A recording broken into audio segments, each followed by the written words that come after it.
in 2023 and which will be continuing to 2030. In the National Youth Policy in Somalia, it's stated that the National Youth Council should be established. And to establish a National Youth Council in Somalia, as Jacob said, youth nowadays are not united. And I resonate that statement in Somalia because it goes similar issues because there's a lot of political influence when it comes to youth political issues. And youth are not united in a sense of, in a manner of and creating their own formal legal systems for them to deal with the government or for them to deal with each other. And now with the National Youth Policy that the government have approved last year, we came up with a plan on making the National Youth Council in a formation way. In Somalia, we have a federal member states. In the federal member states, each federal member state were consulted. Some of them have accepted the National Youth Council to be approved and to be going forward. And some of them now, there's still negotiations going on with the Ministries of Youth and Sport of a federal level and in the federal member states level. And I think that we as youth in Somalia should be taking this in a serious manner because we do not recognize the importance of having an intergovernmental agency, and it's now for us to preach to each other on how important it is for us to have an agency or a youth representative from the youth. And currently we have established a voting system, and which will be a one man, one vote system at the National Youth Council. And the Ministry of Interior, which is now the Minister of Foreign Affairs, actually approved that voting system to be done. And you know, in Somalia, we in the last 30 years, we never had one man, one vote elections and for our presidency or for our parliamentary elections. But I think now if we do the National Youth Council elections by one man, one vote, this will lead to the government to organize a democratically led one man, one vote election. And I think that will be something wonderful if it happens. And another thing that we are also planning to do is before we start talking about National Youth Councils, we also try to talk about youth, peace and security. Somalia is a very fragile country when it comes to security.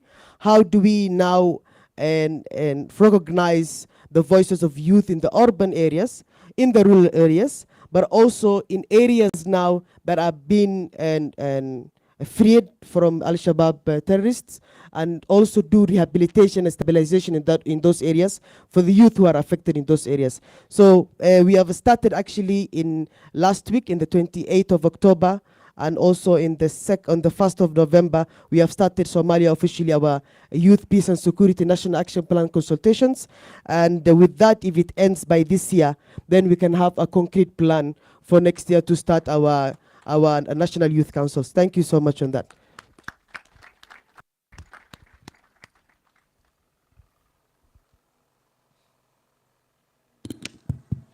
Thank you so much, Mr. Hamza. I'm having a question to Mr. Paul Siniga. So you introduced yourself here, and I heard you have got a lot of hats, member of the Youth Sounding Board, in civil societies, blah, blah, so many responsibilities. So I'm interested to know how are you using the communication to advance the youth agenda? I'm interested to know that, and also the challenges that you are facing and what motivates you. Thank you. You are welcome. Thank you. Thank you for that wonderful question. My background in diplomacy and international relations was the reason why I decided to be actively engaged in not only youth advocacy, but also public diplomacy. We understand that a lot of institutions, or be it government or embassies or NGOs and stakeholders, are doing a lot on the ground, but a lot of young people don't hear about what's happening or what these institutions are doing. One example I'll give is our government in Tanzania does a lot for young people, but it's very few young people who really understand what the government is doing. So I saw opportunity via social media and digital media platforms to advocate young people on what is actually being done with development partners and governments and stakeholders on the ground, to educate young people, to see what young people can also contribute, communicate, to reiterate some of what some of the issues that have been commented on.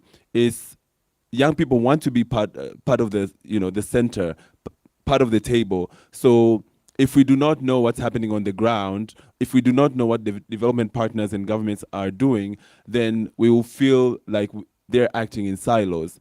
But in reference, if you look at it, there's a lot of development programs that are being done by governments and stakeholders. So I saw that opportunity as a forum for me to educate young people on what they can see from the government side, what they can see from development partners side, and how they can interact with such opportunities. So one of the opportunities that I saw using communication for development was communicating for positioning. I took to my social media to actually promote some of the key development actions that were being taken here in Tanzania, such as the SDGs advocacy work, which I am an ambassador for under the UN resident coordinator here in Tanzania. And for over, since 2016, we've been promoting the SDGs to young people and how young people can be involved. And I have trained almost 26,000 since 2016, which is a huge, massive thing for me to achieve as a young person.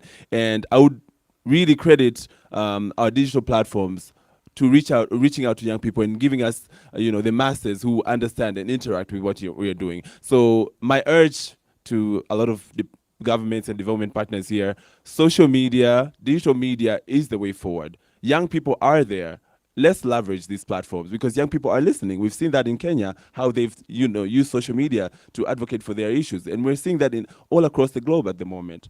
Another way that I used communication for development was communication for connection.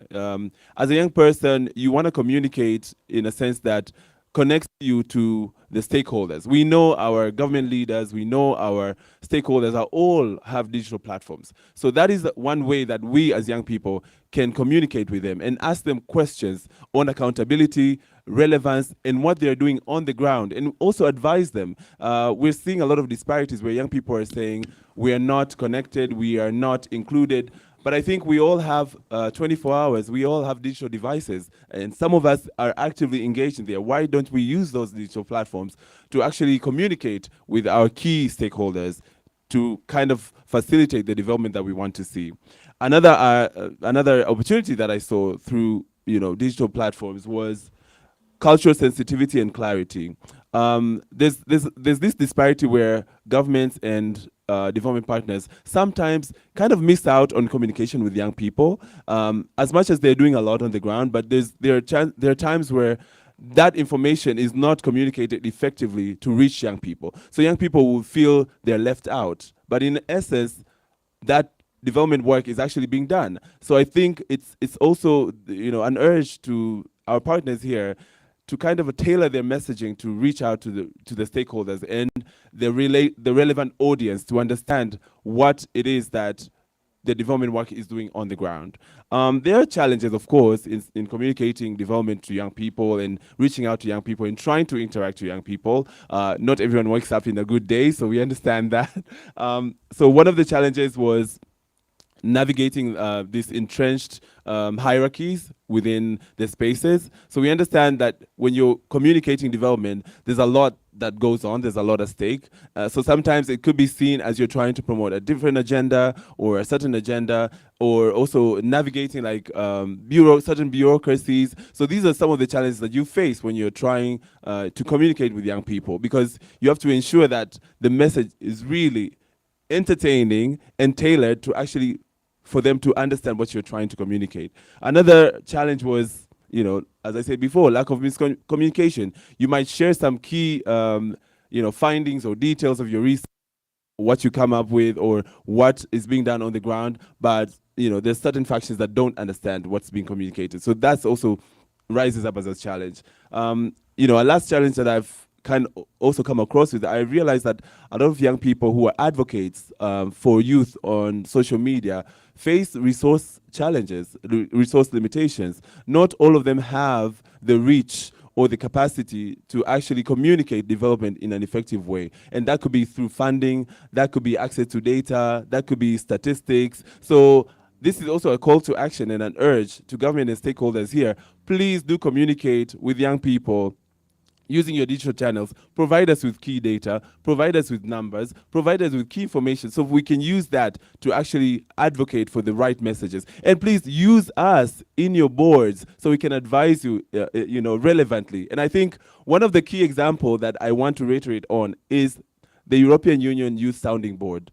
That is going across all over the African continent at the moment. The EU has taken initiative under their agenda to appoint young people on all their delegation boards to advise them on youth issues, because that helps it spearheads the development works that's being done on the ground, and also recruits young people's ideas and mindsets and vision to see how that development work is actually tailored to cater to that country-specific and local content. So I think a call to development partners here, a call to government, let's work with young people to communicate effectively, because at the end of the day, communication is what sells. Communication is what positions us. Communication is what puts us at the right track on how we monitor and assess our development work. And I think being here under the patronage of so many supporters in the EAC, it shows the realization that institutions are ready to take, to lead initiatives with young people.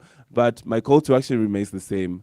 Tunaomba mtuweke vijana kwenye bodi zenu, tuwashauri ili tuweze kufanikisha maendeleo endelevu. Let's put young people on boards. Let's work with young people on board. Let us have young people create momentum for development. Asante sana. Asante sana. Thank you, Mr. Paul. Nadhani we have to bold that sentence.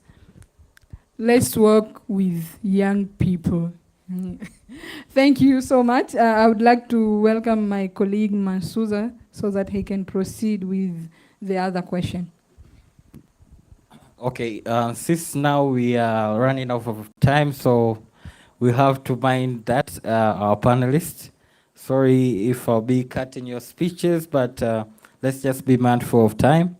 But the next one, I'll welcome Ms. Hilda Gaspar, EAC Youth Fellow, second cohort. Ms. Hilda, you are a current fellow of the EAC Youth Fellowship. You are equally contested to become a member of parliament during 2020 general election. Wow, that's wonderful. Yeah, that's really wonderful. What motivated you to be a representative of the people and, most importantly, of the youth of Tanzania? What were the challenges and what motivates you to continue your journey as a prominent youth leader? Okay, thank you so much. As been mentioned, I'm Hilda Gaspar, and I'm EAC Youth Fellow currently. As you asked, what was my motivation to contest for Member of Parliament? I can say, as the theme for this under youth in politics, it says like if you were sitting where they sat. So for me, it was just I wanted to stop to play blaming game, and I wanted to go to the roots and go to where it's supposed to sit and to drive the changes. So for me, as you know, like Member of Parliament, most of them is for representation. So for me, I wanted to go beyond just mere representation and be at the driving wheel for the change I want in my community. I know, like regarding the census in Tanzania, like more than 60 to 65% of the youth of the population are youth under 40. So I realized now youth were not supposed to blame maybe the leadership or to blame the government, because so long we are many, we are the one to make those changes. We are the one to drive the agenda of the nations. So I wanted to go there regarding the huge population of the youth, especially in my community. I saw the challenge of unemployment, and the situation where I contested, we have the potential for agriculture. We had potential of trading, cross-border trade. We had potential of tourism and all other potential economic forum for youth. So I wanted to go there and drive the changes. But also, being the youngest contestants amongst all, we were 39.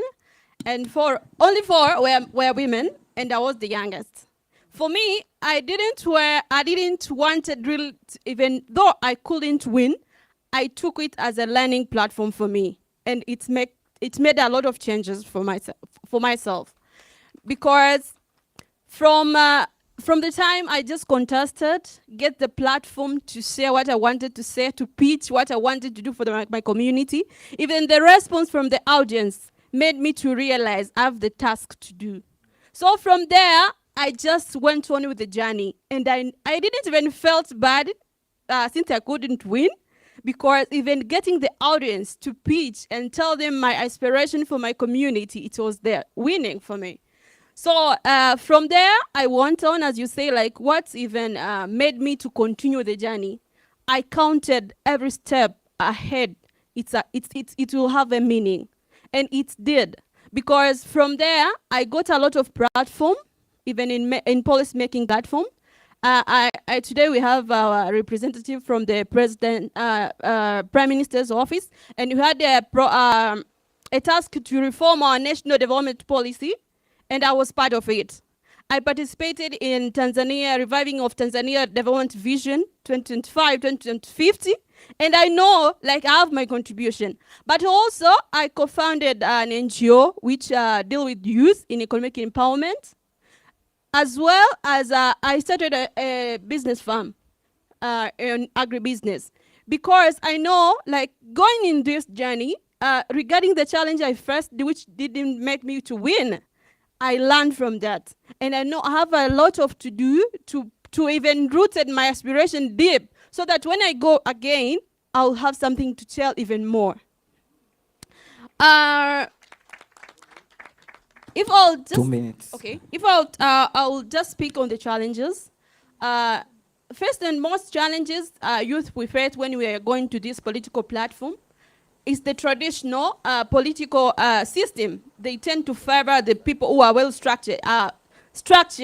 You know, like you're well financed, you have your background, you have been in the government, you have the huge support on your back. So it's where the system will favor you. But also, regarding we have the potential of youth being in a big number, but it's rarely they can support another youth because of the finance. They go where there is the money.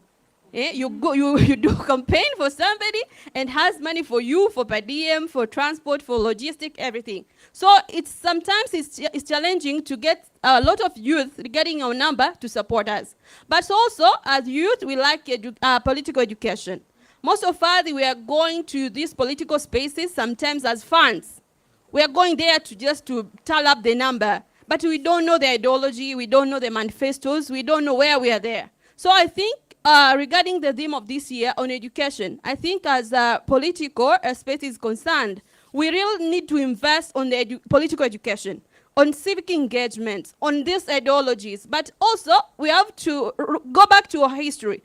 As youth, we really need to know our history. We really need to know about our country, because you find sometimes the youth are in political spaces, but they don't know even what is happening, because they don't know what has been to happen, what had happened in previous years. So I think we need to invest on the political education, but also on creating platform for youth to be economic independent. We cannot get there, we cannot sit there if we're not political independent. So I think as stakeholders, as partners, please invest to help youth to be economically independent. I think it's where they can make decisions on their own. Thank you. Wow. I don't know why you didn't win, but if you try again, you're going to win for sure. Try this time. So what I got from her speech is that as young people, we should go for it. As the word itself means, just go for it. Don't be shy. Don't worry about the challenges. You get it as a learning. It will be a learning opportunity for you. You don't necessarily have to win, but just go for it and learn through the journey. Thank you very much, Hilda. So the next speaker, who I would like to welcome is Mr. Richard Chubaka, Regional Coordinator and Youth Ambassador to the Democratic Republic of Congo, and also East African Community Youth Ambassadors Platform. Mr. Richard, you are the current regional coordinator for the East African Youth Ambassadors Platform and current youth ambassador for the Democratic Republic of Congo. You are vested with the responsibility of ensuring youth meaningfully participate in AAC regional integration processes. Please tell us more about your mandate. What are the challenges and opportunity? But what inspires you, Mr. Ambassador? Welcome. All right, thank you so much for this opportunity. I prefer engage with this kind of setting. We have the opportunity to talk to the youth, and I will start by the last question: what does inspire me to actually come and serve as East African Community Youth Ambassador to the Democratic Republic of Congo, and as well as the regional coordinator of the East African Community Youth Ambassadors Platform? I will answer by a simple word: impact. Impact, as a French writer, actually is a black from Martinique, used to say, every generation in a relative opacity must discover its mission, and either to betray it or to accomplish it. And I believe in that. I believe in what we call a generational cause, and I believe in the potential of our youth.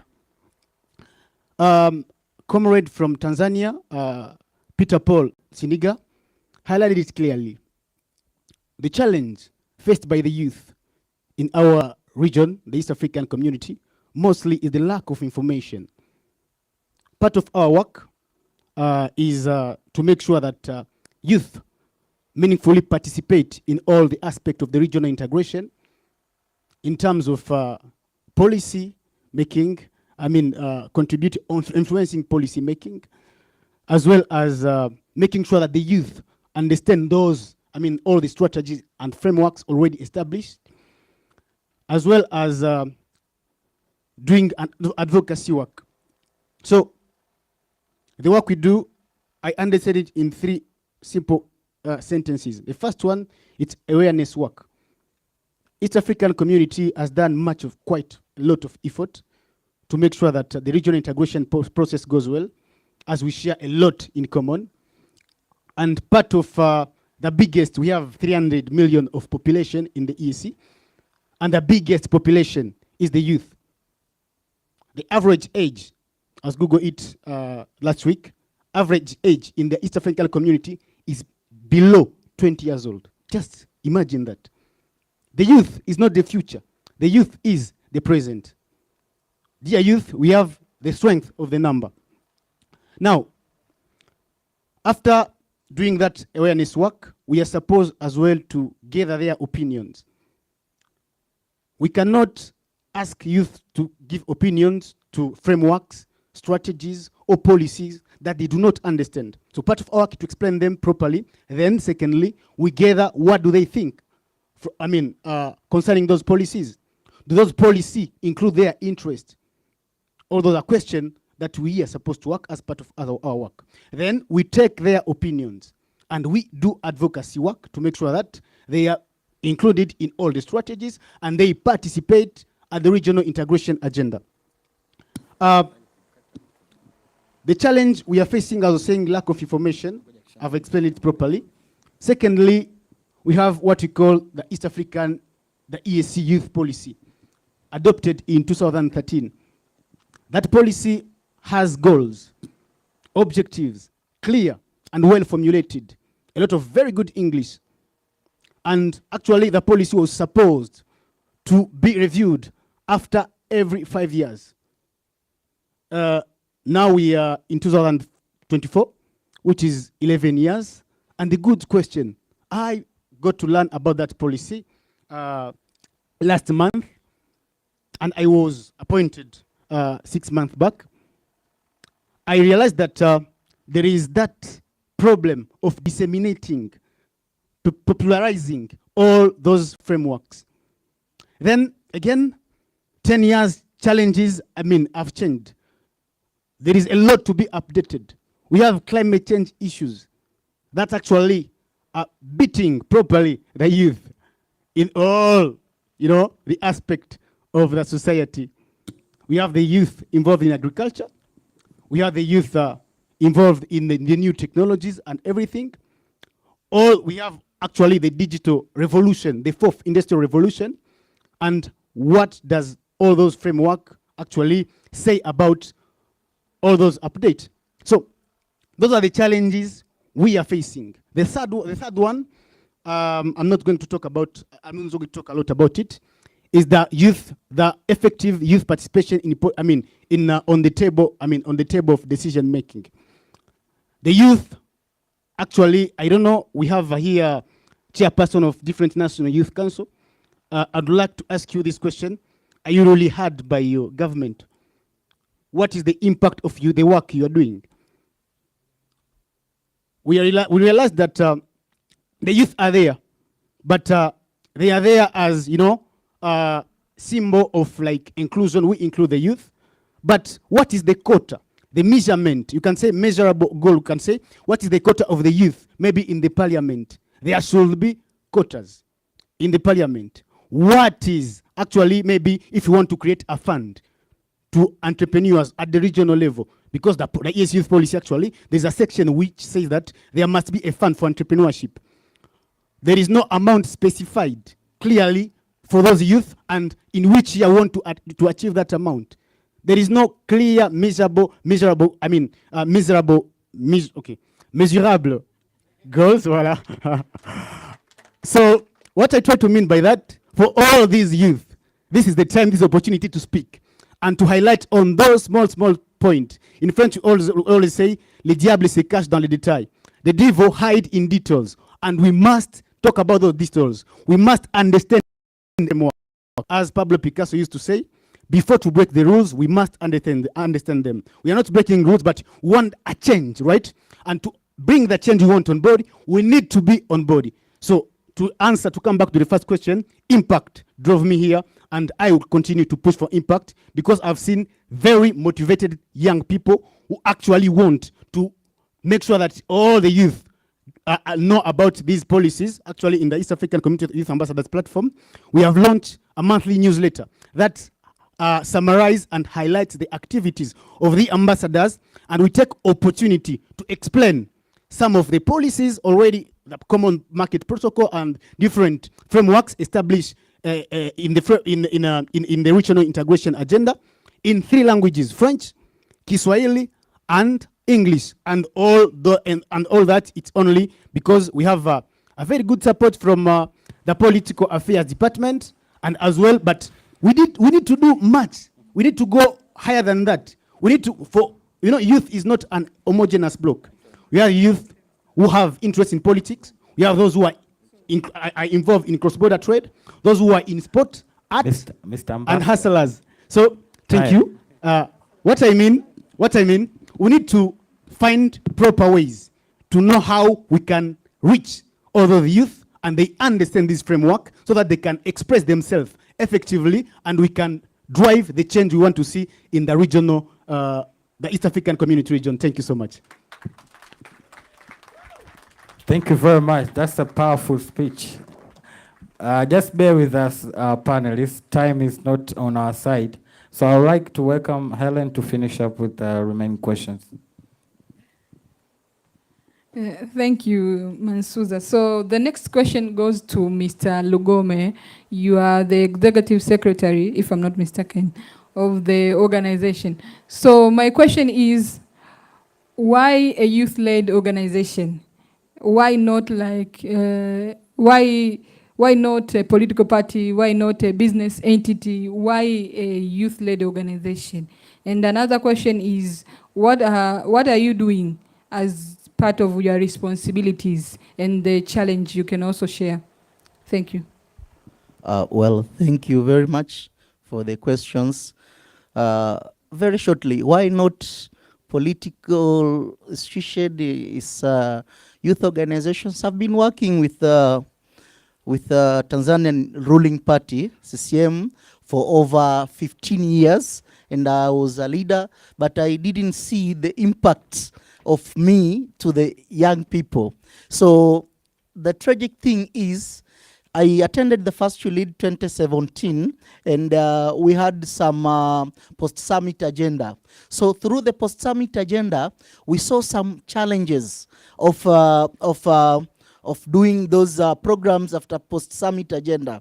Then we said that we need to have an organization in Tanzania which will be working with other organizations in East Africa. And thanks to MSTCDC, they gave us a room there at Pan-African Hall, 2018. We got a room there, we discussed it. Then from there, I was, in 2018, yes, I was appointed to be the first speaker of East African Youth Assembly. And I managed to travel in all 6 countries by then of East African by bus, not by flight, by bus. So I learned a lot, the geopolitics and what youth wants. So combine that with the post-summit agenda in YouLead, because most of the issues we're discussing is formation of what? Of East African Youth Council. But Tanzania, we didn't have youth council. Same as Burundi, by that time, they didn't have youth council. It was only Uganda, Kenya, and yes, even South Sudan, they didn't have. So we decided now to form Tunaweza organization in Tanzania, which will support these initiatives. And by starting, it was these challenges I mentioned, which geared up to us to form organization. So I could not work with the political party to solve these challenges of youth council, and also we were also advocating for ACDEC, African Charter on Democracy, Election and Governance. And also, we at the YouLead 2018, we get the challenges. South Sudanese were not allowed to enter to Tanzania without paying visa of $50. You see, and the East African members, they just joined, so they don't enjoy being members. I remember we went to Mr. Onain and to help us to solve this challenge. He said, no, anything done by youth without youth cannot be youthful. We can assist you, but you have to go back to your ministers. We started advocating. I remember I went and talked to the foreign minister of Tanzania, Paramagamba Kabudi. I introduced myself. We started discussion, and actually we won. South Sudanese, they started coming to Tanzania without visa. You see, so you cannot solve those challenges without having the organization. But also, we came to advocate. Most of the youth in East African, they want to be in a political space, but they are not well enough having some funds. And when you enter to the political parties, there are a lot of challenges in political parties. So it's only ACDEC, African Charter on Democracy, Election, Governance, allow members to stand with the independent candidate. So the issue was to start advocating for every country to ratify and sign for ACDEC, for them to enter, to give the space to young people to stand as an independent candidate. And actually, we won from some countries as a quick win. But also, another issue was about the planning. We got a lot of support from MSTCDC. Previously, they have that trainings where it's a tailor-made training, and they were trained us to do. But as a young youth organizations, we were just failing to plan. And some of us, we are planning, but we are not executing our plans. So that was a big challenge. So what we came up with octopic strategies. And through those octopic strategies, I think you know octopus, huh? Octopus have 8 legs, right? So if you are doing advocacy, you need to have multiple options. So our nature of organization is through advocacy. So once you fail the first one, you need to have the second plan. And if the second fail, so that is what we call octopic strategies, just like an octopus. So through that, we motivated us to form the youth organization called Tunaweza, and it's working broadly within the East African region. I even through that managed to travel, which region in Uganda? RDP Uganda, by bus from Dar es Salaam to Kampala to Masindi. Yes, Masindi. You see, but now young people, if you ask them to travel by bus, they ask you, no, it's very far, give me a flight. You see, that's a big challenge. You have to volunteer, you have to learn, support your fellow, and support your fellow young people. Back to the opportunity, to the challenges actually we are facing. As youth organization, we are facing a lot of challenges. Funds is a big challenge, and I thank God that there is development partners here. Development partners, they have this habit of giving funds to those organizations who have at least bank statement of 3 years. Just imagine, I've just established my organization today, and it's really, we are really working hard. You see, we need some funds from you guys. Please reduce those terms and conditions to support young people organizations. Yes, that will be supporting a lot. Yeah, and also another challenge we are facing is regional registration. So here is where we came to, sorry, my voice is not good. Yeah, it's come to, we need to have an East African Youth Council. East African Youth Council will manage to have coordination of all youth organization. Because now, if you want to have a regional youth organization, you have to register in 3 countries first. You see? Yes, Tanzania, Kenya, and Uganda. That's a big challenge. So we need to have a coordination which will help us. Mr. David Onen, go and talk to political affairs to see how you regulate this. Yeah, thank you very much.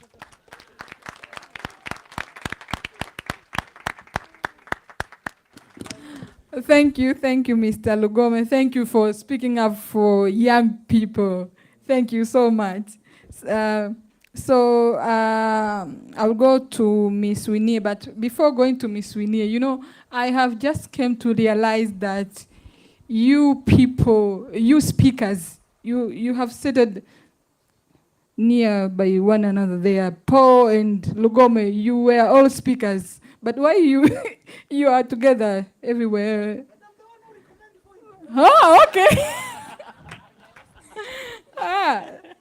Okay.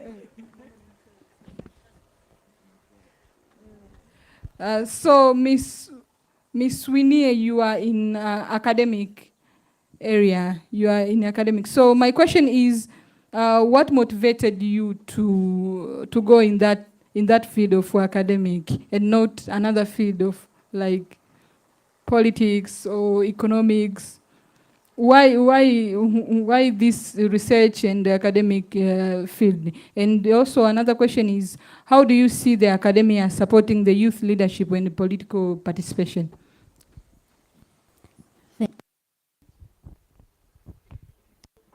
Thank you.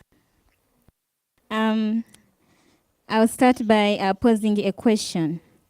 In the field of governance and politics in the academia at university. And I'll start by asking a question to the young who are here today. What is politics? And how do we participate in politics? And what is governance? And what does it mean to us? Politics leading. Politics leading. Do you know the nexus between politics and the governance? That's a food for thought. You could answer it, and I will not go into the details of answering it, but I'll go straight to my question. We all know as young people that we need to interest ourselves in the field of the academia, especially in the field of politics and governance, because as we all know, that determines who we are. Politics will always determine who gets what, when, and how. We're going to be able to determine and request for what we want until when we know what we are supposed to actually get from the system. So me as a student, or as someone from the School of Political Science and Public Administration, I cannot answer that question before talking about my mother discipline of political science. Yeah, we all know that politics, a political system, a policy formation, and actually actualizing policies into actual development. will all go back to the mother discipline of political science. And to me, because government chooses what to do or not what to do, so it gives me space, gives me a motivation, because as a young person who is looking at change, to transform my community, because I'm a change agent. I'm a leader of today, not tomorrow. My leadership starts today and my impact starts today. So for me to be able to make that influence, I must understand how the political system works, how policies are being formulated, actualized into development. And of course, I cannot talk to policy and politics without governance. Governance is just a tool that helps us, people who are in the political system, people who are decision makers. It helps us to actually serve the interest of our people. And in this case, because we are talking about young people, it helps us serve the interests of young people, those of us who are in youth leadership. And I cannot talk about governance, really, and I don't talk about the principles that we must uphold as leaders, as young leaders. The good governance principles of accountability, transparency, efficiency, effectiveness, integrity, responsiveness to the needs of young people. So, all those are essential of, contributing. We want young people to be and to actually achieve their journey of leadership. And the academia, what's the role of the academia in promoting youth leadership and also youth participation? I must say that the academia gives us space as young people, gives us space for us to be able to engage and explore the diverse ideas, the diverse perspectives, those ideas that are so complex to us and they're very important to our leadership journey as young people. It gives us a platform, the academia gives us a platform to be able to gain the knowledge, to be able to effectively engage, to be able to, to lead. And it also gives us the skills to be able to participate in the politics. And the young people, the numbers are large. And they are both posing a threat and an opportunity, I must say. And as an academia, looking at the large numbers of the young people being an opportunity, but also a threat, it gives the academia an opportunity to empower young people, in terms of developing their skills and in terms of building their capacity for citizen engagement, for leadership, but also for political inclusion. But, understanding just the system and how it works is not just enough. Because for you to be able to understand a system does not make you a leader. Because leadership to young people should be service, not to occupy a political position. So occupying a political position is not leadership. And for us at the Julius Nyerere Leadership Center, which is based at Makerere University, co-promoted by Makerere University and Ghana Management Institute. By the way, it is a presidential initiative that was established by His Excellency, the President of the Republic of Uganda, to merge the skills gap between the academia and the professional world. So the center there exists to equip young people in terms of conducting leadership skills for the young people. I'm glad to report that at least we've been in of the presses in Uganda, but also I want to admit that we are part of the engagements of EAC Youth Fellowship. So we have a program together with them. And, we are doing a great work at the academia because we've realized it is very important. And how is this achieved? This can only be achieved by the academia working with different stakeholders, establishing these partnerships.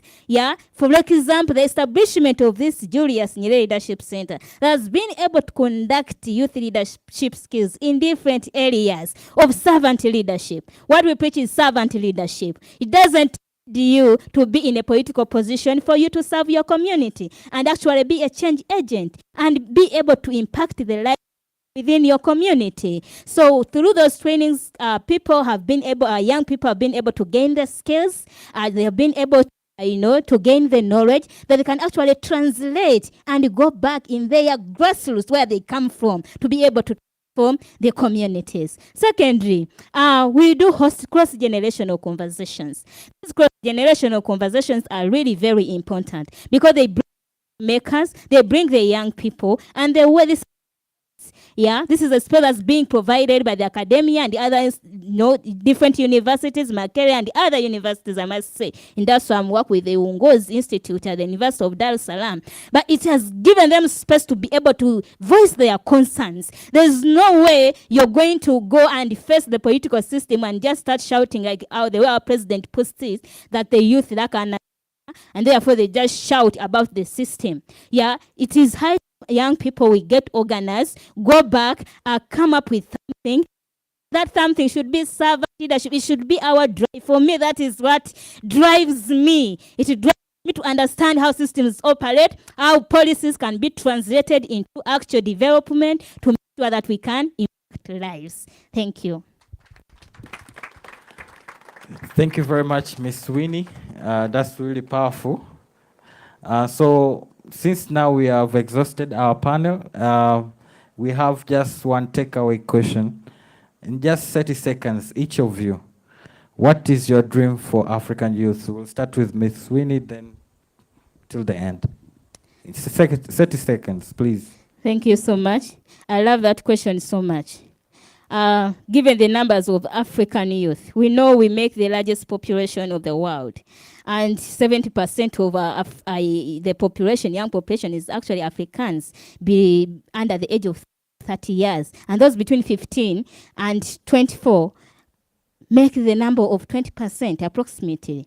And what would be my dream for the African youth is one thing. I want to see a network of a very healthy and innovative youth who are having a single ideology of servant leadership. Servant leadership that focuses on, serving people. You have that moral compass, that character of serving people, regardless of where you are, regardless of the space you're holding.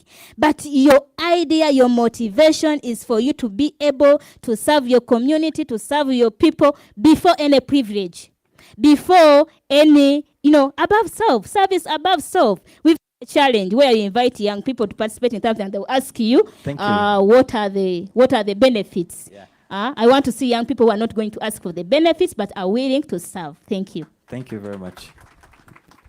Thank you. For me, first, I would say that the greatest resource that the African continent has is the young people, the youth of this continent.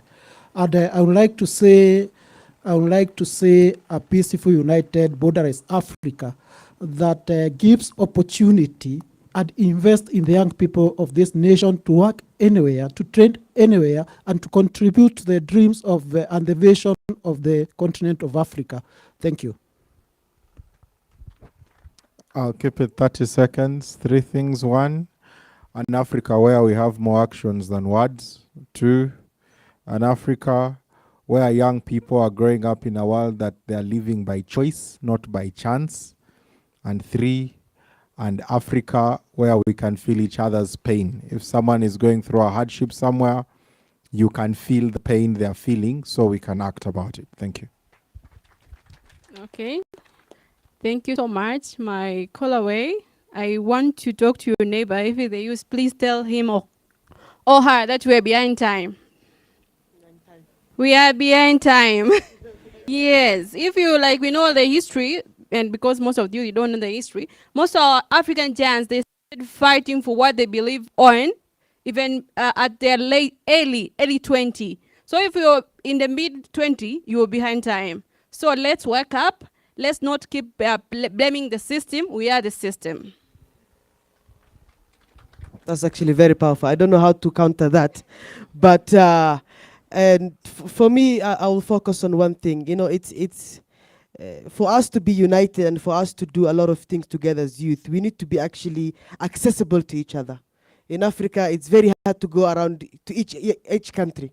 Sometimes you can see as Africans, you have to transit in Europe to come back to another African country.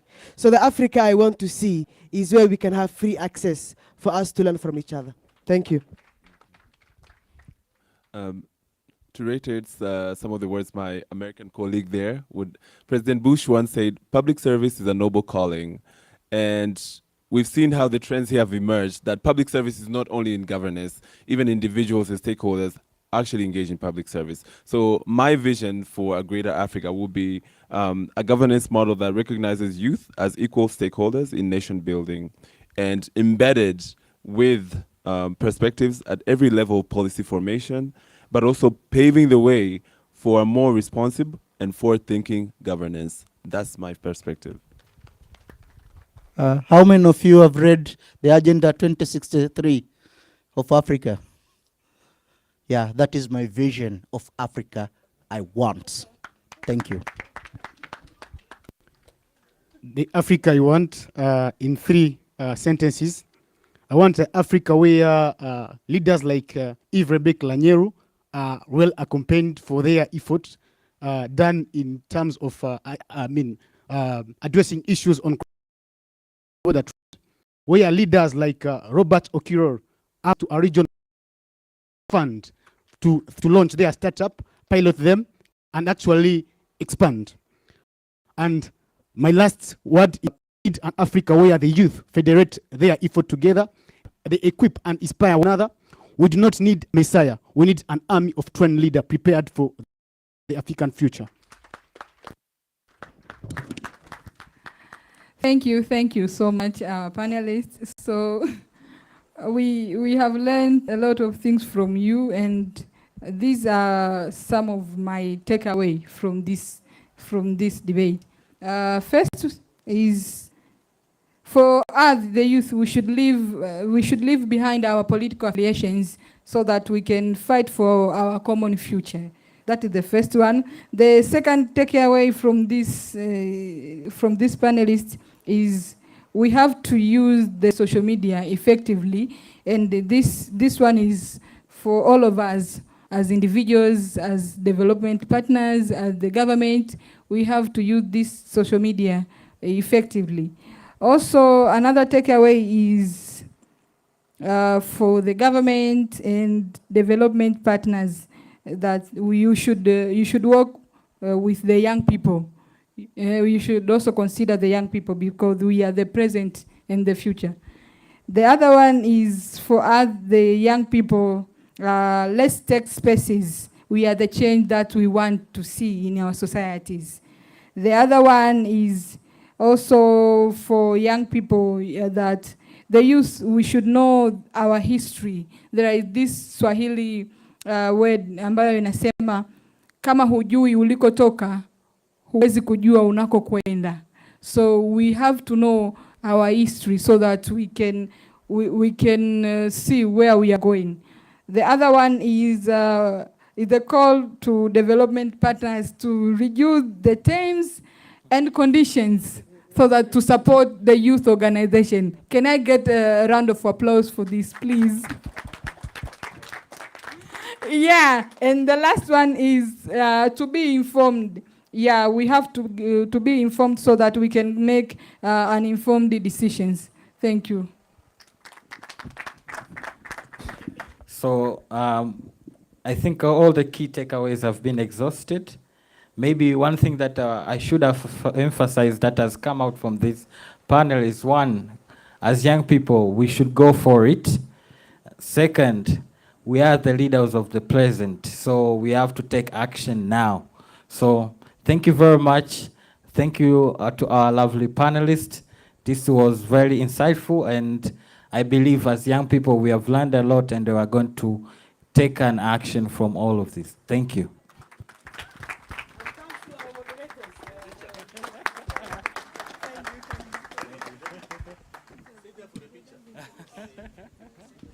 You could sit for one and then another you will stand so that we can get all the angles.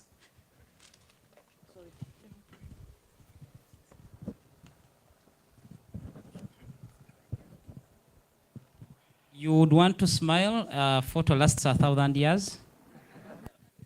Your great-grandchildren will see these photos.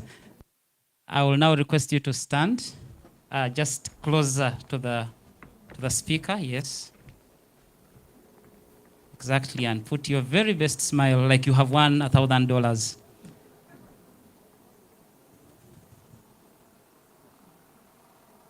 Thank you very much. Another round of applause to the panel, as well as Kingu and Helen for the moderation. Another round of applause, ladies and gentlemen. I know. I have been sitting in the audience, and there was a bit of a whisper asking whether they were going to ask some questions and also engage. We can promise that in the next panel discussion, certainly they are interlinked. So in the next panel discussion, you'll be able to ask some questions, and they will not only be limited to that particular panel, but also relating and coordinating with the panel that has just left. So go for the breakfast with a smile. Ladies and gentlemen, I want to announce that for those that got the general tags, just to identify you as a participant, but you didn't have a name, the tags with names have come. So during the health break, please pass by the coordination table and be able to get a tag with your name on it so that we can identify you by your wonderful name. At the Julius Nyerere Leadership Center, where I sometimes go and facilitate on leadership, when we are happy, we say ding, ding. And when we are not, we say dong, dong. Can we practice that in 30 seconds and then we go for break? When you are happy, we say ding, ding. And when we are not, we say dong, dong. So I'm going to mention something and then you tell me. Breakfast? Ding, ding. Ladies and gentlemen, we have 30 minutes.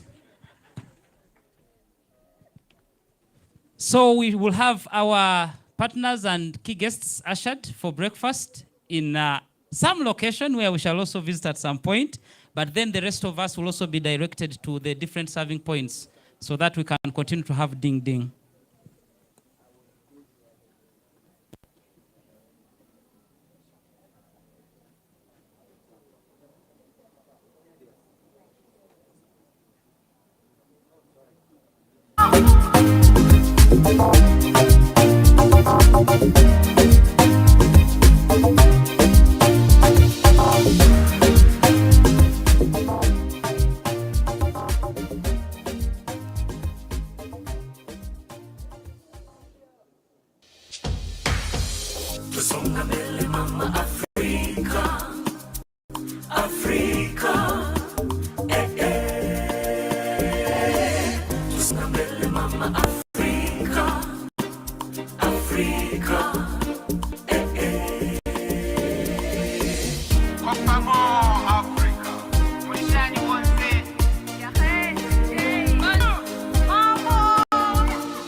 Young men and women, with the pillars, with the future, here we are, let's join together, with ability to change communities, with love, with peace, to respond to our need, to call for unity. Africa, hear me cry, never leave me alone, as I say loud in a brighter future, let's join hands for youth and women, let's join hands for youth and women.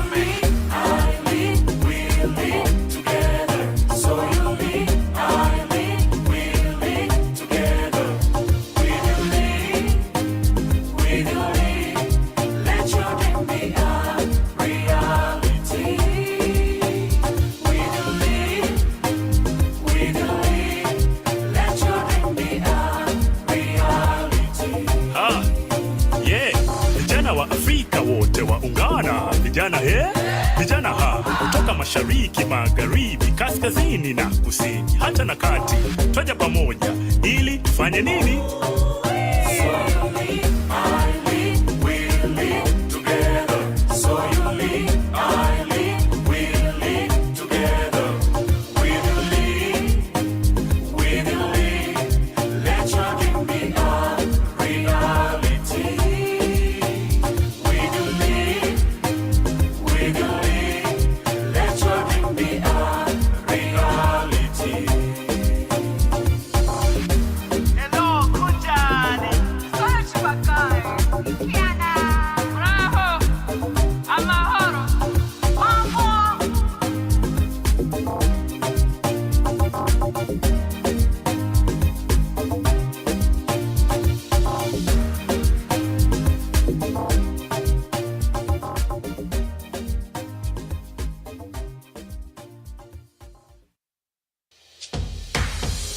tusonga mbele mama Afrika, Afrika, tusonga mbele mama Afrika, Afrika, kwa pamoja Afrika, mwishani wote, bonjour, mama. From country to country, yeah, we gotta work together. We are leaders now, aiming higher for the better. Together, to make our nations greater, we're sharing to the power. So you lead, I lead, we lead together. So you lead, I lead, we lead together. We will lead, we will lead. Let your dream be a reality. We will lead, we will lead. Let your dream be a reality. Yeah, listen, together we'll shape young men and women. With the pillars, with the future, here we are. Let's join together with ability to change communities, with love, with peace, to respond to our need, to call for unity. Africa, hear me cry, never leave me alone. As I say loud in a brighter future, let's join hands for youth and women. Let's join hands for youth and women. I lead, we lead together. So you lead, I lead, we lead together. We will lead, we will lead. Let your dream be a reality. We will lead, we will lead. Let your dream be a reality. Yeah, vijana wa Afrika wote waungana, vijana vijana kutoka mashariki, magharibi, kaskazini na kusini, hata na kati, twaja pamoja ili tufanye nini?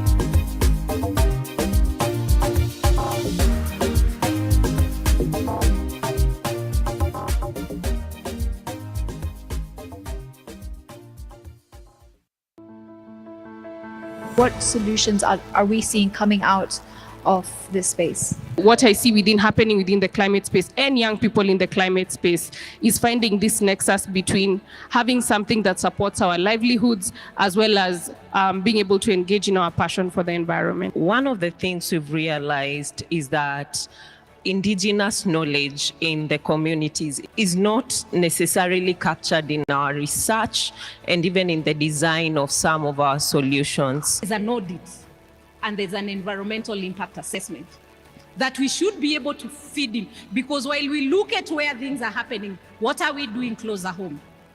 You know, what is me and you doing to ensure that we are safeguarding the environment and ensuring that we have sustainable climate? According to the World Health Organization, about 2 billion people globally do not have access to safe water. Let that sink in. 2 billion people globally do not have access to safe water. One of the most precious commodities, that is oil, that is petrol, that is diesel. Why is it that water is more expensive than diesel, than petrol? Have we ever asked ourselves that question? Among of the burning session in the ES Youth Fellowship, climate was among of it, because it sparked the conversation from youth who are being tired with the stories about climate action, and what they need now is to take action, not about the stories.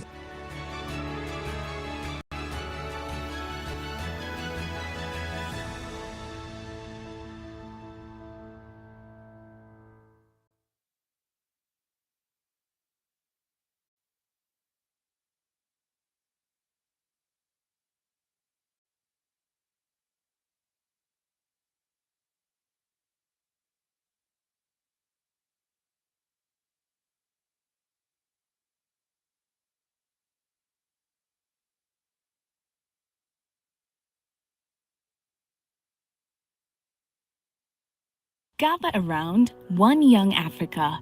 The YouLead Summit is back. For the 9th year running, we bring together an Africa-wide audience of youth leaders, continental, regional, and national policymakers, private sector, and NGO stakeholders to craft responses to the continent's rapidly growing youth population, their challenges, and opportunities. The YouLead Summit is convened annually by the East African Community and MS Training Center for Development Cooperation through their youth engagement initiatives, the EAC Youth Ambassadors Platform, and YouLead Africa. From the 4th to the 8th of November 2024, the YouLead Summit will be held in Arusha, Tanzania, under the theme Igniting the Potential of Africa's Youthful Population, Reinstating Education as an Eminent Public Good. As has been the tradition, we'll explore this theme through the lens of our signature forums. Day 1, the Under 40 Political Leaders Forum, examines the role of policymakers and development partners in creating an enabling environment for youth participation in governance, leadership, and development. Policymakers and Development Partners Roundtable examines the role of policymakers and development partners in creating an enabling environment for youth participation. The SDG Workshop shall examine the SDGs, the pace of their implementation, and propose ways in which the youth can influence the implementation of the same. The Presidential Address, co-convened by His Excellency Dr. Jakaya Mrisho Kikwete, former President of the United Republic of Tanzania and the Secretary General of the East African Community. The Fireside Chat with His Excellency Dr. Jakaya Mrisho Kikwete on education as a priority to achieve the African Union Agenda 2063 aspirations. Day 2, the Under 40 Business Leaders Forum gathers young business leaders, decision makers in government, and development practitioners to find solutions to pressing issues in the region's business development. The East Africa Youth Enterprise Awards seek to recognize youth-led businesses across the East African Community, EAC, partner states that are resilient, innovative, and are simultaneously taking deliberate, innovative actions towards decent livelihoods and youth unemployment. Day 3, Arusha Peace Forum, a youth forum on peace building and conflict prevention, showcasing models that promote the role of youth in peace building and participation in conflict prevention as proactive measures to maintaining peace and security in Africa. The Gender Equality Forum discusses ways to dismantle the structural causes at the root of the gender inequality and advances the Action Coalition's commitments. Day 4, Post-Summit Agenda of Action, a proactive mechanism to ensure that the life of summit discussions go beyond the summit reports, actively transforming regional business and politics by providing the right environment at program level in partnership with YouLead consortium members and stakeholders.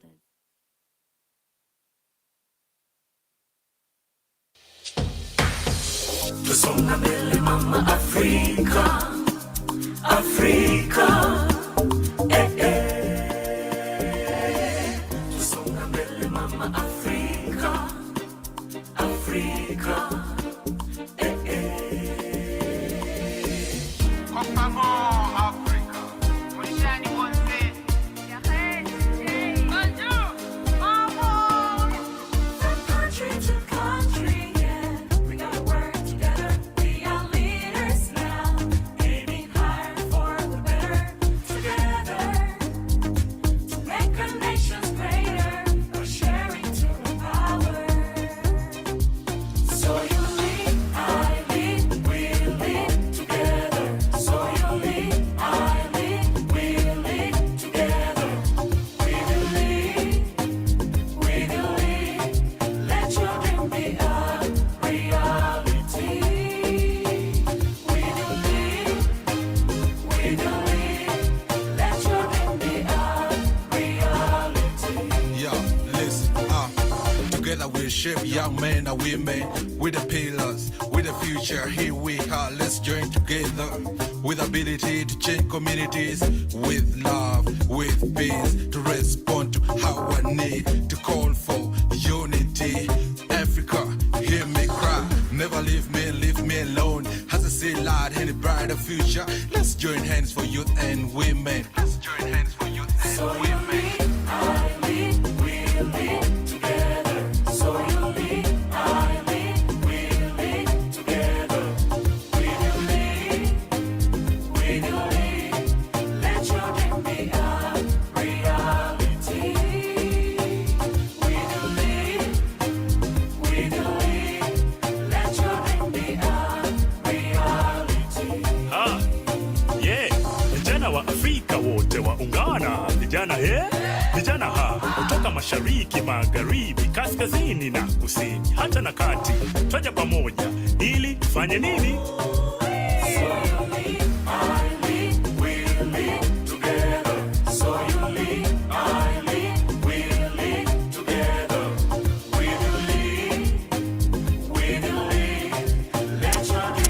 Yes, 1, 2. Yeah, yes.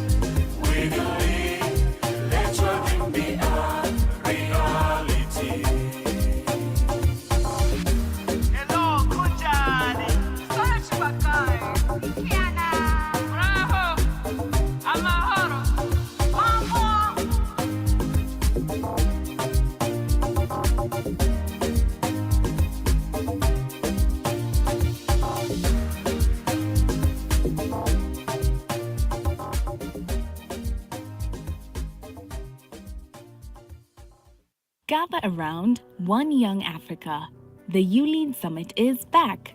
For the 9th year running, we bring together an Africa-wide audience of youth leaders, continental, regional, and national policymakers, private sector, and NGO stakeholders to craft responses to the continent's rapidly growing youth population, their challenges, and opportunities. The YouLead Summit is convened annually by the East African Community and MS Training Center for Development Cooperation through their youth engagement initiatives, the EAC Youth Ambassadors Platform, and YouLead Africa. From the 4th to the 8th of November 2024, the YouLead Summit will be held in Arusha, Tanzania, under the theme Igniting the Potential of Africa's Youthful Population, Reinstating Education as an Eminent Public Good. As has been the tradition, we'll explore this theme through the lens of our signature forums. Day 1, the Under 40 Political Leaders Forum examines the role of policymakers and development partners in creating an enabling environment for youth participation in governance, leadership, and development. 1, 2. Policymakers Test. and Development Partners Roundtable examines the role of policymakers and development partners in creating an enabling environment for youth participation. The SDG Workshop shall examine the SDGs, the pace of their implementation, and propose ways in which the youth can influence the implementation of the same.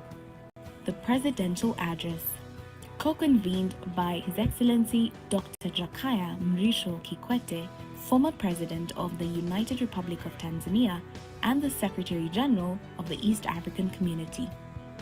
The Fireside Chat with His Excellency Dr. Jakaya Mrisho Kikwete on education as a priority to achieve the African Union Agenda 2063 aspirations. Day 2, Yes. the Under 40 Business Leaders Forum gathers young business leaders, decision makers in government, and development Yes, 1, practitioners 2. to find solutions to pressing issues in the region's business development. The Yes, East 1, 2. Africa Youth Enterprise Awards Yes, to 1, recognize 2. youth-led businesses 1, across 2. the East African Community, EAC, partner states that are resilient, innovative, and are simultaneously taking Yes, 1, deliberate, 2. innovative actions Yes, towards decent 1, 2. livelihoods and youth unemployment. Day 3, Arusha Peace Forum, a Yes, youth 2. forum on peace building and conflict prevention, showcasing models that promote the role of youth in peace building and participation in conflict Yes, prevention 1, as 2. proactive measures to maintaining peace and security in Africa. The Gender Equality Forum, discusses ways to Yes, dismantle 1, the 2. structural causes at the root of the gender inequality and advances the Action Coalition's commitments. Day 4, Post-Summit Agenda of Action. Yes, 1, A 2. proactive Yes. mechanism to ensure that the life of summit discussions go beyond the summit reports, actively transforming regional business and politics by providing the right environment at program level in partnership with YouLead consortium members and stakeholders.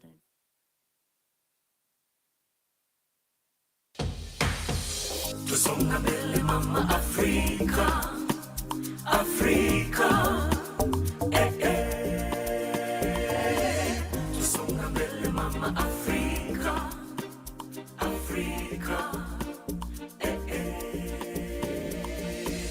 Since 2017, YouLead Summit has been the climax event and convening platform for different stakeholders to debate, assess, and deliberate on the most pressing issues affecting young people. The YouLead Summit 2022 was held from the 12th to the 16th December 2022 at the EAC headquarters in Arusha, Tanzania, and MS Training Center for Development Cooperation under the theme Digital Access and Future of Work. Day 1 hosted the Under 40 Political Leaders Forum, which examined the policy and institutional environment and the state of youth participation in political governance, explored factors that help or hold back youth from becoming leaders, and advanced new thinking on what it will take for Africa's youth to become the leadership for the Africa we want. The Policymakers and Development Partners Roundtable examined the role of stakeholders in creating an enabling environment for youth participation. It examined the relevance of the Africa-Europe Partnership to African youth and how to best make it work for the African youth in areas of digital access, economic opportunities, and decent work for youth, especially under the AFCFTA. The afternoon session of Day 1 also featured the launch of the Tanzania Youth Democracy Dialogue Project and the plenary experience-based young leaders debate on If You Sat Where They, the Leaders Sit. His Excellency Donald J. Wright highlighted that youth in Africa want democracy and that democracy provides opportunity to build, strengthen, learn, share ideas, collaborate, and get mobilized to achieve the Tanzania we want. Honorable Masai Pamela Simon spoke on the relevance of such an initiative and called upon the integration of climate change as a key to achieve digital access and the future of work in Tanzania. Honorable Nusrat Hanje called on youth MPs to connect with the youth by meeting them, engaging them, and ensuring young people are meaningfully engaged. The plenary session provided the opportunity for delegates to outline the priorities if they were the leaders in certain elected positions. The day ended with an inspirational fireside chat between delegates and Dr. Susan Nasozi Mwanga, the first female head of Department of Political Science at Makerere University and Executive Director of the Julius Nyerere Leadership Center, and His Excellency Fatumata Tambajang, former Vice President of the Republic of the Gambia.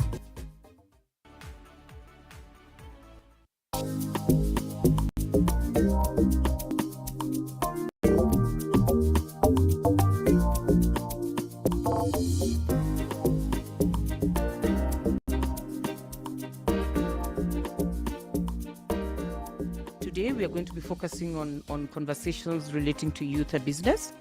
For a while now, since the year 2019, YouLead has been programming around youth and business. We have collaborated with a number of partners to do the same, including the African Continental Free Trade Agreement Secretariat, Africa Youth Business Council, and Ikoyaka. We created this body so that we can provide a platform for young people to be able to participate. The former for young people to organize around business, and the latter for young people to influence processes at the AFCFTA. The AFCFTA is a blueprint for attaining inclusive and sustainable development across the continent over the next 50 years in the context of African economic integration. Today, one of the greatest disservice you can do to yourself is to limit your education to the classroom. Very passionate about helping Africans build global businesses because we've grown up being drummed up that we've been enslaved, we were colonized, that even when we have the biggest ambition for our businesses, we want it to be Pan-African. I to go beyond that. Do not think Africa, think global. We have some youth that are really already engaged in agriculture. They are really trying their best to make sure that their agricultural enterprises are doing well, but they have some barriers that are affecting them and hindering them from doing their best in the agriculture sector. To the people in power, the people who have the resources and the people who can help these youth to really exploit their potential in agriculture. Sadly, we have never transformed from our leaders whom we so carefully select to represent us. So we need to stop looking at ourselves as inferior.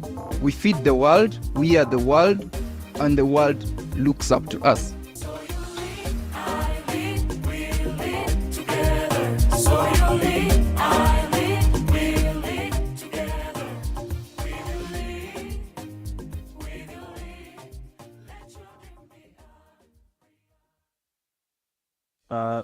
Day 4 of the YouLead Summit is dedicated for the post-summit agenda, where we have delegates and invited speakers break down into countries for them to be able to discuss the key priority areas and solutions that are going to inform YouLead Africa's next year of programmatic actions. We need a review of university courses to meet the marketplace demand. We want the courses in our university to be very practical. There should be access to reliable funding so that young entrepreneurs can kickstart their ideas, and those who have started can also can scale their businesses. So East African heads of state need to pay much attention on ensuring that meaningful representation spaces are created for youth. As we prepare to be in politics, we should have political tolerance in terms of our political agenda. Healthy people budget improvement that will help us to introduce and come up with innovative systems that promote alternative energy sources. And that includes funding sources for young innovators in different areas and different regions of East Africa and Africa at large. African problems are political problems. If we need to solve our problems as Africans, we need political solutions.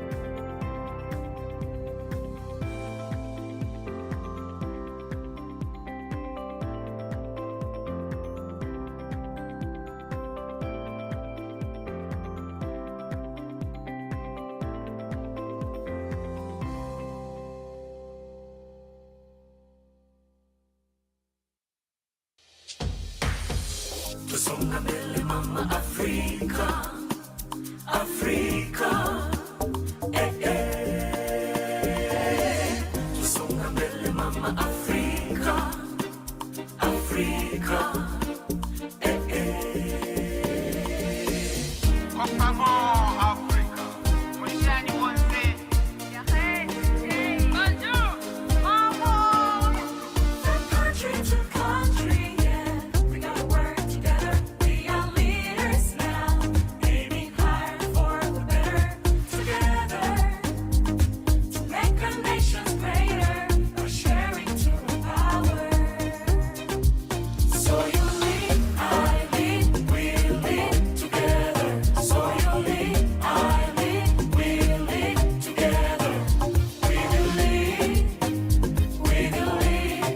Let your dream be a reality.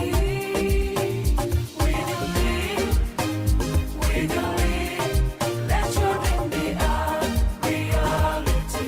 Yeah, listen, together we shape young men and women. With the pillars, with the future, here we are. Let's join together with ability to change communities, with love, with peace, to respond to our need, to call for unity. Africa, hear me cry. Never leave me alone. As I say loud in a brighter future, let's join hands for youth and women. Let's join hands for youth and women. I lead, we lead together. So you lead, I lead, we lead together. We will lead, we will lead. Let your dream be a reality.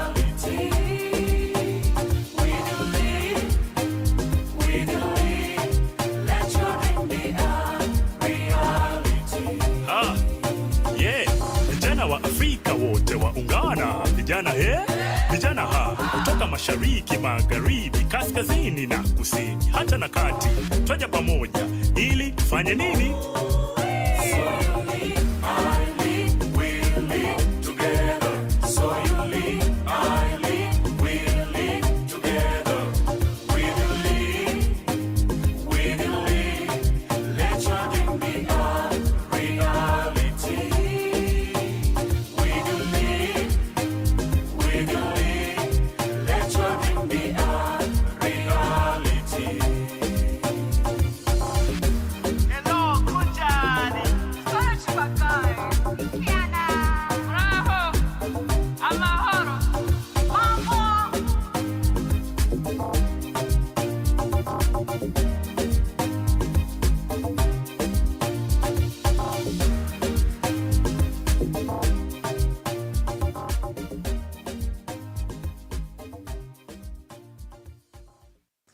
What makes me incredibly optimistic this morning, and that is why we are all gathered here, is that we have agreed to the common agenda, and that is to make Africa great.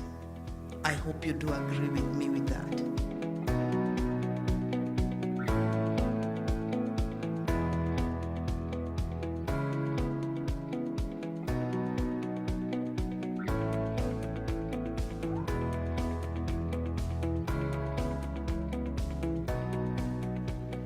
I'd like to take this opportunity as patron of this summit to thank His Excellency President Ruto, President of the Republic of Kenya, for agreeing that his great country plays host to the 7th YouLead Summit. Youth have spoken and we have carefully listened, and it is why, for the first time since 2017, we are hosting YouLead Summit outside the United Republic of Tanzania. The EAC has set a very high standard for other regional economic communities to reach out to the youth, and so today you have converted me, so wherever I go I'll try to encourage even our colleagues in SADC to launch an initiative similar to this one. Good or less good or bad, what goes on in Africa has repercussions in Europe. And conversely, what goes on in Europe has an impact in Africa, as we clearly see with the war of aggression by Russia against Ukraine. We thus have a mutual interest in seeing each other prosper, be at peace, and fulfill our potential. The East African community must embrace youth as champions of African solutions to African problems. Our youth must be champions of East African and indeed African integration. Our youth must be the champions of climate change adaptation. Our youth must be the champions of peace and security in our region.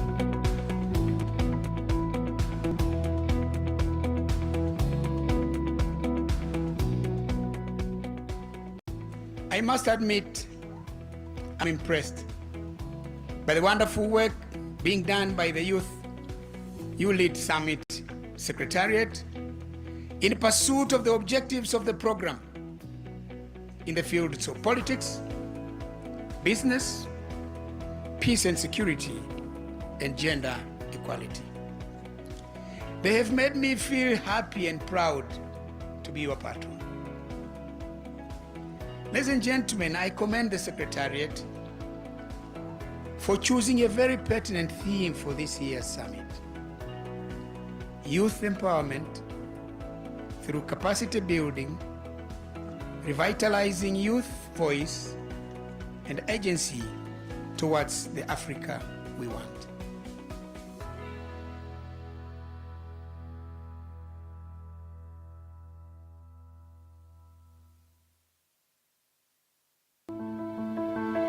What solutions are we seeing coming out of this space? What I see happening within the climate space and young people in the climate space is finding this nexus between having something that supports our livelihoods as well as being able to engage in our passion for the environment. One of the things we've realized is that indigenous knowledge in the communities is not necessarily captured in our research and even in the design of some of our solutions. There's an audit and there's an environmental impact assessment that we should be able to feed in, because while we look at where things are happening, what are we doing closer home? What is me and you doing to ensure that we are safeguarding the environment and ensuring that we have sustainable climate? According to the World Health Organization, about 2 billion people globally do not have access to safe water. Let that sink in. 2 billion people globally do not have access to safe water. One of the most precious commodities, that is oil, that is petrol, that is diesel. Why is it that water is more expensive than diesel, than petrol? Have we ever asked ourselves that question? Among of the burning session in the ES Youth Fellowship, climate was among of it, because it sparked the conversation from youth who are being tired with the stories about climate action, and what they need now is to take action, not about the stories.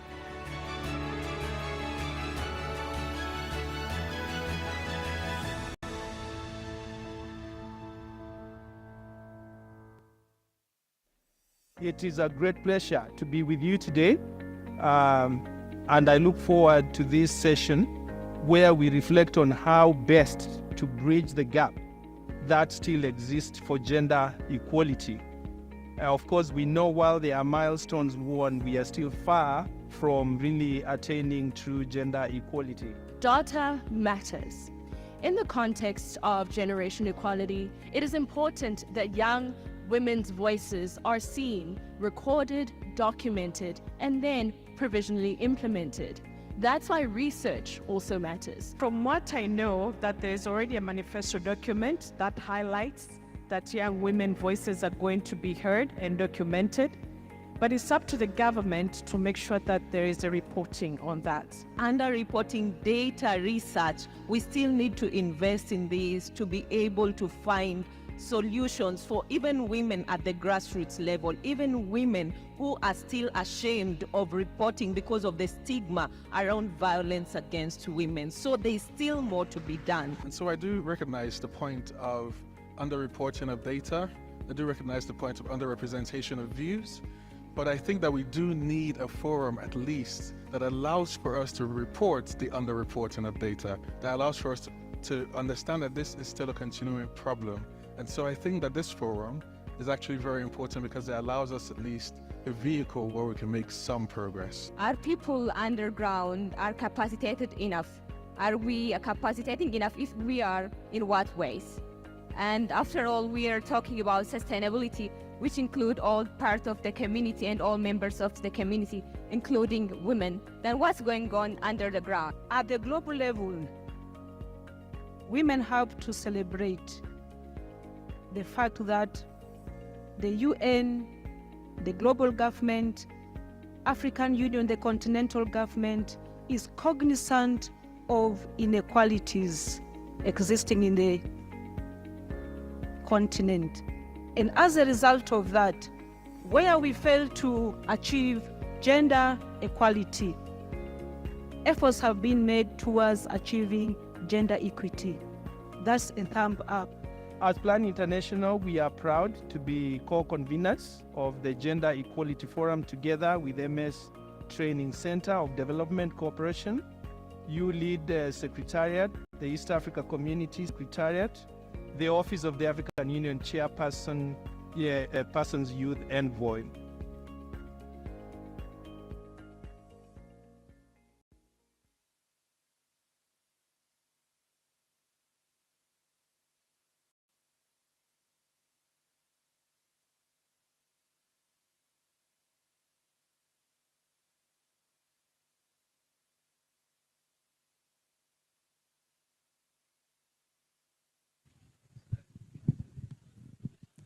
Ladies and gentlemen, we need to get back.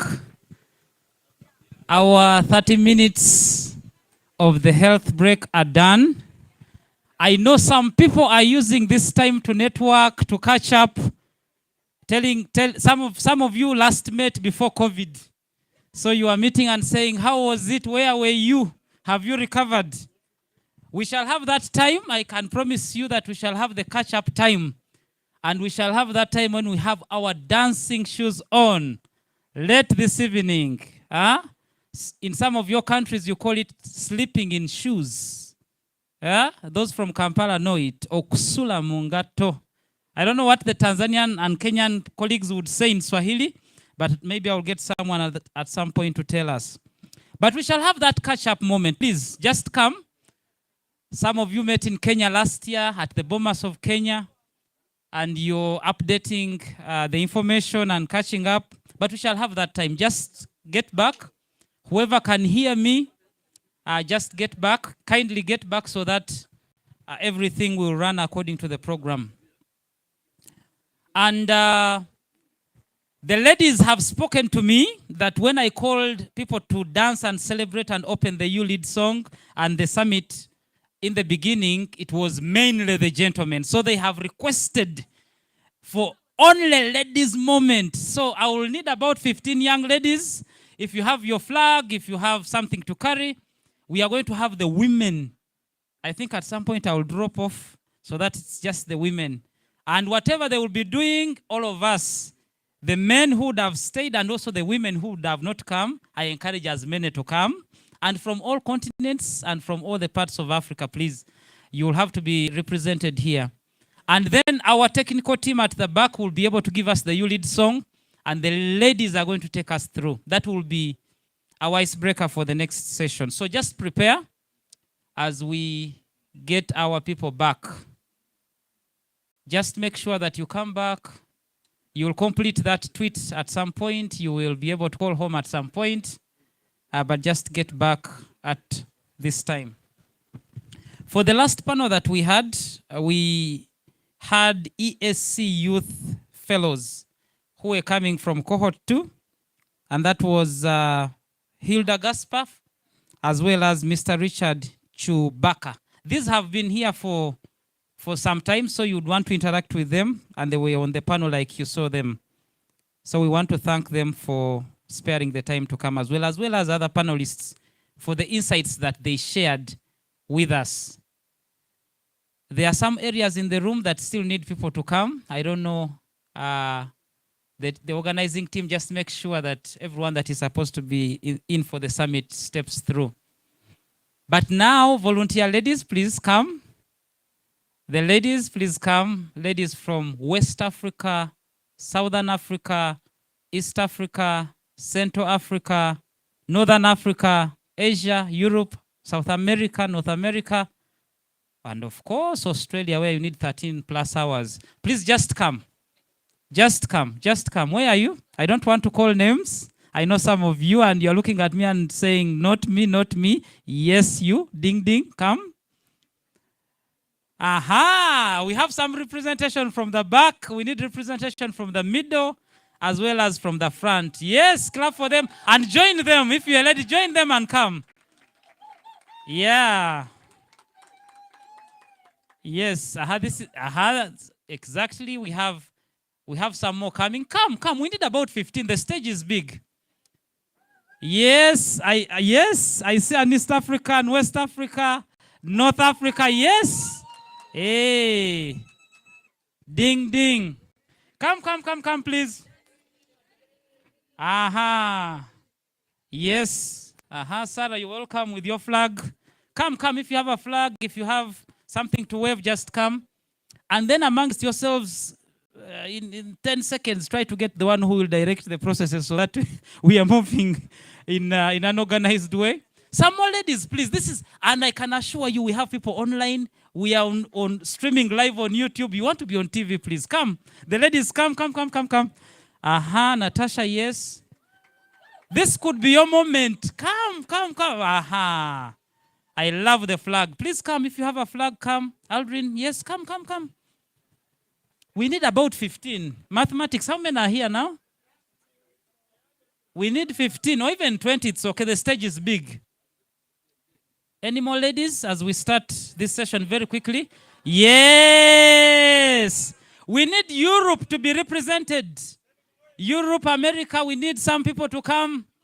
Just feel free to come. Whether you are youth or not, come. Come. We are almost there. I love this. The gentlemen, are you seeing? Huh? Africa is gifted. You can see, right? Yes. So the team at the back, when you're ready, please, the ladies are taking us through. And when they are done, then we shall have the next session. Tusonga mbele mama Afrika, Afrika, Tusonga mbele mama Afrika. It's not a presentation, let's be part of it. All of us, let's arise and enjoy the moment.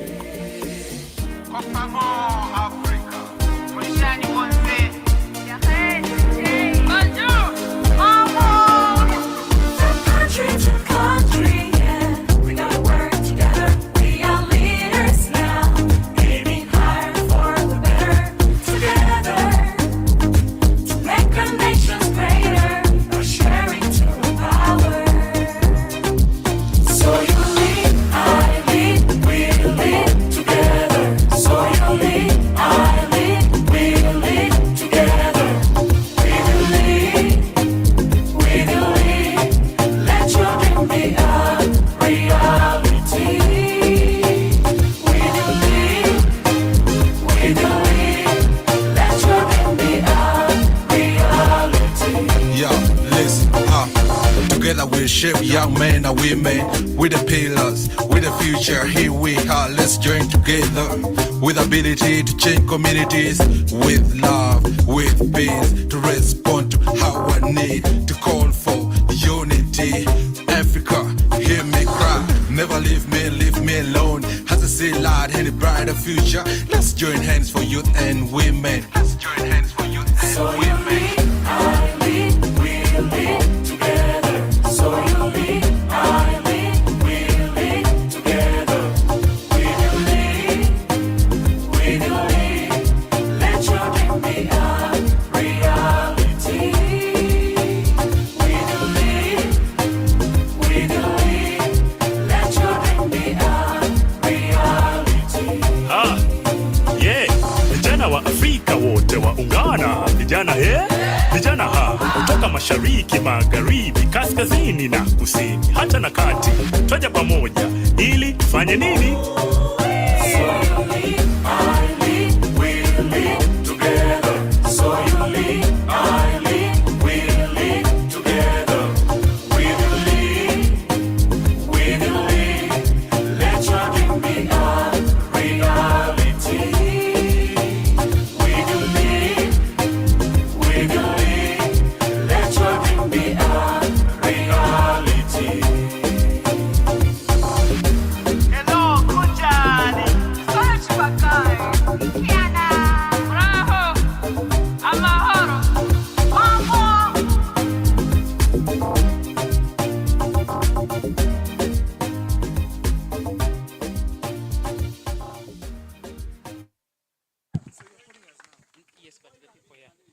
Yeah. The ladies were ding, ding, dong, dong. Ding, ding. Yes. Let's give them another round of applause. Thank you very much. Thank you very much, the ladies. I'm sure we have captured the moment, but you have also enjoyed. We have also enjoyed the moment. Thank you very much. Welcome back from the break tea. Was it ding, ding, dong, dong? Ding, ding. We shall even make it more ding, ding tomorrow.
mama Afrika, Afrika,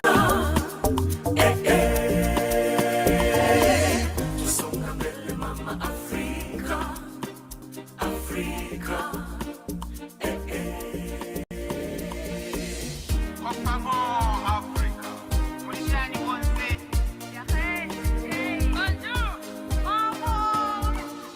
Country to country, yeah, we gotta work together. We are leaders now, aiming higher for the better. Together, to make our nations greater, by sharing to the power. So you lead, I lead, we lead together. So you lead, I lead, we lead together. We will lead, we will lead. Let your dream be a reality. We will lead, we will lead. Let your dream be a reality. Yeah, listen, together we shape young men and women. With the pillars, with the future, here we are. Let's join together with ability to change communities, with love, with peace, to respond to our need, to call for unity. Africa, hear me cry. Never leave me alone. As I see light in a brighter future, let's join hands for youth and women. Let's join hands for youth and So you women. lead, I lead, we lead together. So you lead, I lead, we lead together. We will lead, we will lead. Let your dream be a reality. We will lead, we will lead. Let your dream be a reality. Yeah, vijana wa Afrika wote waungana, vijana vijana kutoka mashariki, magharibi, kaskazini na kusini, hata na kati, twaja pamoja ili tufanye nini? So you lead, I lead, we lead together. So you lead, I lead, we lead together. We will lead, we will lead. Let your dream be a reality. We will lead, we will lead. Let your dream be a reality. Hello, Kunjani.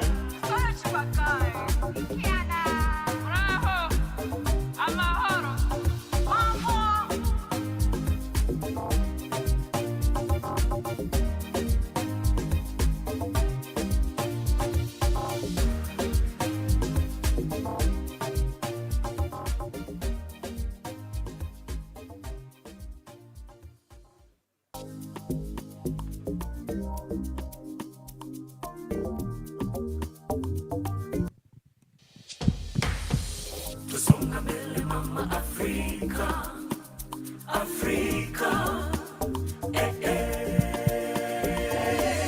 tusonga mbele mama Afrika. Thank you very much. To our online audience, we had a technical hitch, but we are back. The power was trying to be dong-dong, but we have made it very ding-ding, and we are fully back. Ladies and gentlemen, without taking any more time, we are going into our next segment of the program, and this is a Policymakers and Development Partners Roundtable. The Policymakers and Development Partners Roundtable on reimagining the role of policymakers and development partners in rethinking education for young people's competitiveness in contributing to the achievement of the Africa that we want. This engagement is co-convened by the Embassy of Denmark to Tanzania, the East African Community Secretariat, and Oxfam. The moderators have requested me to invite the panelists, and then they will pick it on from there. Ladies and gentlemen, join with me to welcome Honorable Mr. Andrew Lenz, Deputy Chief of Mission, United States Embassy to Tanzania. Yes, he's been with us, early and strong with us. You're welcome. Join with me to welcome Mr. Jamal Mohammed Abdullahi, Director General, Ministry of Youth of Somalia. Yeah. Okay, as he comes, join me to welcome Mr. Rina. Yes, Miss Rina Raurizen Truna. She's the co-founder and deputy director 2030 Beyond. Ladies and gentlemen, join me to welcome Mr. Edward Francois Bokman, Transformative Education Policy and Program Lead of Oxfam International, the Africa Platinum. Yes. Give him another round of applause as he comes. Join me to also welcome Miss Karina Nzialuwoska, Head of Economics and Governance, European Union Delegation to Tanzania. She's over there. Join me to welcome Mr. Tobias Nauruki, Head of Protocol, Africa Parliamentary Network for Values. Yes, he's over there. Join me to welcome Miss Uwera Juliet, who is a researcher and lecturer of law at Uganda Christian University, the Center of Excellency in the heart of Africa. That's their catchphrase. The Center of Excellency in the heart of Africa. Last but by no means the least, Mrs. Dorcas Mwakoi, Country Program Lead of AGRA, Tanzania. Yes. And this wonderful panel will be moderated by Mr. David Onen, the Principal Political Affairs Officer, East African Community. Yes, and also one that I will call a Muzukulu, Mr. Julius Muhindi, Youth Sounding Board member to the European Union Delegation to Tanzania. And at some point, they will be supported by Mr. Regan Muinda, Regional Partners Coordinator for the YouLead Summit. Thank you very much. Over to the moderators. Thank you very much. Which one is on? Yes, good afternoon. Do I know how to hold the microphone? Are you hearing? Thank you. Thank you, David, for inviting our panel. And our panel look very fresh. I think the break tea worked. Without wasting time, we are going to business. You know, my colleagues from Britain, the British, when it is time for business, you know what they do? They fix the necktie, they adjust the jacket, and that is business. For a Japanese, the Japanese, when it's time for business, the jacket is off, the sleeves are folded. And I think Andrew is a very good example of that. How about for the African? The African generally doesn't have a jacket, so we'll throw away the shirt itself. That's the time for go dirty. So we go dirty now in the business. Thank you. To begin with, we are discussing in broad terms education policy for Africa. And the tenets we want to reflect on is the quality of education that we have implemented in the past and what we are implementing now, but also we are looking at the accessibility to education. The accessibility has so many dimensions, including gender sensitivity and youth inclusion. So in this session, we want you to reflect on, I am afraid there are no government policymakers. Is there any government policymaker here? We may find ourselves only people who support education in other people's countries. So, yeah, Somalia is there from government, I think.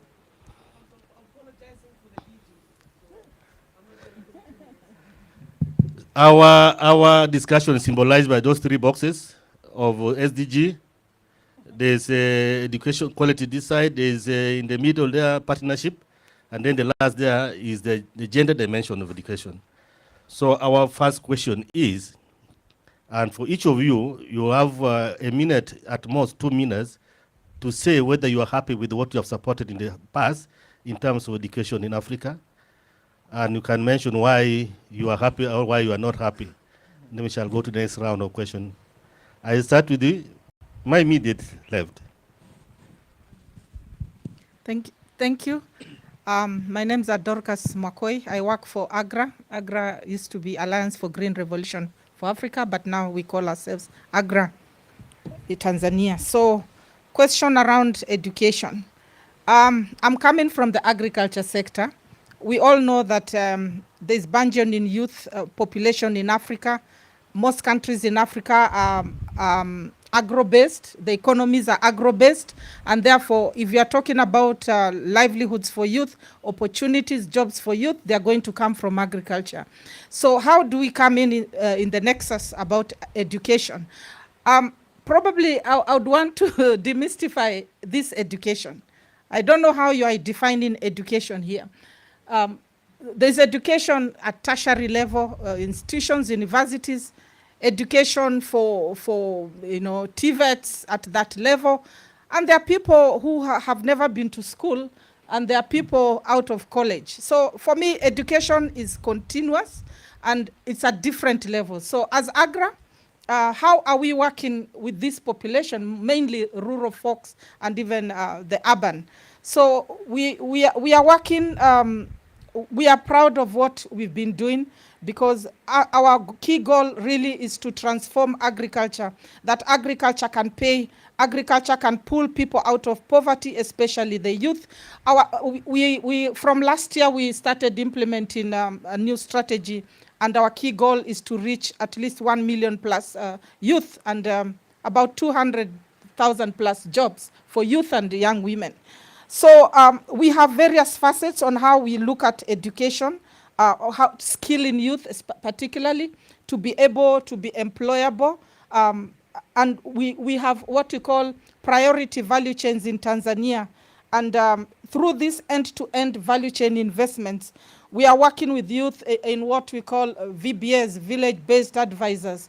We are working to build their skills around how do they reach the 3 million plus farmers we want to reach in Tanzania. So building the skills of youth to provide these services, and mostly they are out of school youth, some of them at different levels. So training them to be able to offer those services to farmers, we find that important, and for us that is critical. Training them to be able to tap into opportunities around end-to-end value chain investments, like aggregators providing market access opportunities. Another level we all agree is issues around, for example, mechanization. We are just completing a study on opportunities for youth and young women around mechanization and what we can do in terms of skilling. We have partnered with TVET, Tanzania Vocational Education Training Centers, in 4 regions where AGRA operates: the northern region, the central region, the southern, and the western region. Why are we partnering with TVET? We realize that even as we support investments around access to mechanization, which is critical for agriculture transformation, we can create jobs for youth and young women by partnering with TVETs to tailor make some what we call curriculum that and the youth are linked to various jobs opportunities. Yes. So TVETs, we also have digitization, where we are working with various innovators to have accelerators and therefore skill youth around digital innovations that may scale up into business models. I want to say that private sector is at the core of this, because when everything is done, if private sector is not mopping up, is not crowding around this investment, then nothing is going to happen. So we are working with private sector around all these investments to be able to tap into these opportunities. But the long and short is that we have to make sure that education at the universities is tailor-made to industry, and therefore curriculum is tailor-made to industry. And that's why even when we are working with TVETs, we are not just venturing out of anywhere. We want to make sure that the curriculum is tailored to be meaningful to the industry out there, even as we link them to even private anchor firms around mechanization. Thank you. Thank you very much. I allowed you to go for more than 2 minutes because you are the first speaker. But the rest will take a little shorter. Our catchword is tailor-made. There are many other things we have noted, but that is the catchword. Education must be tailor-made. Can we proceed? Does it work?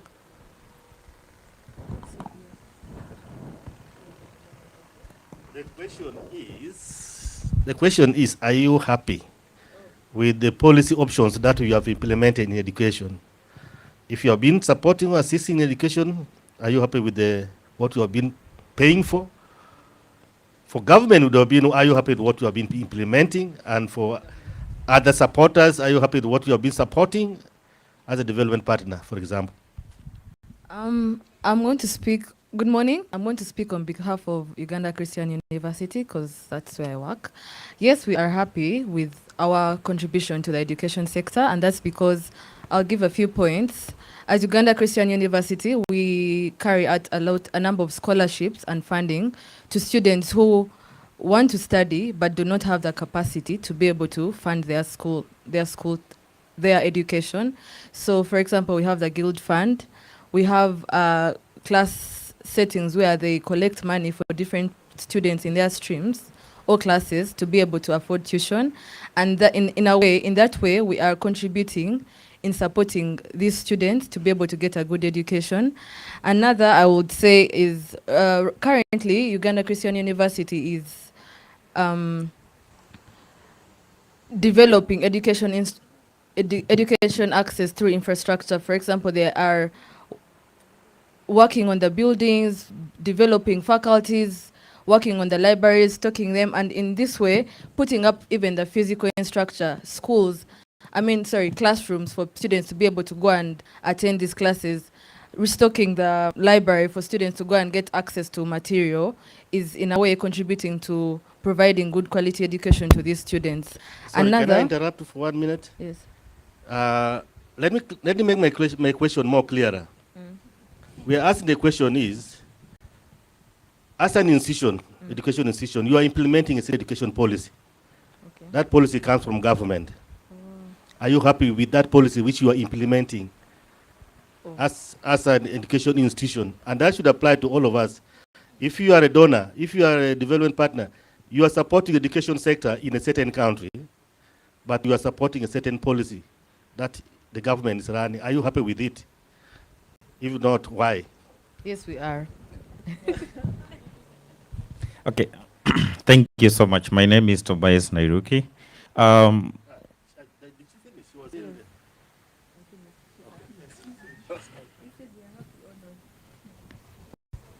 Okay, there are so many policies in education. First, the most important critical thing that most policymakers and even the stakeholders and the government,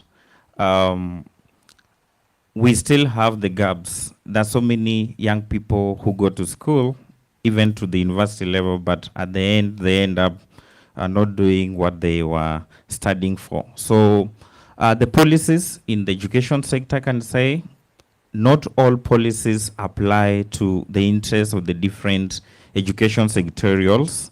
For instance, I can give an example of the Kenyan policy. We have the competence-based curriculum, the CBC curriculum, that was adopted by the government recently. This curriculum is tailored to be able to upskill the young people from that junior level to the university level, so that they are able to, when they come out of the university, at the university, they're able to meet the market standards, then also aligning with the international standards in the education. Some policies are citing examples of the ESC education protocols, which has not been tailored to the local countries in the different parts of the region, and also the African Union's Continental Education Strategy for Africa. These policies are there in place. As a policy representative, representing the members of parliament from the African continent, then also sitting on their policy desk, there are so many gaps to be addressed, especially by stakeholders and partners in education, so that the government may be able to adopt a cheaper policy that aligns with the needs of the people. Today, when you ask any young person seated in this tent whether he's happy or was he or she able to further his studies at master's level, the young person will tell you no. Reason? Education in Africa is very expensive. And this is a fact. That's why many of the young people from Africa tend to seek for scholarships outside Africa to be able to meet the demands of the market. Because when you visit a job market, you'll be asked to submit a master's degree. You'll be asked to submit a PhD, or those are the requirements for you to get a specific job. So some policies are working, some policies are not working. But for us to be able to address all this, stakeholder engagement like the one we are having here, and we appreciate the organizers, to understand what are the gaps. And key amongst the gaps is the expensive policies that we have in our government systems that are making our people, especially the young people, not to be able to further their studies even at university level, and those also to further at master's level. And that hinders them to be able to meet the job market demands. Thank you. Can I go, David? Yes?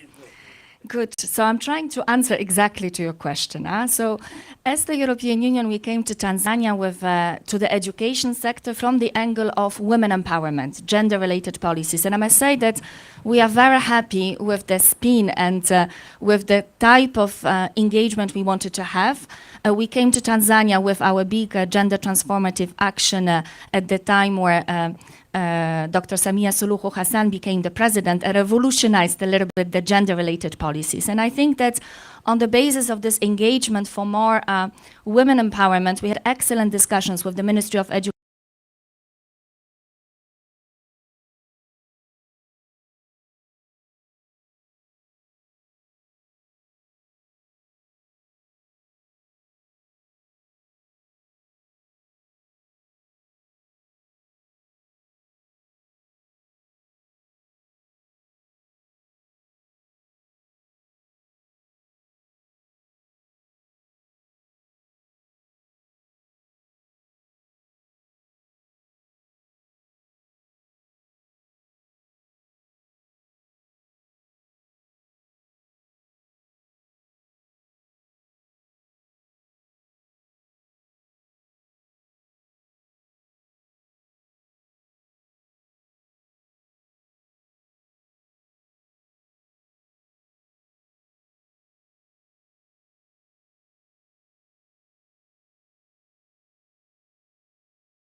it.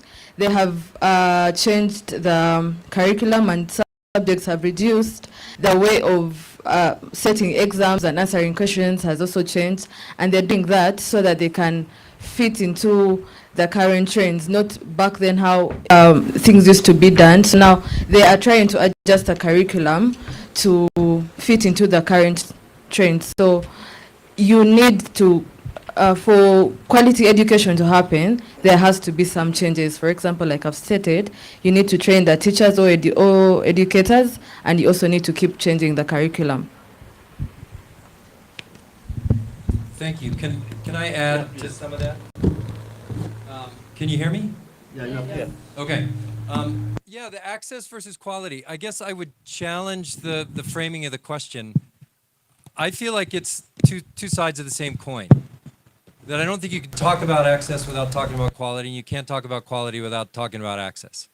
And it goes to some of what you said, that some of our programming that we're focusing on, I'm sure some of my other colleagues up here are doing the same, is how do you teach English language? A lot of our teachers, a lot of the teachers in the school system don't know how to effectively do it. And if that's part of the goal, is to have people coming out, young people coming out of the education system ready with English language proficiency to compete in the marketplace, make money, etc., then you need good teachers. If you've got good teachers who are able to do that, I think that opens up access. All of a sudden, people are understanding and hearing in new ways. They're approaching and accessing the learning in new ways in the teaching. The other thing is just one of our other programs is doing data, funding data that we're sharing with local and community governments so that they understand what's happening in terms of access and quality of the education system. And we're finding out a whole lot of things. And it gets to what I think my colleague was saying too about gender norming. So as we look and do some of this research, we see that girls are still getting pushed into one side of the, into one track. We see that teachers don't have the skills or the training they need.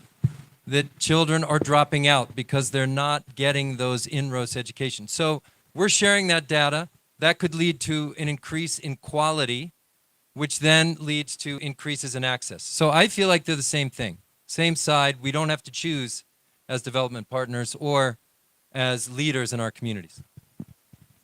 To respond to Mr. Wane's question on education after school, what are the skills required for the youth to be able to meet the standards in the market?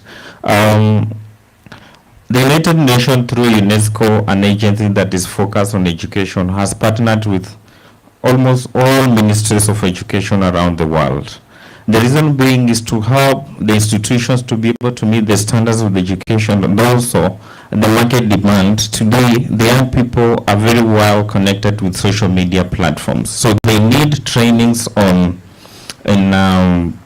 information technology. We have courses on computer science. Institutions have tailored this by having competent lecturers and teachers in primary schools and junior schools so that to enable the young people, as you grow up, you learn the skills that you'll use, even if it is to employ yourself, so that you sustain yourself both out of market and at a personal level. Besides that, also, Agenda 2063 of the African Union also addresses the different curbs that the many countries are grappling with in the African continent. Tailoring all this, the United Nations is also very keen to ensure each and every country, through the ministries of education and also the ministries of health, to meet the standards, and also now mobilizing the different donors to fund the education programs and help children who come from poor backgrounds to be able to go to school, so that when you are out of school, even if you may not be able to further your studies in master's program, you're able to sustain yourself.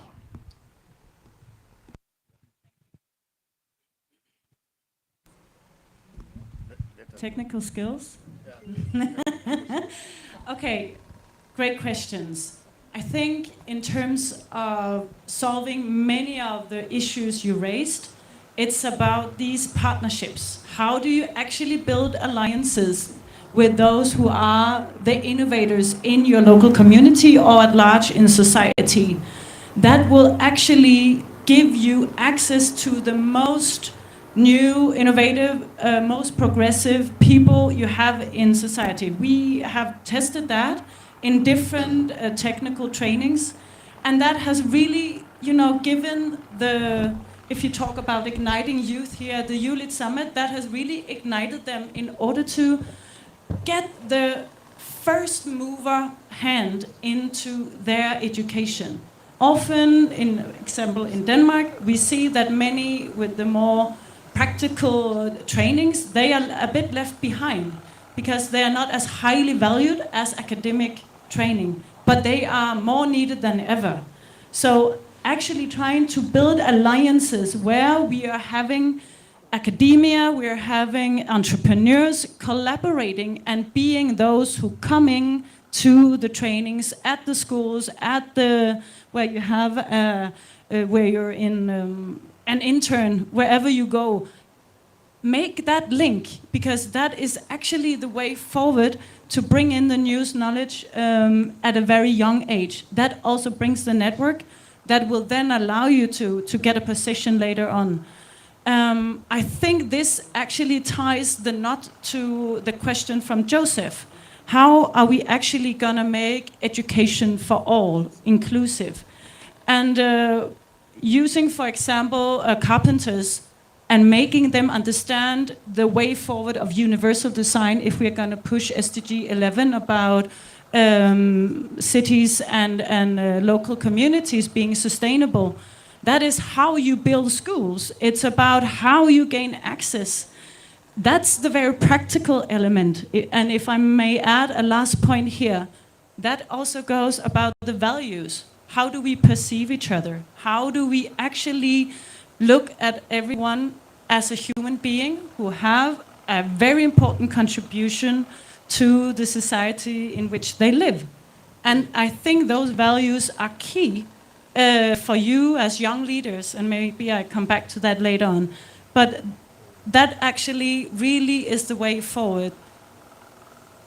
Human rights, access for all, and then couple up in innovative partnerships that connects across sectors. Thank you. Well noted. We may want to make it faster. Okay, Yeah. thank you. No, very quickly. Just quickly for question one to my Muganda Wange from the Mamba clan. Ilinia and Genzi Mutebi Edward. So we must talk afterwards, please.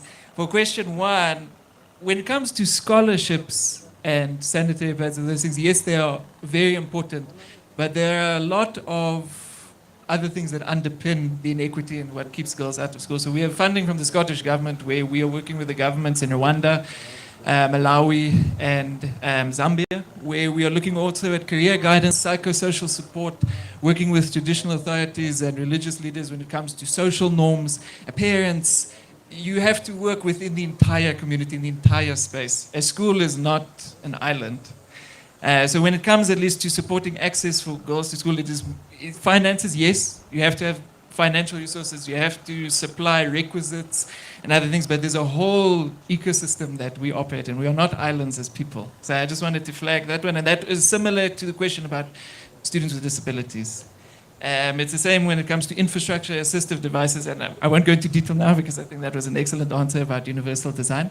But those are all, this is the larger ecosystem that we are operating in, and we have to take that into account. You can choose not to respond to any questions, but if you have, you respond, please. Maybe I choose to respond some of them. Actually, a lot of them are very interesting, but I would maybe talk a little bit about education after university, how to connect education and then to the future job market. And, there are different career plans that can come up from the higher education. One of the, let's say, where we see the most of hype recently, a lot of policies, a lot of things that are happening also with our support, is whole area of entrepreneurship. You see, you come up from the university with brilliant innovative ideas, with brilliant ideas for business, but how do you bridge this gap? You know, how do you move from there? And I think this is where we need a lot of connection with the concrete opportunities that will help you to actually start your own business and act on your business area, on your business innovation. And we are supporting those type of, let's say, passages between university and the future business through many different ways. So we have defined a lot of programs that help young entrepreneurs, help startups to access to finance, to get a support to actually crystallize their idea and implement it, and then scaling it up through the banking institutions. So we have created channels of access to finance through many different catering to different niches, to small entrepreneurs that really need a little bit of hand-holding in the beginning, granting to help them crystallize their idea, moving up to the startups, how to provide funding that is specifically catered for the needs to connect them with other entrepreneurs and funding, and then looking at scaling up, working with bigger banking institutions on access to finance that it's better, let's say, addressing the needs of the small, medium-sized enterprises or SMEs. But we're also working, because, you know, we're providing a lot of finance and access to finance, but we're also thinking how to change the policies. So once we return to our country, what state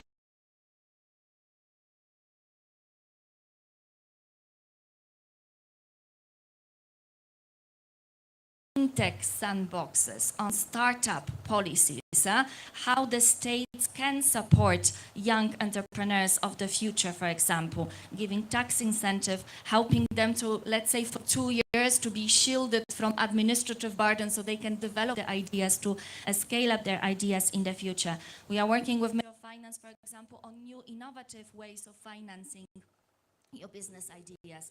Crowdfund guidelines we developed with capital markets and securities agencies. We are now working on green bonds framework, both for private sector and the government, sub-government type of entities. We are working on bringing to Tanzania, for example, the first private venture capital fund, and we are already working with the government on government-created venture capital fund, just to see how to support those ideas in the future. But entrepreneurship is not the only career path for you in the future. You can go to politics, you can go to other leadership positions, and we have very interesting programs, for example, working on leadership skills for women, working with Wungozi Institute. I think it's already 3 or 4 cohorts of brilliant women that have been trained and that are now equipped to kind of take on this leadership role in the future. And finally, one of the career paths could be going into further research for the future, into doctorship or something like this. And for this, I think Europe has one of the most wide scholarship program developed. It's called Erasmus+, working with all the countries in the world, but also every of our European Union member states has its own national scholarship scheme. So I think between all those programs, there is a lot of opportunities for researchers, for young let's say, Africans who want to continue their studies in the future to go into those type of opportunities and to benefit for them in the future.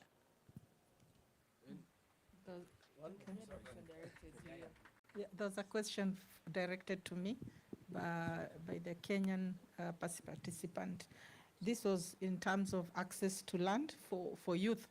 Yes, it's true. An average farmer today is 60 years old, and therefore they should be handing over the baton to the youth, of which majority of the population in most African countries, almost 60% is youth at this point.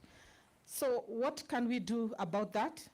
I think the government needs to have intentional policies to facilitate youth to access. Kenya has given one of the best examples I think I know of through the Building Better Tomorrow program. That is a clear government policy, you know, how I'll call it a policy in Tanzania, where the government has set aside acres and acres of land, mainly for youth. And the government has put in funds. They are training youth, skilling them, and also providing farms in terms of what we call block farms for youth to be able to farm and also become SMEs around those block farms. So the government has to be intentional. If it's not happening in Kenya, I think there's need to motivate the government around that. But if you're coming from Kenya, I think it was happening in one of the counties. The first governor of Bomet, Ruto, he set aside several acres of block farms, and the youth were farming in those block farms. So it's about youth being able to maybe policy and advocacy around that to be able to have the right policies. If not policies, framework, kind of incentives to encourage youth to be able to farm. But I want to say opportunities around youth, it's not just farming, but there are several other opportunities along the that youth can be involved in from end-to-end value chain investment. Moderator, I have one point, and I want the education. I told you, I don't come from the education sector, but the education sector can learn a lot from ag sector, where I come from. I've been in the policy space in government, but even now outside government. And I'm happy USAID talked about it briefly in terms of coordination. A study was done sometimes back in agriculture. Those days I was working in Kenya, and the landscape showed millions and millions of dollars that were invested by different partners, several of which were not even aligned to government. So how can partners work together and align to government agenda in countries where they're operating in? So that's what. So the institutional architecture around education sector has to be looked into. Talking about implementation of policies. Someone mentioned about policies. In agriculture, like Agra, we realize that government has to be at the center for transformation of agriculture to take place. And that calls for strengthening capacities of government. I don't know how many are doing that in the education sector, talking about embedded advisors, talking about hand-holding sometimes government to be able to understand, providing evidence-based policies, inclusivity, bringing the right actors on the table for those policies and policy agenda. So all this, someone talked about pads. I don't know, nobody talked about this. I don't know who will answer. Okay, so inclusivity, bringing the right people on the table to have and advocate for the right policies. I think all this, the ecosystem around these policies is also very important. Thank you very much. Yeah, then you pass it.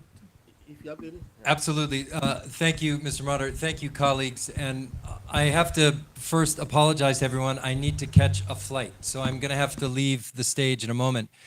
But if I could, I just wanted to do two things to challenge you in the days ahead as you're discussing and coming up with your policy agenda.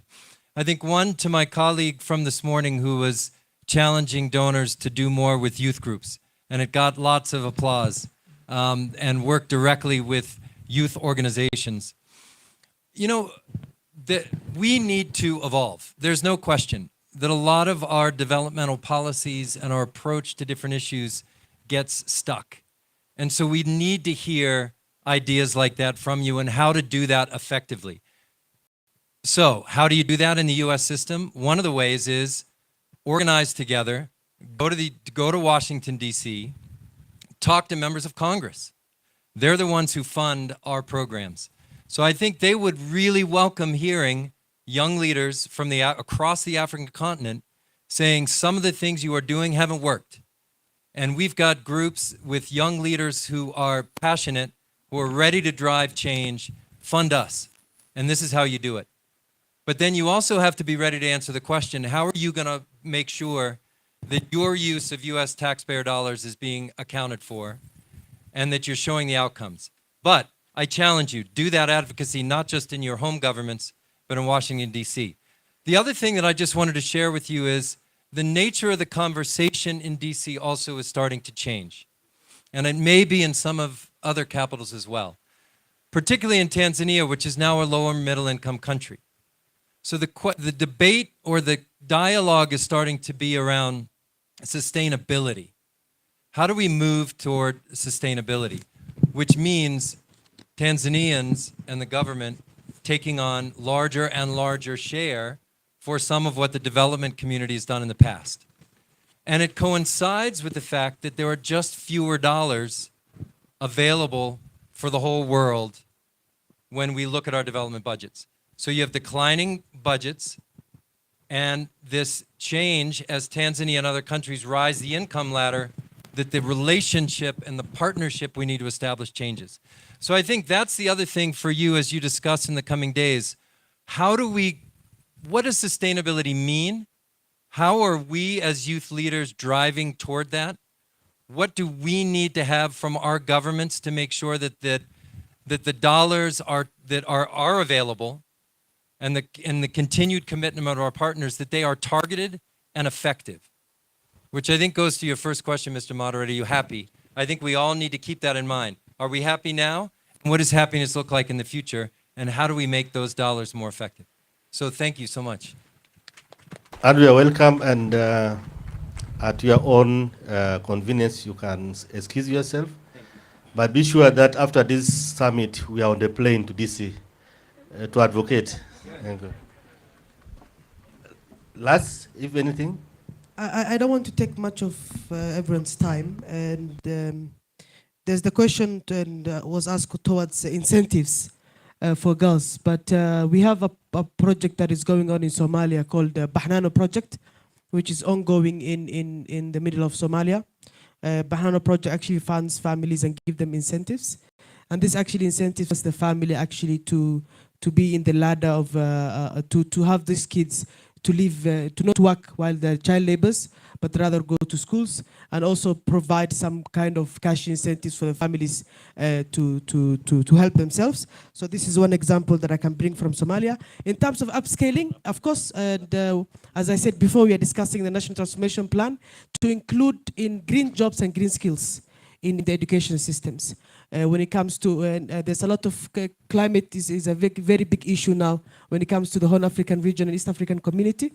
And how can we now be more, providing more green jobs for the youths? And also how can we as governments now try to provide TVET or technical programs for green skills? And that's something that I think the donors and the government need to discuss more. Awesome. We have one more word and then we'll wrap it up. Thank you. Yeah. I'm very sad that our colleague from the US has now left because I think one of the things that was mentioned was accountability.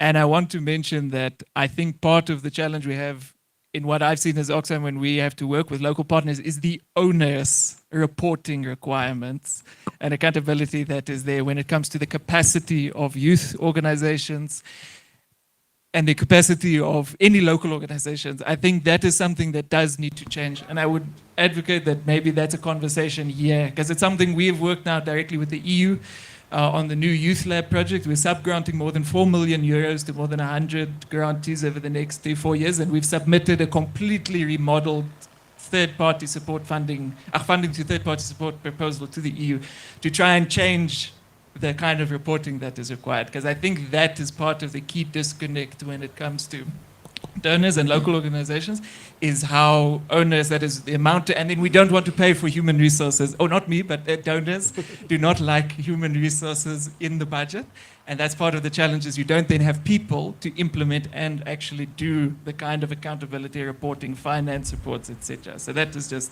my last word. Are you talking about your neighbor on the right, or it is because we know EU is very good at that. Accessing fund from EU is one thing. Using and accounting for it, you spend more than half of the fund in accountability. Okay, but that is the policy, individual donor community policy, which they know it fits their own accountability demands back home for the people who give the money. Julius will wrap up with the remaining 10 or 15 minutes. Okay, thank you so much, our speakers, for responding well to the question from the audience and the one asked by my fellow moderator, Mr. David Onen.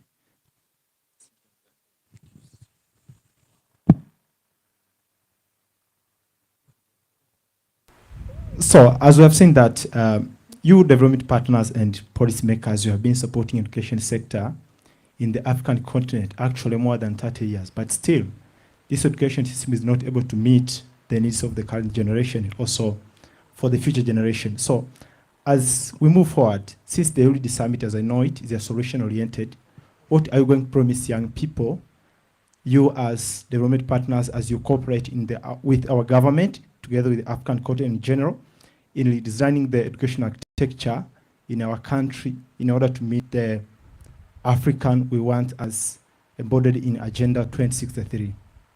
You can respond in just 2-3 minutes. Then after we'll be wrapping our session. What are you promising the youth? Yeah, I think what we are promising is to work together with government to ensure that the policies, they have the right policies in place. First of all, that those policies are evidence-based.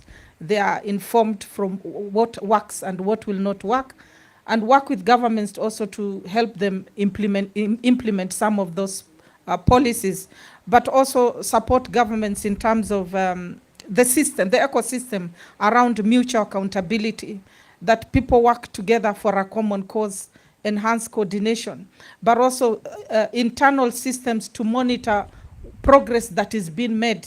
I think that is very important. And also as donors to work in a manner that we are well coordinated, we are building synergies, we are well coordinating and building complementarities. I think I'll stop there. Okay. Oh, yes. Yeah. I think one of the ways to promote the youth is to empower them, give them a voice to speak and be heard, encourage them to come out and advocate for their rights, advocate for their, advocate for what they want, because people are willing, clearly you can see the donors are willing to facilitate them and support them. So what we need to do is encourage them to keep going there and putting themselves out there and giving it a best shot. We promise the young people that we will work closely with the government to do monitoring and evaluation in every policy that is set aside to support education, then also doing capacity building to the youth leaders. We understand that the young people sometimes they fear to speak out when there are issues that they need to be addressed. Working with them closely to advocate on the implementation of those policies that are already in existence in our different platforms, either in ministries of education and relevant agencies that support education. And sometimes also working closely with the communities, as one highlighted, that bringing on board the community, starting with the youth groups, the women groups, so that they're also involved in coming up with strategies and policies that can work for them, then working with the stakeholders and the donors to ensure those key areas of concerns are addressed within the clear framework and accountability is upheld. Thank you. Julius, I have a problem with the question because the question somehow, I don't know, the hypothesis is that it's development partners that can solve all the problems, of the education system in Africa. And I think this is something that I'm not agreeing with. We can, yes? Can I clarify for you? Yes. We are saying from where you sit. Of course, and that's why I will respond to the question because, at the end of the day, we are aligning with the government's policy. But from the question of Julius, there is a feeling from the youth in here that those policies are not yet perfect. They are not delivering on what you see, on what your ambitions are for the education sector. So I think the best thing maybe, we do support those policies and we will support them in the future. But maybe what I can promise today is that if we are also here to support the youth influencing their own policies in their own countries. If the Youth Sounding Board, for example, in Tanzania, feels that the education systems as they are, with all the reforms that have happened, do not respond to the challenges of the 21st century in Tanzania, we are happy to accompany you and to create dialogue opportunities with the Ministry of Education, with the Ministry of ICT, with the Ministry of Gender. Let's start the discussion, but it's not, it's not us who are going to change the face of the education policies in Tanzania or in Africa. It will be the governments, it will be the youth trying to influence the policies so we finally get there. But I think, a big responsibility is also on you, and we can facilitate this engagement. Okay, thank you. And actually the question was centered on exploring you how, as development partner, you can cooperate with the government and also young people. That's what we need you to respond on. Thank you. I also feel weird to answer the question because according to the African Union, I am still young. I'm still a youth. So it's weird to say what I can do with young people when I still am. But we are all young, just some are younger than others. At least from our side, I think what we can always say is we are open and willing as partners. As we have echoed around here, we are here as partners. We cannot change things, especially alone. We can only change things when we work together. So when it comes to financial resources, working together, technical capacity, any kinds of engagements with your governments, with ministries. Because I'm a South African, I live in Uganda, I'm a regional lead. I don't know everything. I don't know what happens in Tanzania. I can only work and support those who actually know what is happening here to make change. So in the support that you need. So that's all I can say, at least from my side when it comes to this. We're working with government, working with youth organizations. That's how we can work together. So let me stop there. Hi, everyone. Are you there? I think so too. It looks like it. And you're here as upcoming or already young leaders, right? Yeah. So you're advocates and activists, and there have been talking a lot about scholarships and ways of gaining new knowledge. But it always starts with your inner reflection. What kind of young leader do you want to be? Because being a leader is also being a role model. So if we talk about education, if we talk about gender-biased programs, it's all about seeing every person as an individual, and do you perceive each and every person as equal? Do you actually do that in your everyday life? Do you meet people with the same perception and open mind, no matter gender, no matter appearance? And I think this is the way forward. If you approach every individual in that way, then we will have many more successful education programs and less gender-biased approaches, because it will not be a question of that anymore. So really, how do we make truly inclusive processes where human beings relevant to each other come together in innovative partnerships and really create what there is needed, and all voices are listened to, no matter who you are, because everyone have a value point in such a setting. So I really think it's up for everyone. Really think about, are you actually treating people equally in your way, no matter position you're holding? And if you do that, then there is really hope and agency and a way forward. Thank you. Thank you so much. Hello, everyone. I think we are still awake. For me, the question was going on donors and the governments. And as we heard from the US Embassy, you have to go to Washington and talk to the Congress. And the donors have a lot of requirements and regulations. So I will advise the youth to focus more on our private sectors. Let's focus on our private sectors. If we need money from donors, it takes all these processes, and the process is very long. So instead of taking all that time and effort and energy, private sectors in your countries are there, and they have the community responsibility to you. So let's try to be more outspoken. Let's advocate and make awareness on our private sectors to invest more in youth organization, youth initiatives. I think I will leave it on that. Okay, thank you so much, our speakers, for a nice work that you did in this session. As we are winding up our session, we have 2 minutes actually to wrap up our session, but I would like to give this opportunity to the speakers, to the audience actually. I would love to get 2 people. Maybe they can ask the following question. If we were to write the post-summit agenda from this session, what would it be your input to the post-summit agenda from this session? In just 5 sentences by each. Can you come in front here, please? Just 2 people.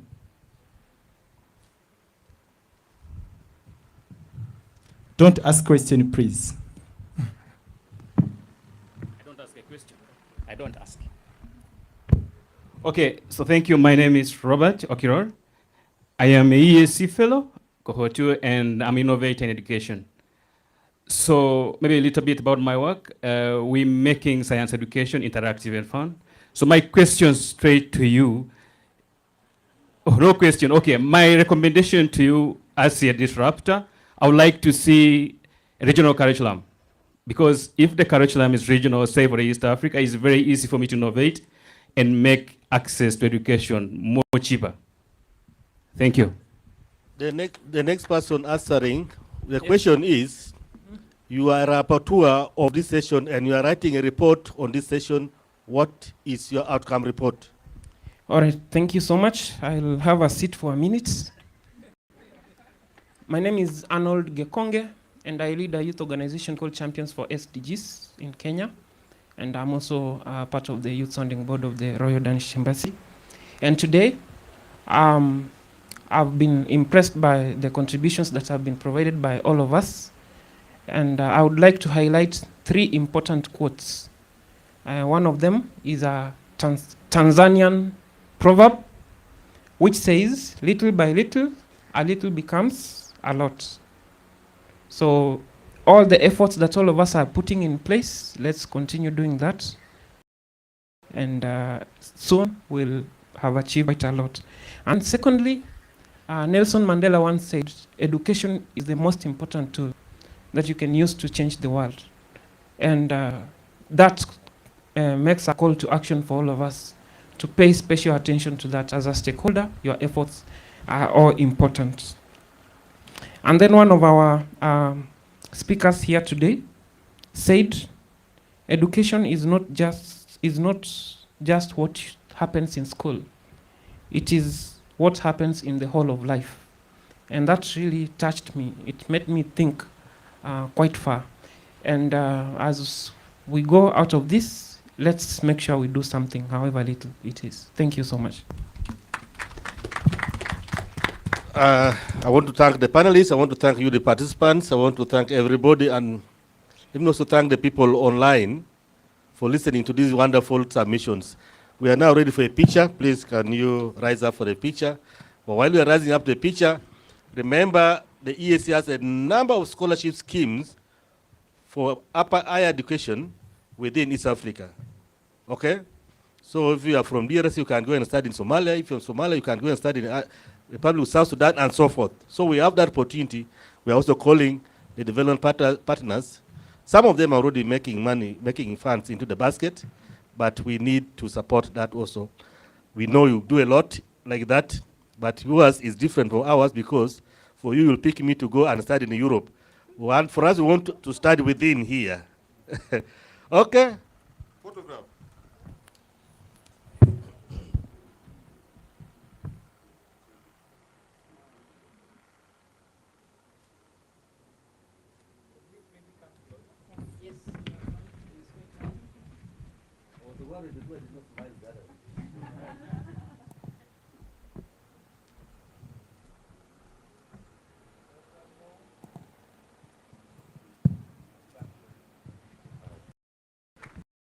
Round of applause to our panel.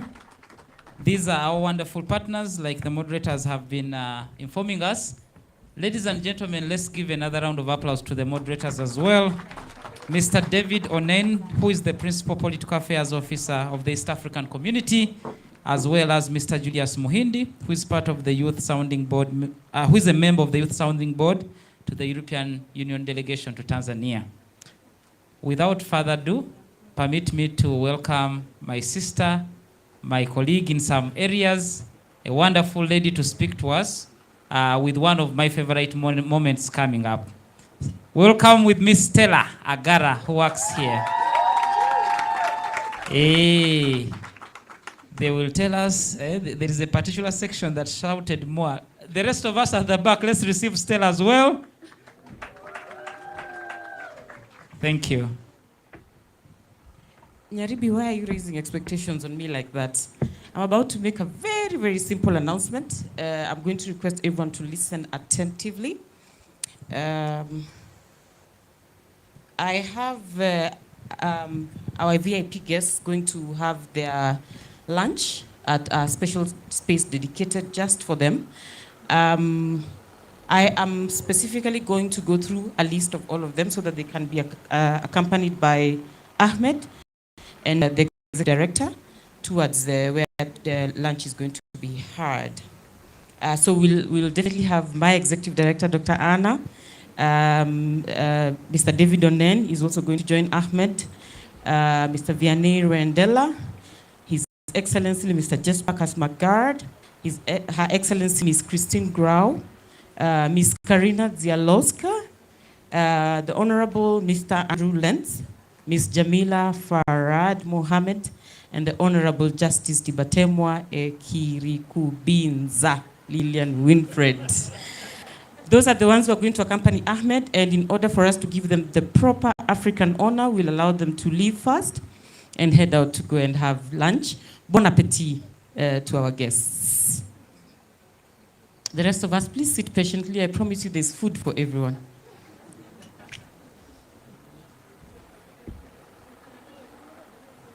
Thank you very much. And thank you for honoring our invite. Please clap for them as they go.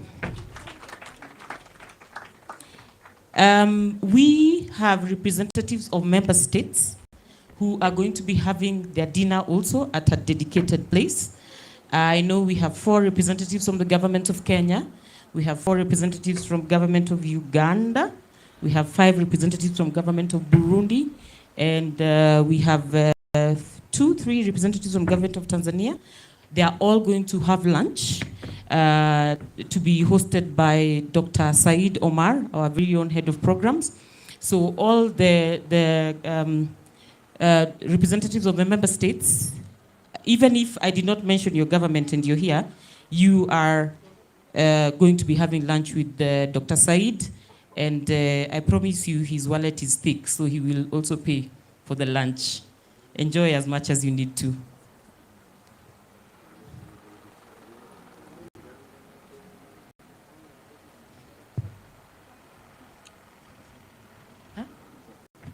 I'm not seeing the delegation from Burundi, from Uganda joining.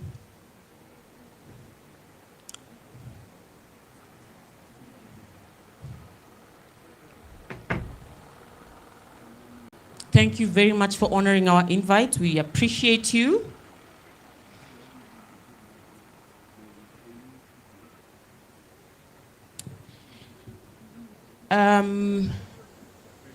Next, the SDG course group and the ESC fellowship course group.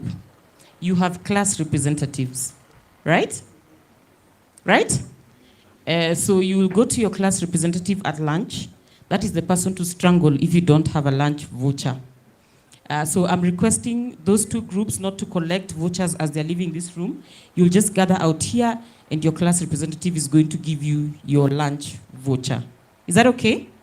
Please don't confuse. SDG course and who? And ESC Youth Fellowship. You'll collect your vouchers out here. If Robert does not have your lunch voucher, you know what to do. Okay? Is that clear?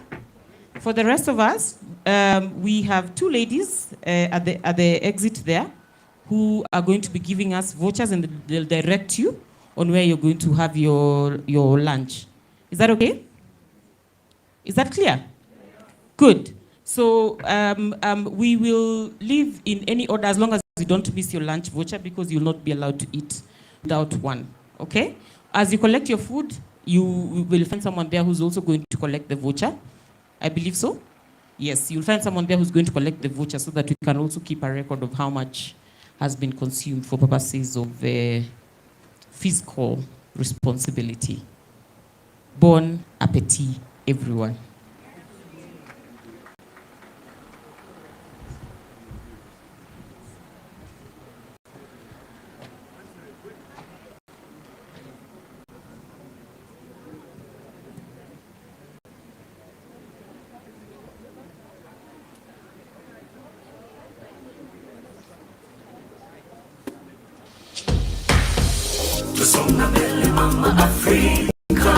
Please just leave the gadgets. Don't go with the gadgets. The gadgets for interpretation, just make sure they stay. Thank you. Africa, Africa.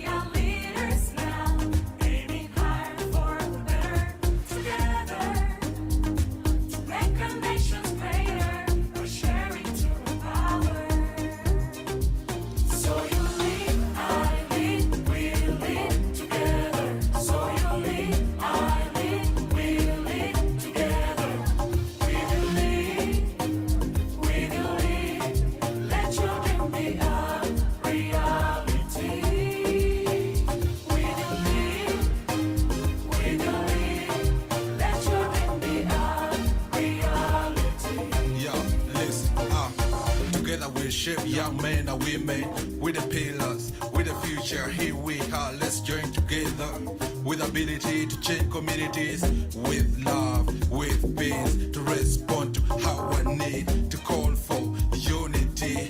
Africa, hear me cry, never leave me alone, as I say loud in a brighter future, let's join hands for youth and women, let's join hands for youth and women.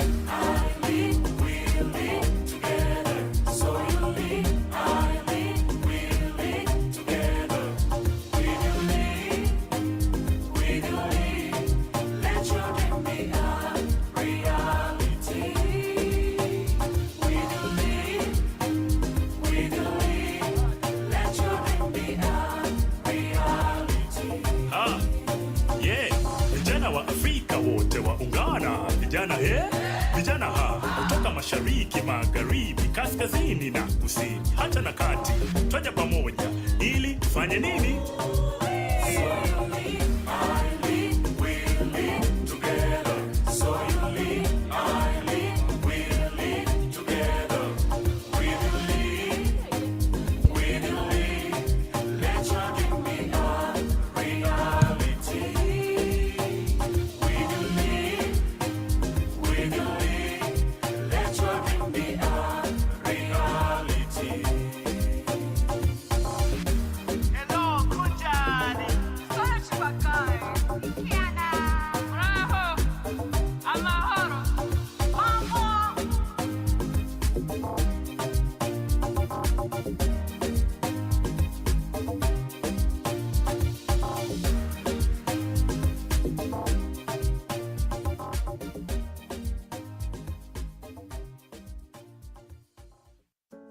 My river of life to this particular fellowship starts way back in campus when I led the students in the Students' Union for about 2 to 3 years, and I had this motivation to do politics to the higher level. So I delved into trainings that were training people on how to be good political leaders, especially women. And I got a lot of insights to understand how the system works and how my country understands and takes women in politics and how it treats women as well. Later on, when I delved into YouLead Summit as well, I found the link on the group to apply for Lead Her. This motivated me to just still delve into women in Africa and trainings in Africa as well, to come back and bring that to my community. The reason I applied for this fellowship is because of my interests. I am interested in public management, in leadership, in being a leader that makes an impact and a positive impact at that. And immediately I saw the advert, I just thought, wow, what a good thing it is to be in a space of female leaders and female leaders with a positive impact. It was such a good opportunity, and I said, why not? I need to connect and network with like-minded people. So I gave it a shot, and I'm so privileged that I was actually shortlisted.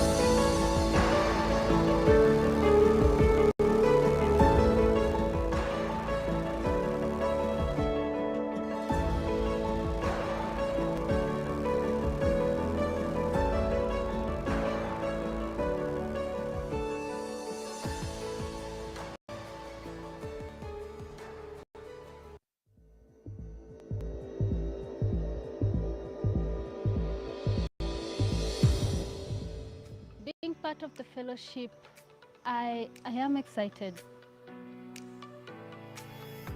It's your time to say, who am I? We need to have a peace and security environment. The start of our meetup here in Arusha has been equally very good. This is the first day. This is a platform for me to be more empowered, to learn more. I've got a chance to get introduced to, climate action and justice. Everyone comes with their own story, experience, and I get to interact with them.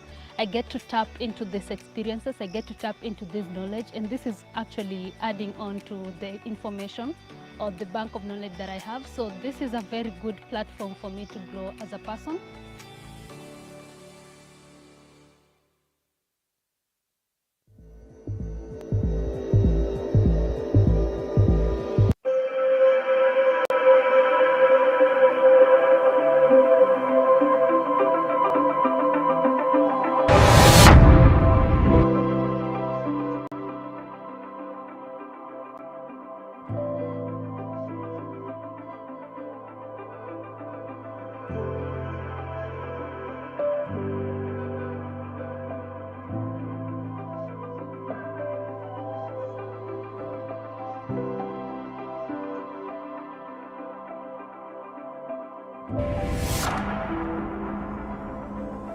Whether you believe in a higher power or not, it is an undeniable truth that us as humans have been destroying our mother nature with our actions, which calls for a collective responsibility to restore it. Only when the last tree is cut down, the last fish eaten, and the last stream poisoned, we realize that we cannot eat money. Justice is all about going back to our roots and protect our Mother Earth. Going back to where we come from.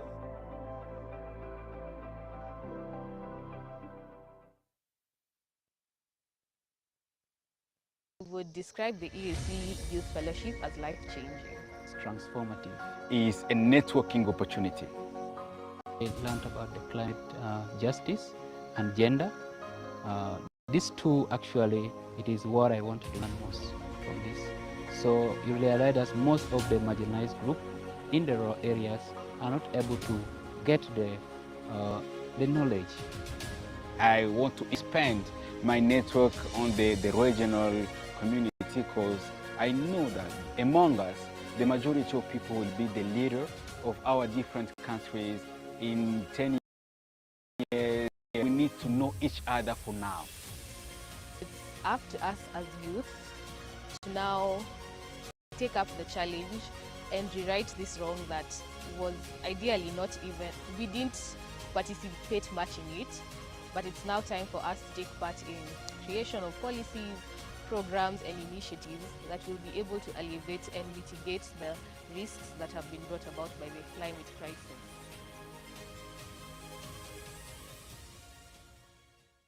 Would describe the EAC Youth Fellowship as life-changing.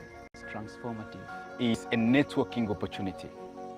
I learned about the climate justice and gender. These two actually, it is what I wanted to learn most from this. So you realize that most of the marginalized group in the rural areas are not able to get the knowledge. I want to expand my network on the regional community because I know that among us, the majority of people will be the leader of our different countries in 10 years, 20 years, and we need to know each other for now. It's up to us as youth to now take up the challenge and rewrite this wrong that was ideally not even, we didn't participate much in it, but it's now time for us to take part in creation of policies, programs and initiatives that will be able to alleviate and mitigate the risks that have been brought about by the climate crisis.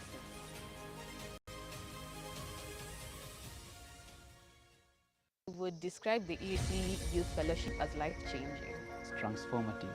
It's a networking opportunity. We learned about the climate justice and gender. These two actually, it is what I wanted to learn most from this. So you realize that most of the marginalized group in the rural areas are not able to get the knowledge. I want to expand my network on the regional community because I know that among us, the majority of people will be the leader of our different countries in 10 years, 20 years, and we need to know each other for now. It's up to us as youth to now take up the challenge and rewrite this wrong that was ideally not even, we didn't participate much in it, but it's now time for us to take part in creation of policies, programs and initiatives that will be able to alleviate and mitigate the risks that have been brought about by the climate crisis.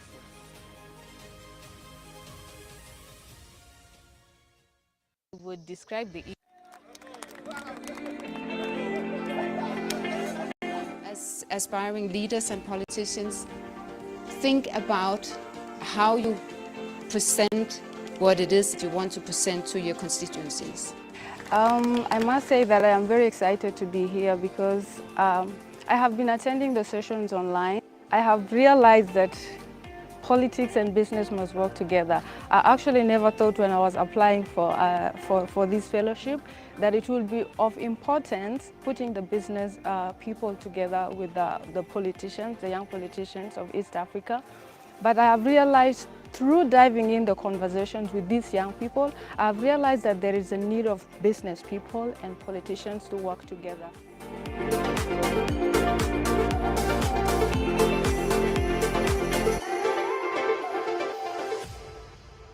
Ringo, Ringo, Ringo, Ringo, Ringo, Ringo.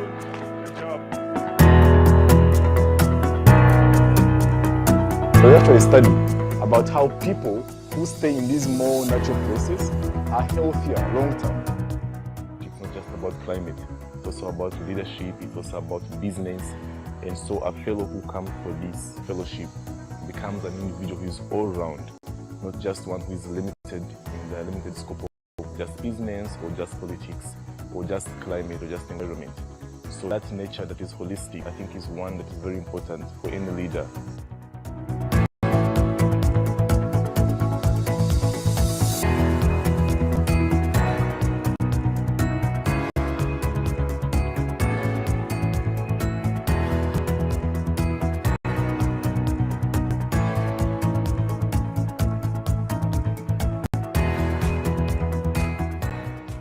Things you have control over.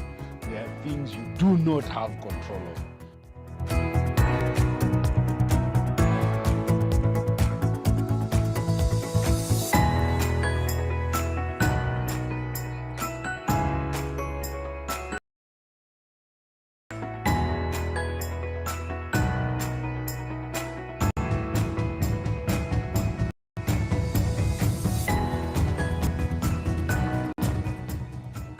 The EAC Youth Fellowship is impactful. It has equipped me with skills regarding negotiation, the importance of having youth involved in these negotiations. I have skills in video editing and graphic design. So I'm going to use those skills to create advocacy for climate justice.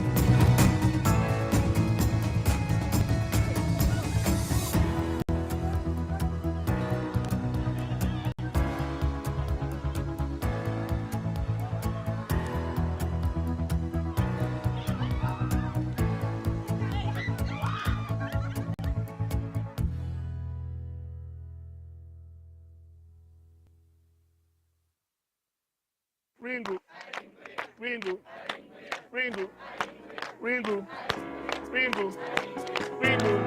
Good job. There's actually a study about how people who stay in these more natural places are healthier long term. It's not just about climate, it's also about leadership, it's also about business. And so a fellow who comes for this fellowship becomes an individual who is all round, not just one who is limited in the limited scope of just business or just politics or just climate or just environment. So that nature that is holistic, I think, is one that is very important for any leader.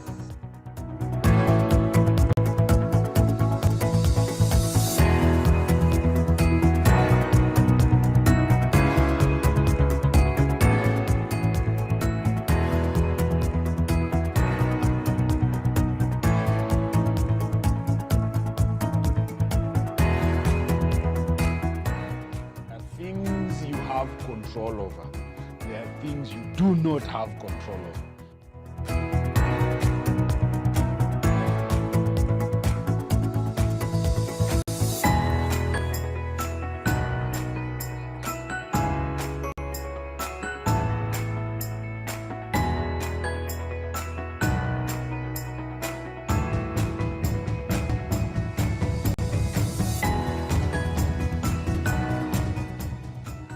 The ESC Youth Fellowship is impactful.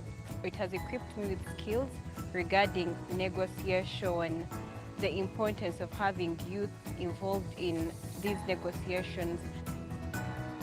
I have skills in video editing and graphic design. So I'm going to use those skills to create advocacy for climate justice.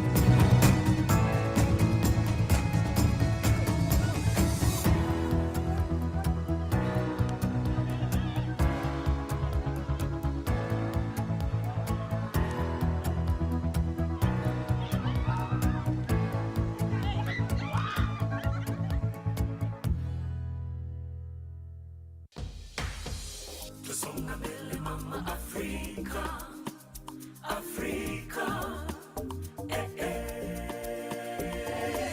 Tusonga mbele mama Afrika, Afrika,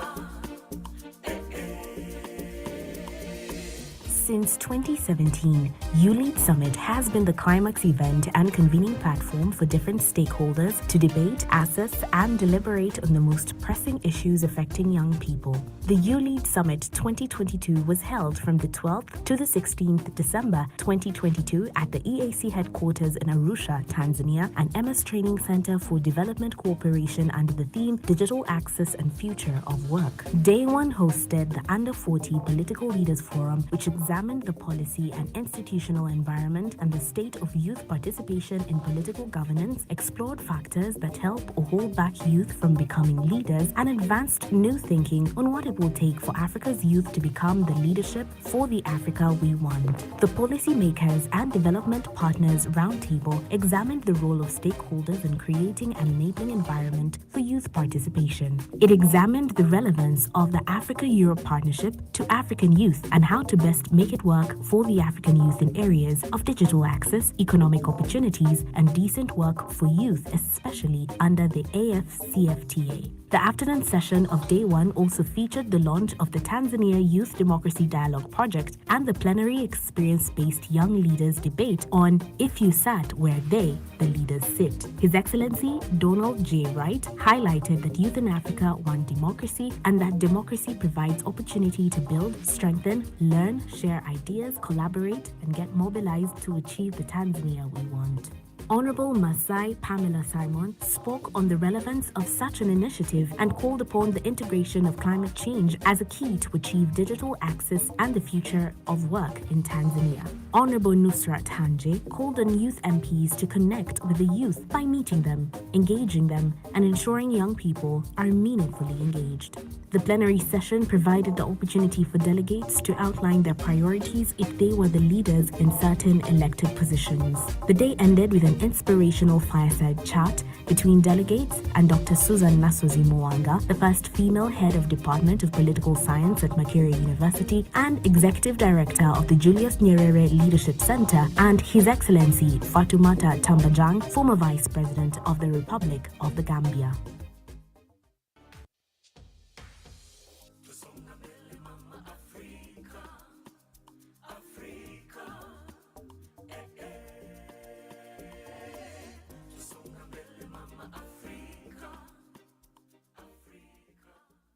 On day 2, the Under 40 Business Leaders Forum explored making the AFCFTA promises to African youth a reality, opening markets and opportunities for women, youth, and SMEs. It also served as the last mile for YouLead's ongoing process of collaboration with the AFCFTA Secretariat, United Nations Economic Commission for Africa, on consultation and collecting of youth and women views and contributions for AFCFTA Protocol on Youth and Women in Trade. The forum started with opening remarks by distinguished guests and representatives of MS Training Center for Development Corporation, the East African Community, the East African Business Council, United Nations Economic Commission for Africa, and the International Trade Center. It was followed by the Policymakers and Development Partners Roundtable, which hosted a fruitful dialogue and exchange on Africa-Europe partnership and entry points for young people. The discussion, which hosted representatives from both Africa and Europe, including the African Peer Review Mechanism and the Young European Federalists, tackled several aspects including partnership for green transition and energy, partnership for digital transformation, sustainable development and jobs, peace and governance, and migration and mobility. The afternoon session of the Under 40 Business Leaders Forum provided an opportunity for delegates and distinguished guests to discuss YouLead's work on youth in business, trade and enterprise, and the entry points and opportunities for women and youth in trade entrepreneurs in the AFCFTA Women and Youth in Trade Protocol. This was followed by the EAC Youth Enterprise Accelerator Awards, EAC-YEA, for cross-border trade innovation. The session featured presentations by 4 applicants of the EAC-YEA 2022 who were given the opportunity to present their business idea proposals and invite startup investment from the partners attending the summit. The problem is there's a lack of equitable financial inclusion for young people in Africa. And also, the root cause is financial illiteracy. Many of us know how to make money. The truth is, I don't have to teach you how to make your money. The issue is, how do you manage it? And what's our solution? We'd like to empower young people to make informed financial decisions through financial literacy programs. So there's a prepaid debit card we've created to grant users access to financial services and also to enable them practice good personal financial habits as they learn. My name is Kevin Yonghuru. As said, I'm the founder and the CEO of Spota Company. And Spota Company is an agribusiness company processing the sweet potatoes. 64% of population in Burundi affected by malnutrition. And you guess what? Most of factors which are there, we recognize one factor, and that is the one we wanted to work on. That factor is related to the increase in price of sugar. As you know, that sugar is mostly used in preparing porridge and bakery products, as you know. But in Burundi, you realize that along 7 months out of 12 months along the year, we have shortage of industrial sugar. Along the year, we harvest around 746 tons of sweet potato. That's why on that opportunity, we came up with a different products so that we help the population of Burundi to be able to access to the highly nutritious porridge that doesn't require the sugar. Even if there is no sugar, they can still use this porridge. So we have Peter Garang from South Sudan, who is the founder and CEO of Sud Health. Thank you. My name is Peter Garang. the founder and team lead for Suit Tech, a company that is currently under prototype. I just want us to take 1 second to think about losing a sister, a mother, a wife, because of something that you and I can prevent. That is what exactly happens in South Sudan, where 1,150 lives are lost during delivery. My team and I came up with the Suit Tech that ensure the provision of early services through telemedicine, and that will act as an alternative early care services during early emergencies and beyond. The forum was closed with remarks by His Excellency Albert M. Muchanga, Commissioner for Economic Development, Trade, Industry, Mining at the African Union, which marked the launch of the African Youth Business Council, AFYBC, a continental apex body for the youth-led private sector entities, institutions, and associations in Africa, advocating for a youth-friendly business policy environment in general and making AFCFTA promises to African youth a reality in particular.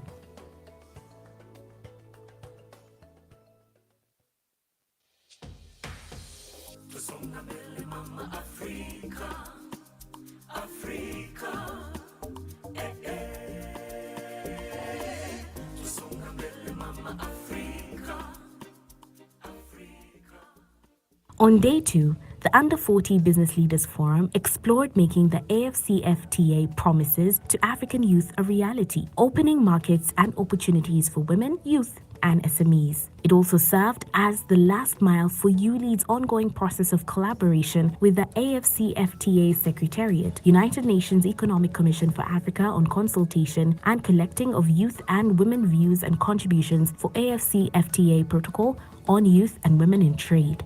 The forum started with opening remarks by distinguished guests and representatives of MS Training Center for Development Corporation, the East African Community, the East African Business Council, United Nations Economic Commission for Africa, and the International Trade Center. It was followed by the Policymakers and Development Partners Roundtable, which hosted a fruitful dialogue and exchange on Africa-Europe partnership and entry points for young people. The discussion, which hosted representatives from both Africa and Europe, including the African Peer Review Mechanism and the Young European Federalists, tackled several aspects including partnership for green transition and energy, partnership for digital transformation, sustainable development and jobs, peace and governance, and migration and mobility. The afternoon session of the Under 40 Business Leaders Forum provided an opportunity for delegates and distinguished guests to discuss YouLead's work on youth in business, trade and enterprise, and the entry points and opportunities for women and youth in trade entrepreneurs in the AFCFTA Women and Youth in Trade Protocol. This was followed by the EAC Youth Enterprise Accelerator Awards, EAC-YEA, for cross-border trade innovation. The session featured presentations by 4 applicants of the EAC-YEA 2022 who were given the opportunity to present their business idea proposals and invite startup investment from the partners attending the summit.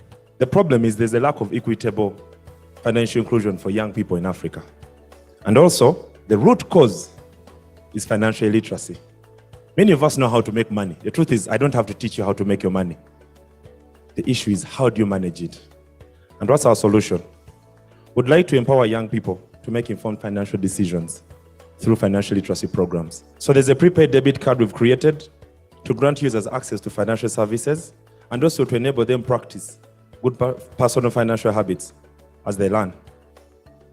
My name is Kevin Yonghuru, as said. I'm the founder and the CEO of Spota Company. And Spota Company is an agribusiness company processing the sweet potatoes. 64% of population in Burundi affected by malnutrition. And you guess what? Most of factors which are there, we recognize one factor, and that is the one we wanted to work on.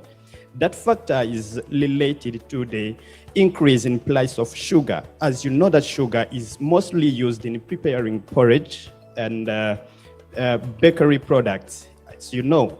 But in Burundi, you realize that along 7 months out of 12 months along the year, we have shortage of industrial sugar. Along the year, we harvest around 746 tons of sweet potato. That's why on that opportunity, we came up with different products so that we help the population of Burundi to be able to access to the highly nutritious porridge that it doesn't require the sugar. Even if there is no sugar, they can still use this porridge.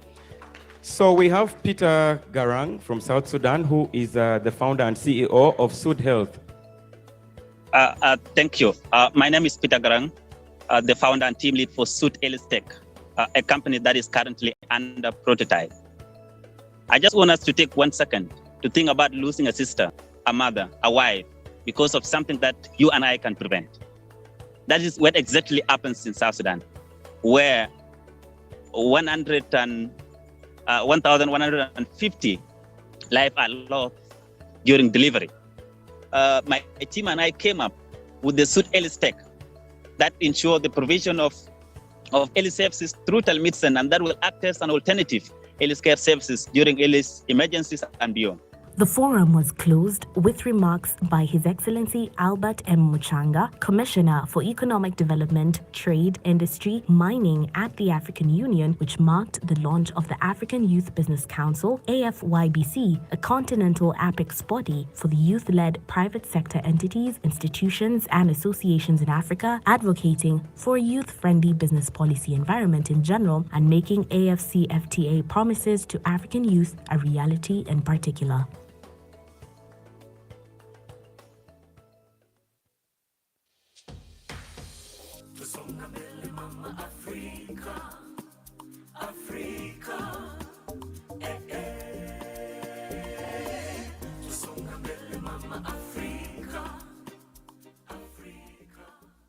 On day 2, the Under 40 Business Leaders Forum explored making the AFCFTA promises to African youth a reality, opening markets and opportunities for women, youth, and SMEs. It also served as the last mile for YouLead's ongoing process of collaboration with the AFCFTA Secretariat, United Nations Economic Commission for Africa, on consultation and collecting of youth and women views and contributions for AFCFTA Protocol on Youth and Women in Trade.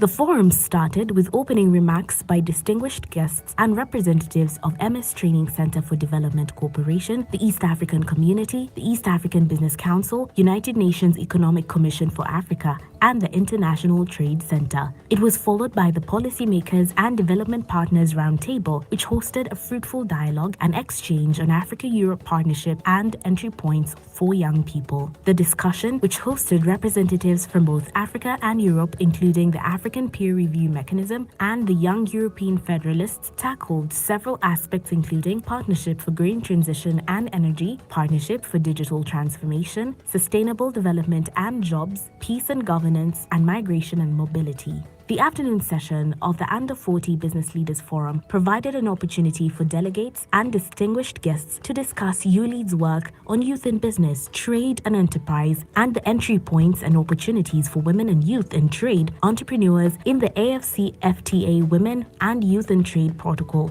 This was followed by the EAC Youth Enterprise Accelerator Awards, EAC-YEA, for cross-border trade innovation. The session featured presentations by 4 applicants of the EAC-YEA 2022 who were given the opportunity to present their business idea proposals and invite startup investment from the partners attending the summit. The problem is there's a lack of equitable financial inclusion for young people in Africa. And also, the root cause is financial illiteracy. Many of us know how to make money. The truth is, I don't have to teach you how to make your money. The issue is, how do you manage it? And what's our solution? We'd like to empower young people to make informed financial decisions through financial literacy programs. So there's a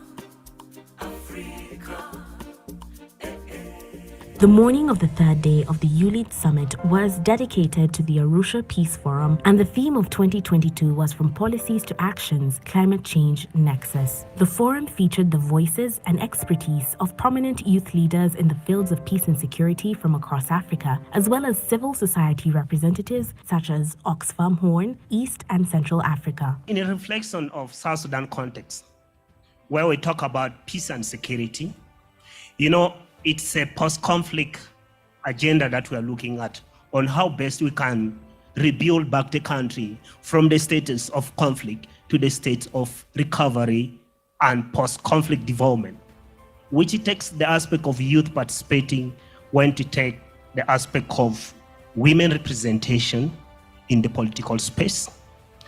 And most of you people might have heard about the peace agreement that was signed in Addis in 2018 to cope the aspect of the conflicts in the country.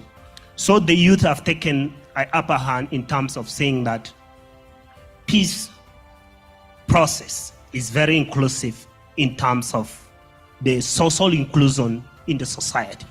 What we have been doing in Kenya, particularly, is Social Media for Peace. So the Social Media for Peace project is an EU-funded project and implemented by UNESCO. And we as SAPs have been conducting trainings on using social media for peace, because what we have realized is that conflict is moving from physical violence to online platforms. And this is very relevant to the theme digital access in the future of work. I think what do you feel could be the role of young people in ensuring that there is peace and stability in the Democratic Republic of Congo, specifically the eastern part of DRC? And I want us to have a very honest conversation here. I think you have seen from the publications that we have specific leaders from the East African community being blamed for fueling the chaos in the eastern part of DRC. And to add on to that, you have also seen that there are different processes. I know there's a Nairobi process which is happening as we talk, but how do we ensure that this process will also be different from the other engagements which have been held before that? The conversation culminated with a keynote address by the first daughter of the Republic of Kenya, Ms. Charlene Ruto. In Kenya, I'm a youth champion, and one of the things we are looking at is how we can create more work opportunities for our youth. And one of our team members has said, when we create work opportunities for our youth, that is then how we remove them from being used for conflict in different areas.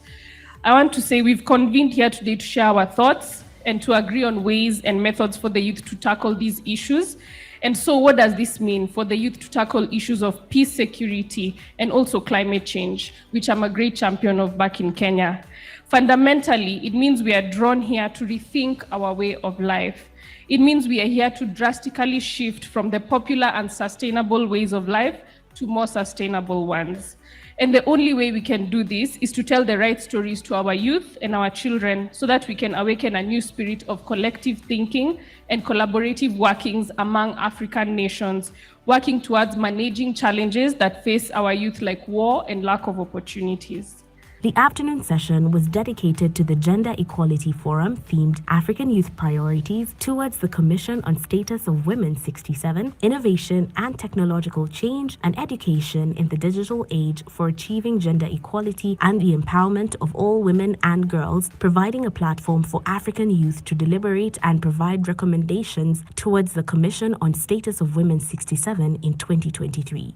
The Gender Equality Forum commenced with opening remarks from Ms. Makena Mwobobia, Executive Director of MS Training Center for Development Cooperation, Dr. Mona Girgis, Director of Plan International Tanzania, and Ms. Hodan Ado, UN Women Representative in Tanzania. The opening remarks commended the work of Lead Her Fellows and the importance of the fellowship as a contribution to achieve gender equality and empower young women in the fields of politics, business, trade and entrepreneurship, and peace and security. I believe that this Gender Equality Forum and fellows graduating today as a convening that focuses on women leading in the future for now, driving policies, championing change and breaking barriers beyond the challenges. It is that same drive, the strong will and resilience that matter as well henceforth. And this fellowship opportunity becomes that training ground and launchpad for young women to effectively execute as leaders too. The opening remarks were followed by an intergenerational dialogue on bridging the gap to foster innovation and technology for gender-sensitive education, serving as the consultative platform for CSW 67. Speakers included Honorable Nusrat Hanje, Member of Parliament of Tanzania, and Lead Her Fellows, Ms. Anita Soina, Ms. Glory Florentine Kimario, Ms. Patsy Mugabe, Ms. Isabella Eli Mwamalekela. The Gender Equality Forum concluded with the graduation of Lead Her Fellows and the launch of the call for applications for the second cohort commencing in January 2023. And as a graduate of Lead Her Fellowship, I must say this has been a great platform to learn feminism and leadership. It was such a profound network with young women who are intelligent, with creative mindset on how we can take over in leadership space in politics, peace and security, business and entrepreneurship as youngsters.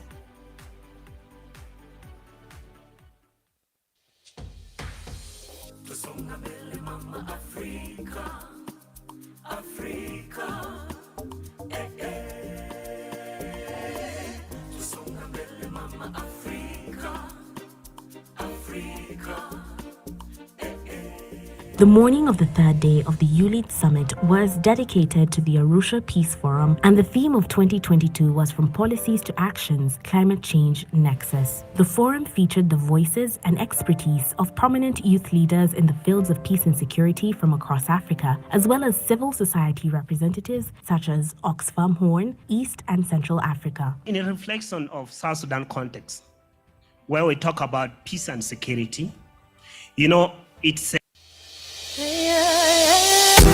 Kopano Africa. Youth, we are no longer tools. So let's have peace in every step that we take.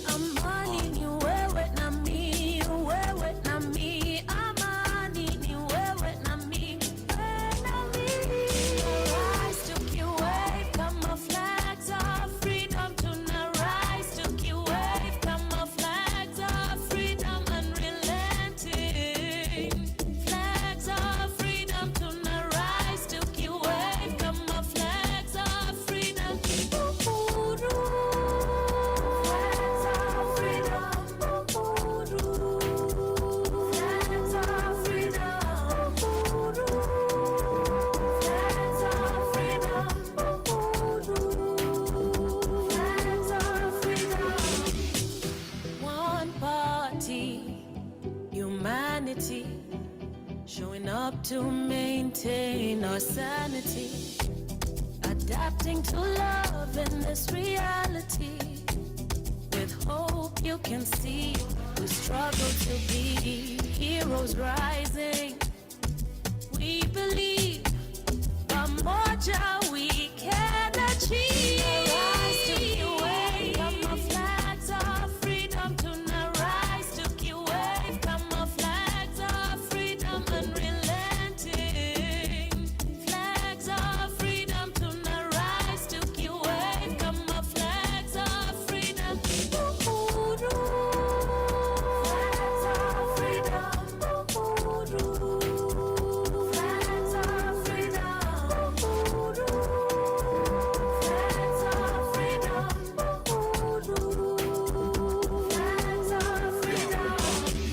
Sa queen vijana pose the key. Upon is what I feel we're twin jalopy. Listen not, tomorrow will rain. Pour on me, please quench my thirst. Bring in peace, oh that's my wish. Kenya, yeah, money here, see together. Beautiful people, yeah, Mama Africa. See the sun rising, we go get up. For the better, salute, we achievers. Hakuna kulala, I'm not ready for game, I'm not ready for play. For the choice I make, yeah. For the choice I make, yeah. Rise to you wave, come our flags of freedom to now rise to you wave, come our flags of freedom unrelenting. Flags of freedom to now rise to you wave, come our flags of freedom.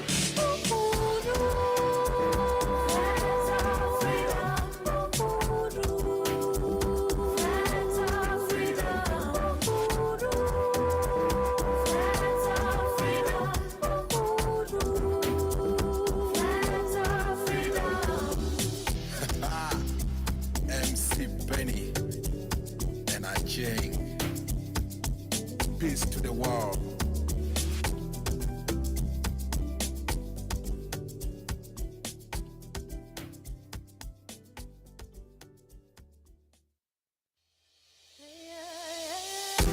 Kopano Africa. Youth, we are no longer tools. So So let's have peace in every step that we take.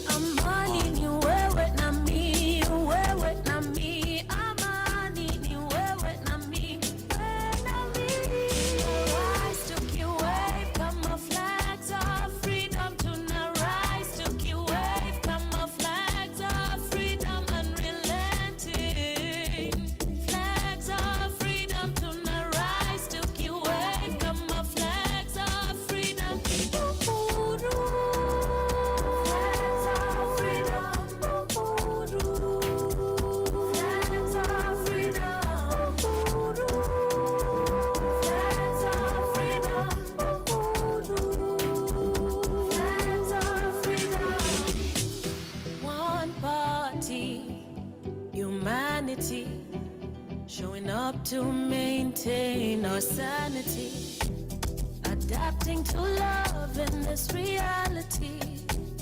With hope you can see, we struggle to be heroes rising. We believe a more joy we can achieve. Rise to your way, come our flags of freedom tonight. Rise to your way, come our flags of freedom unrelenting. Flags of freedom tonight. Rise to your way, come our flags of freedom. Flags of freedom. Flags of freedom. Flags of freedom. Flags of freedom. Young kings and queen, vijana pose the key. Opponents what I feel will dream jalopy. Let's unite, tomorrow we'll brain. Call on me, please quench my thirst. Bring in peace, oh that's my wish. Kenya, yeah, money here, see together. Beautiful people, yeah, Mama Africa. See the sun rising, we go get up. For the better, salute, we achievers. Hakuna kulala, I'm not ready for game, I'm not ready for play. For the choice I make, yeah. For the choice I make, yeah. Rise to your wave, come our flags of freedom tonight. Rise to your wave, come our flags of freedom unrelenting. Flags of freedom tonight. Rise to your wave, come our flags of freedom. Flags of freedom. Flags of freedom. Flags of freedom. Flags of freedom. MC Benny and I Jane. Peace to the world.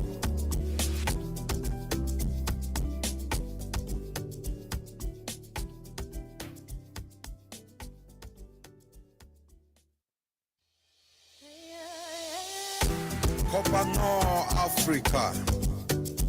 Youth, we are no longer tools. So let's have peace in every step that we take. I'm money, you wear na me, you wear na me. I'm money, you wear na me, na me. Rise to your wave, come our flags of freedom tonight. Rise to your wave, come our flags of freedom unrelenting. Flags of freedom tonight. Rise to your wave, come our flags of freedom. Flags of freedom. Flags of freedom. Flags of freedom. Flags of freedom. One party, humanity, showing up to maintain our sanity, adapting to love in this reality. With hope you can see, we struggle to be heroes rising.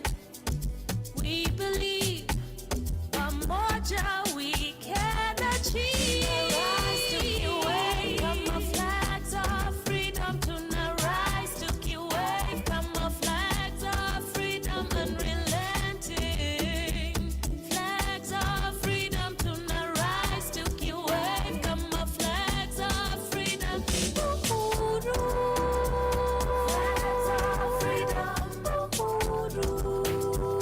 Flags of freedom.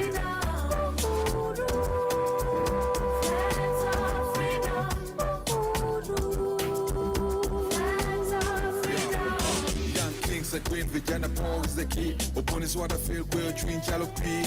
Listen not, tomorrow we'll brain. Pour on me, please quench my thirst. Bring in peace, oh that's my wish. Kenya, yeah, money, yes, see together. Beautiful people, yeah, mama Africa. See the sun rising, we go get up. For the better, salute, we achievers. Hakuna kulala, I'm not ready for game, I'm not ready for play. For the choice I make, yeah. For the choice I make, yeah. Rise to key wave, come our flags of freedom to now rise to key wave, come our flags of freedom unrelenting. Flags of freedom to now rise to key wave, come our flags of freedom.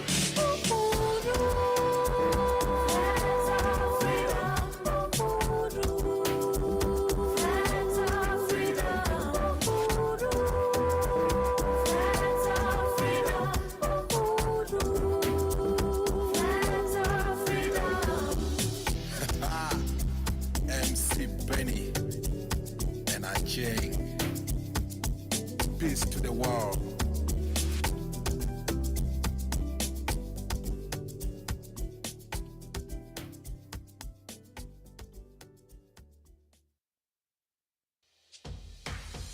Tusonga mbele mama Afrika, Afrika,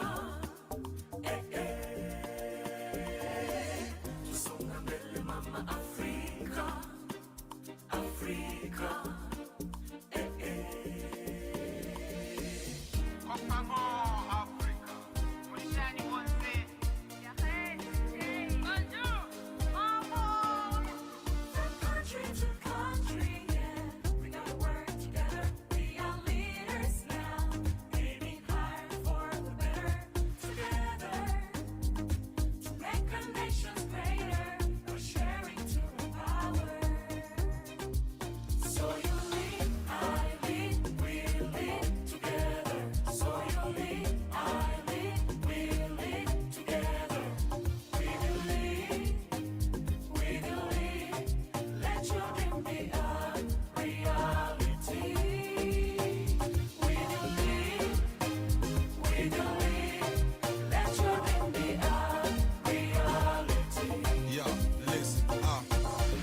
Shape young men and women with the pillars, with the future. Here we are, let's join together with ability to change communities, with love, with peace, to respond to how I need to call for unity.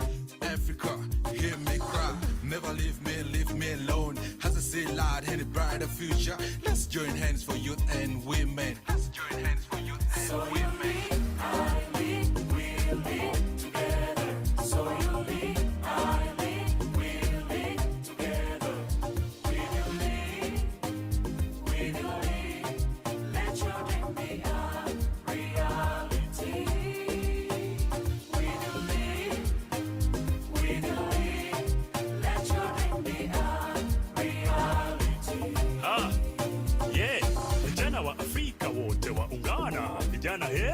Vijana kutoka mashariki, magharibi, kaskazini na kusini, hata na kati, twaja pamoja ili tufanye nini?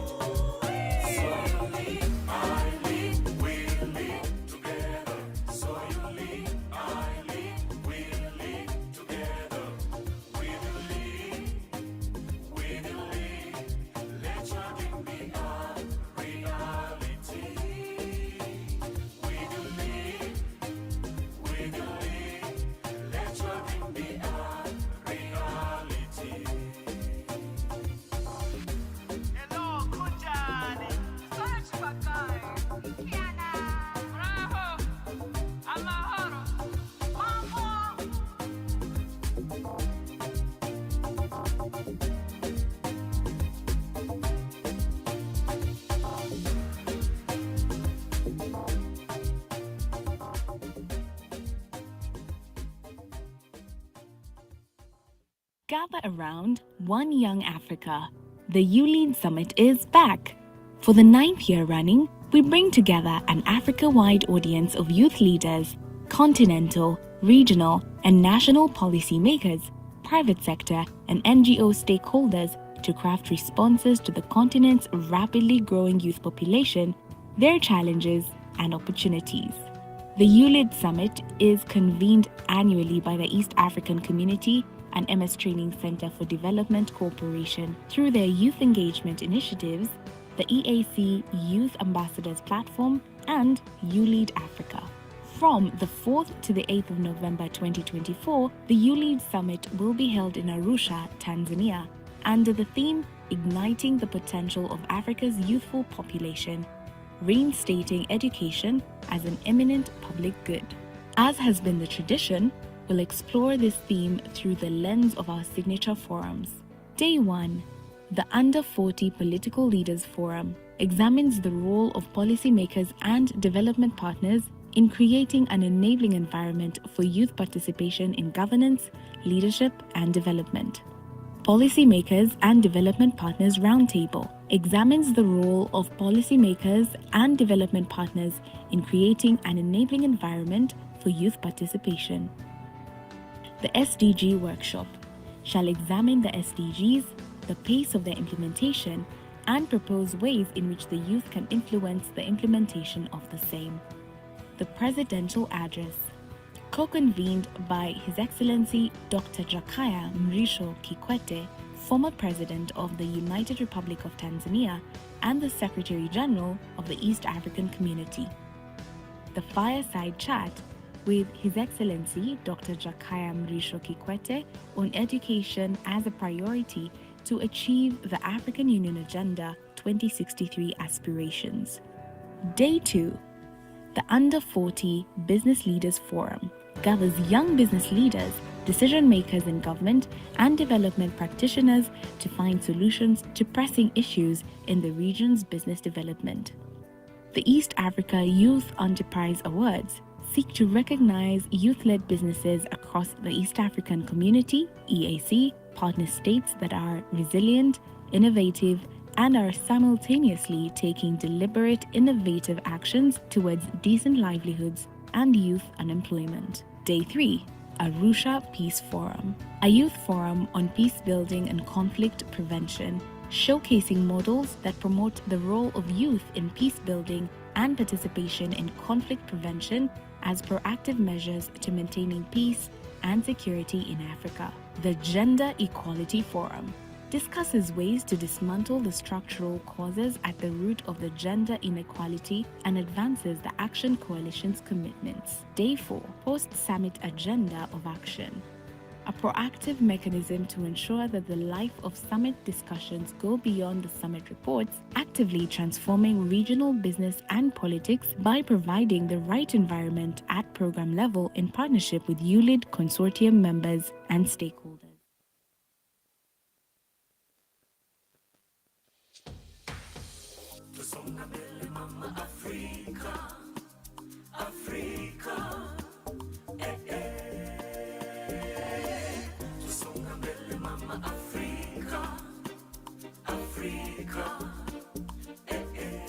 The morning of the third day of the YouLead Summit was dedicated to the Arusha Peace Forum, and the theme of 2022 was From Policies to Actions, Climate Change Nexus. The forum featured the voices and expertise of prominent youth leaders in the fields of peace and security from across Africa, as well as civil society representatives such as Oxfam Horn, East and Central Africa. In a reflection of South Sudan context, where we talk about peace and security, it's a post-conflict agenda that we are looking at on how best we can rebuild back the country from the status of conflict to the state of recovery and post-conflict development, which it takes the aspect of youth participating, when to take the aspect of women representation in the political space.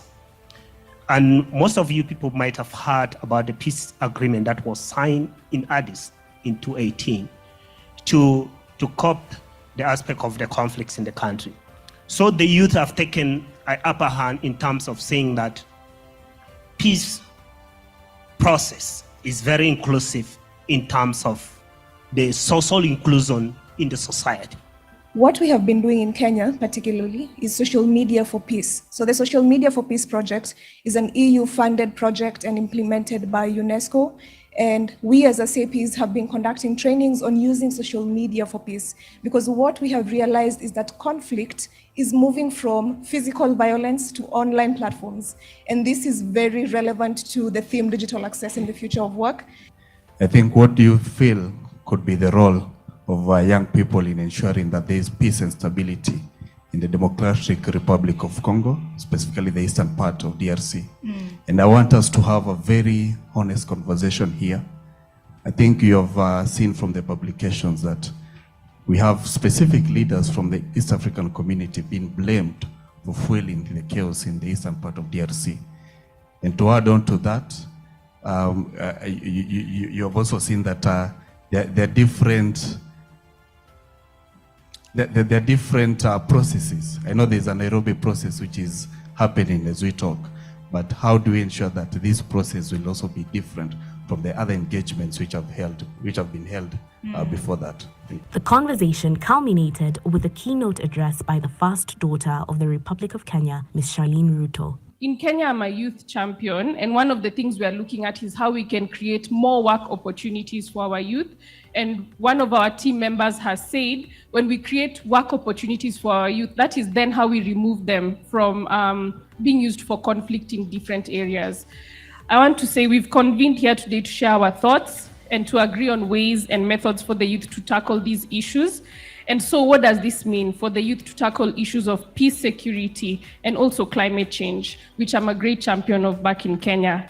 Fundamentally, it means we are drawn here to rethink our way of life. It means we are here to drastically shift from the popular and sustainable ways of life to more sustainable ones. And the only way we can do this is to tell the right stories to our youth and our children so that we can awaken a new spirit of collective thinking and collaborative workings among African nations, working towards managing challenges that face our youth like war and lack of opportunities. The afternoon session was dedicated to the Gender Equality Forum themed African Youth Priorities towards the Commission on Status of Women 67, Innovation and Technological Change and Education in the Digital Age for Achieving Gender Equality and the Empowerment of All Women and Girls, providing a platform for African youth to deliberate and provide recommendations towards the Commission on Status of Women 67 in 2023.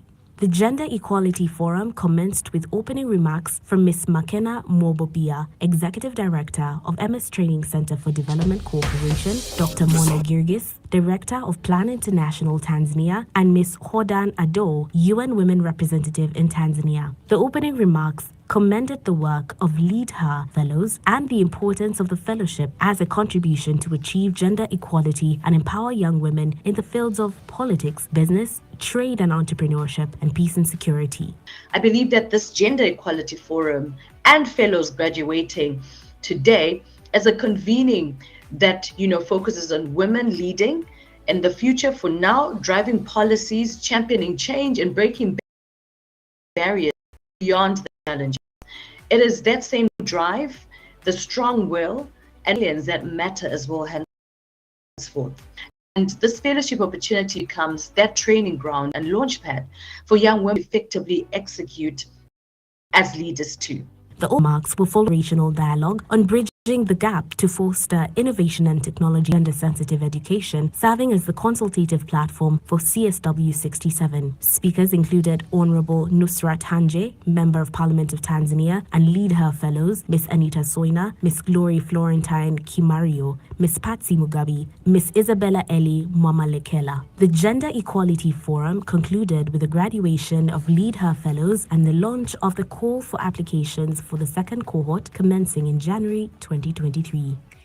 And as a graduate of Lead Her Fellowship, I must say this has been a great platform to learn feminism and leadership. It was such a profound network with young women who are intelligent, with creative mindset on how we can take over in leadership space in politics, peace and security, business and entrepreneurship as youngsters. My river of life to this particular fellowship starts way back in campus when I led the students in the Students' Union for about 2 to 3 years, and I had this motivation to do politics to the higher level.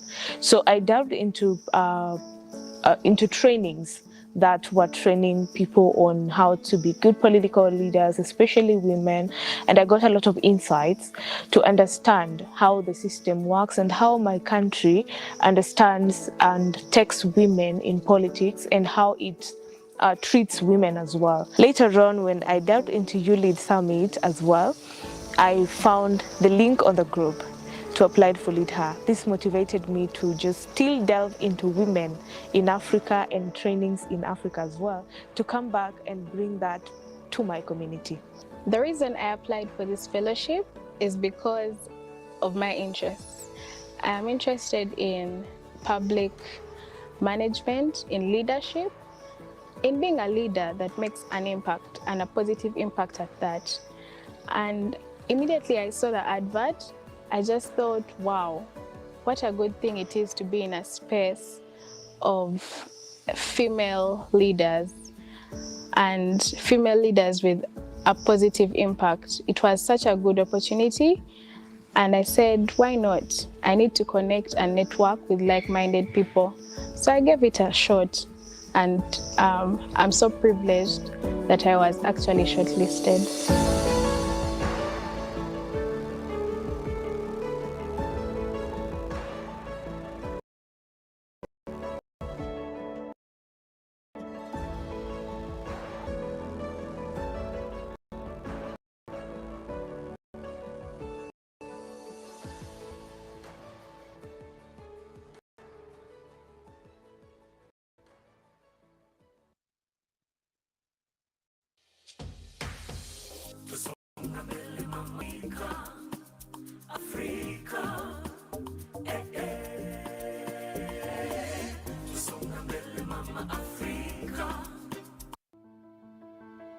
What solutions are we seeing coming out of this space? What I see happening within the climate space and young people in the climate space is finding this nexus between having something that supports our livelihoods as well as being able to engage in our passion for the environment. One of the things we've realized is that indigenous knowledge in the communities is not necessarily captured in our research and even in the design of some of our solutions. There's an audit and there's an environmental impact assessment that we should be able to feed in, because while we look at where things are happening, what are we doing closer home?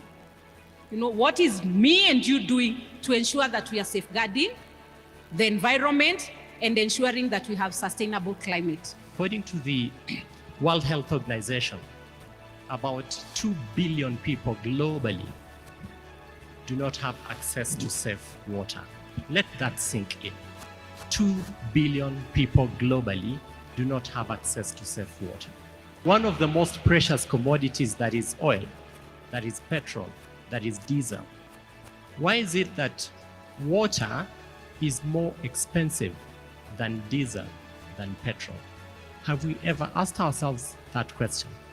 Among of the burning session in the ES Youth Fellowship, climate was among of it, because it sparked the conversation from youth who are being tired with the stories about climate action, and what they need now is to take action, not about the stories.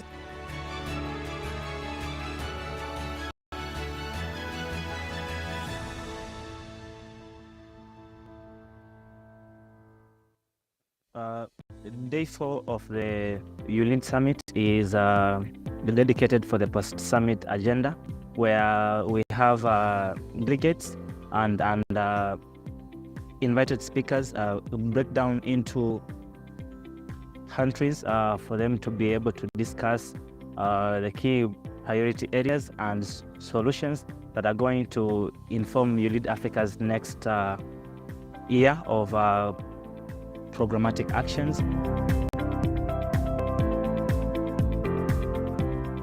We need a review of university courses to meet the marketplace demand. We want the courses in our university to be very practical. There should be access to reliable funding so that young entrepreneurs can kickstart their ideas, and those who have started can also can scale their businesses. So East African heads of state need to pay much attention on ensuring that meaningful representation spaces are created for youth. As youth, as we prepare to be in politics, we should have political tolerance in terms of our political agenda. Healthy people budget improvement that will help us to introduce and come up with innovative systems that promote alternative energy sources. And that includes funding sources for young innovators in different areas and different regions of East Africa and Africa at large. African problems are political problems. If we need to solve our problems as Africans, we need political solutions.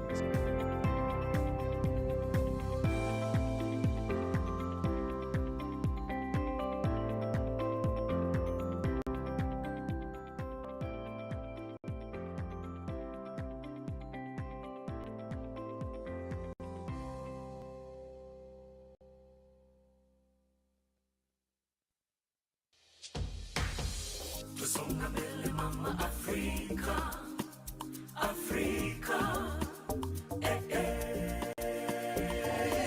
Would describe the EAC Youth Fellowship as life-changing. It's transformative. It's a networking opportunity. We learned about the climate justice and gender. These two actually, it is what I wanted to learn most from this.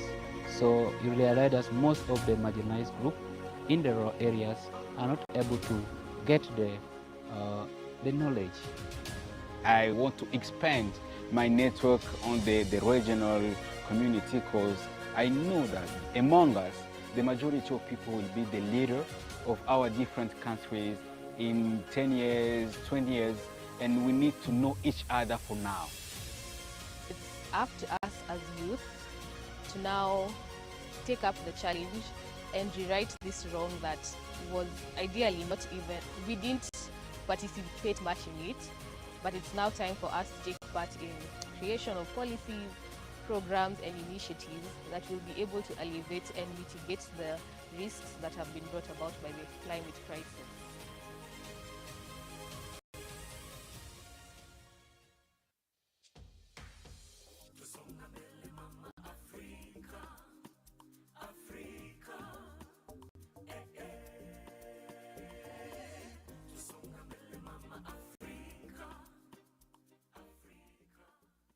On day 2, the Under 40 Business Leaders Forum explored making the AFCFTA promises to African youth a reality, opening markets and opportunities for women, youth, and SMEs. It also served as the last mile for YouLead's ongoing process of collaboration with the AFCFTA Secretariat, United Nations Economic Commission for Africa, on consultation and collecting of youth and women views and contributions for AFCFTA Protocol on Youth and Women in Trade.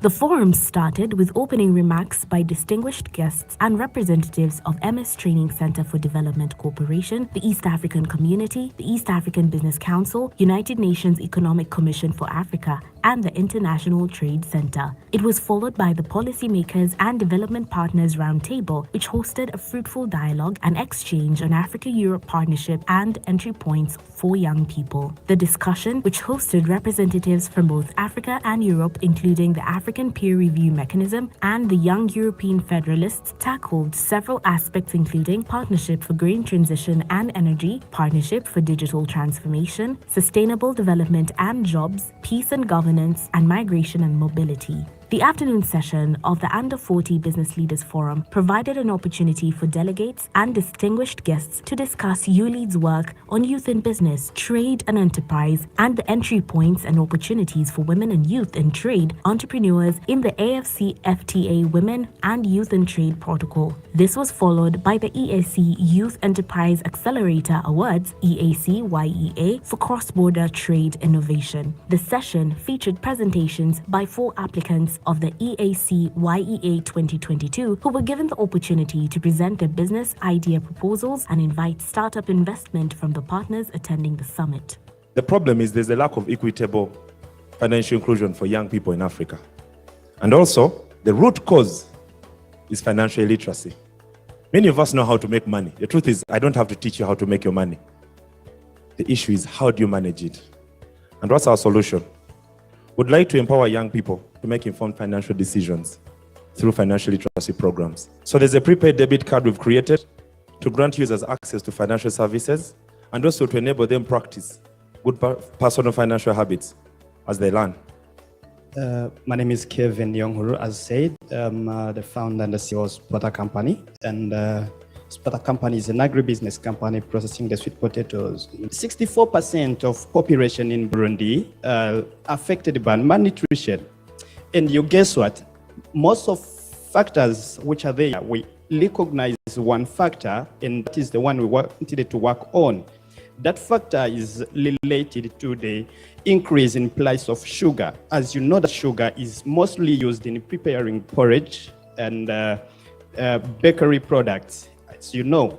But in Burundi, you realize that along 7 months out of 12 months along the year, we have shortage of industrial sugar. Along the year, we harvest around 746 tons of sweet potato. That's why on that opportunity, we came up with different products so that we help the population of Burundi to be able to access to the highly nutritious porridge that doesn't require the sugar. Even if there is no sugar, they can still use this porridge.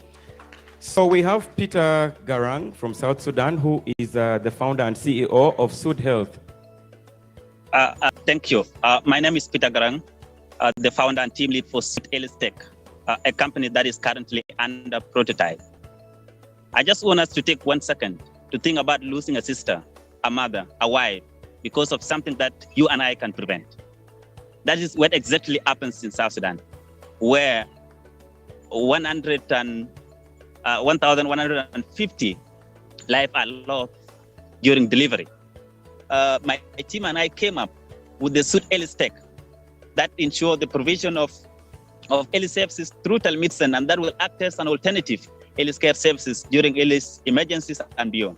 The forum was closed with remarks by His Excellency Albert M. Muchanga, Commissioner for Economic Development, Trade, Industry, Mining at the African Union, which marked the launch of the African Youth Business Council, AFYBC, a continental apex body for the youth-led private sector entities, institutions, and associations in Africa, advocating for a youth-friendly business policy environment in general and making AFCFTA promises to African youth a reality in particular.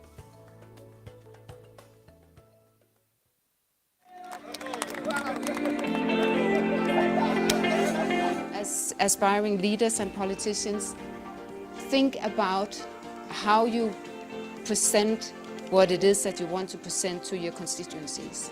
I must say that I am very excited to be here because I have been attending the sessions online. I have realized that politics and business must work together. I actually never thought when I was applying for this fellowship that it will be of importance putting the business people together with the politicians, the young politicians of East Africa.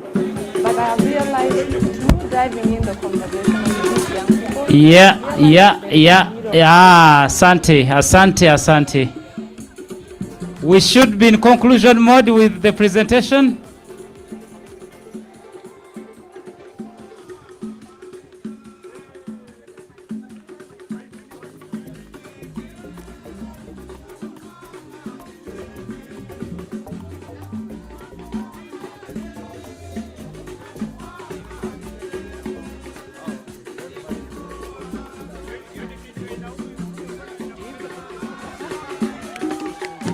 Yeah, big round of applause to the presentation. We should be concluding, sure.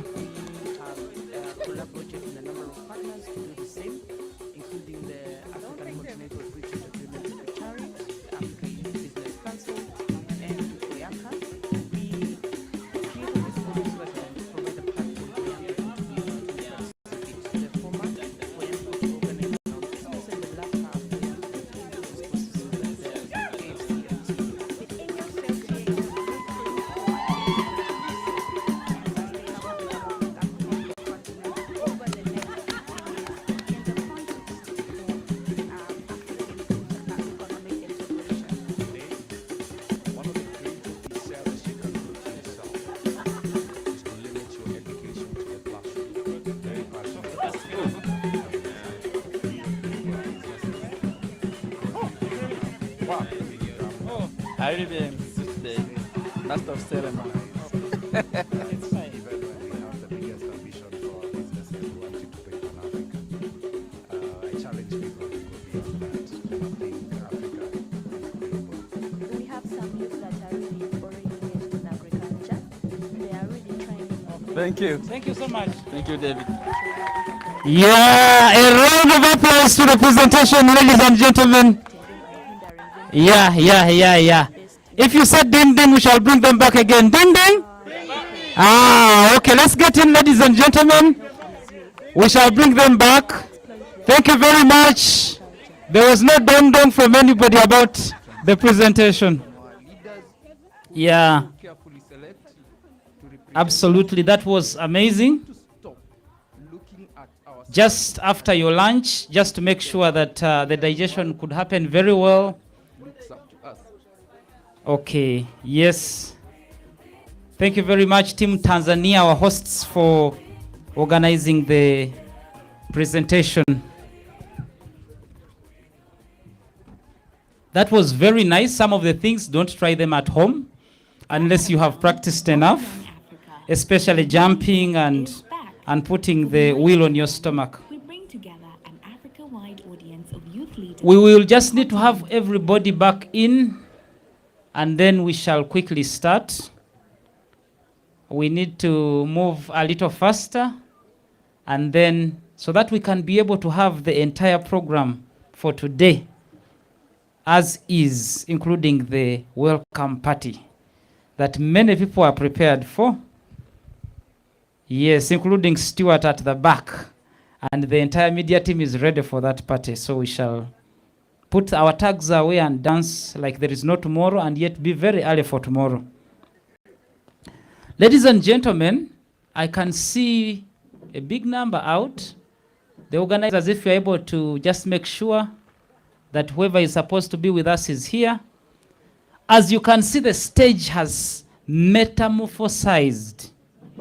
It has undergone metamorphosis. It has changed in appearance. And it shows you the level at which we have now reached. The morning session was amazing. The afternoon session is going to even be better. I can see people with photo frames. I normally give my punishments in dollars. I hope those people have dollars. Not Tanzanian shillings, not Uganda shillings, maybe the Kenyan shilling because of its. But I normally give my punishments in dollars, and I normally start from $50. So my brothers and sisters taking photos, you had better be with about 150. And when we gather that money, we shall be able to invest it in the after party. Yeah. Okay. I don't see our key stakeholders who are occupying the front seats. Otherwise, our team that is online, we are happy that you had your lunch as well in your different locations and rejoined us. We are honored to have you even in the afternoon. So if you have the program, you must be following and you have an idea of what is coming. We are going to be talking Agenda 2030. As many of you know, we had the Millennium Development Goals, which were 8. And then when the period elapsed, we launched the 17 Sustainable Development Goals. So the session that we are about to have is Accelerating Sustainable Development Goals 2030 Agenda in a Holistic and Inclusive Progress. Exploring strategies for accelerating the achievement of SDG 2030 agenda with a focus on fostering holistic and inclusive development, drawing insights and expertise from youth practices on the implementation of SDGs. So this session is strongly and vehemently on SDGs. So I would want to invite the panelists if they are here, and then we'll have the moderator to take us through.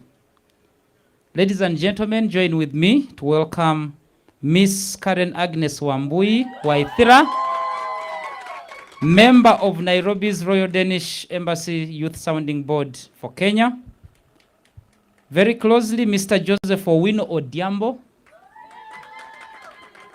member of Nairobi's Royal Danish Embassy Youth Sounding Board, of course, Kenya as well. Miss Tariba Traore, Royal Danish Embassy. She's on the Youth Advisor Panel for Mali. Yes, Mali in the house. If you love Mali, say yeah, yeah. Amazing. Mr. Alvin Mutebi, Royal Danish Embassy Youth Sounding Board, Uganda. And this wonderful panel will be moderated by Miss, this one is, I'm happy I'm mentioning it after lunch. Miss Nolala Elizabeth Noklantla. Ah, amazing. Yes, that one, Elizabeth. Ndimande, Royal Danish Embassy Youth Advisor Panel from South Africa. Give her another round of applause to moderate this panel. There's a few change. I will be part of the panel, and the panel discussion will be moderated by Miss Karen. Perfect. Let's receive her. Welcome everyone.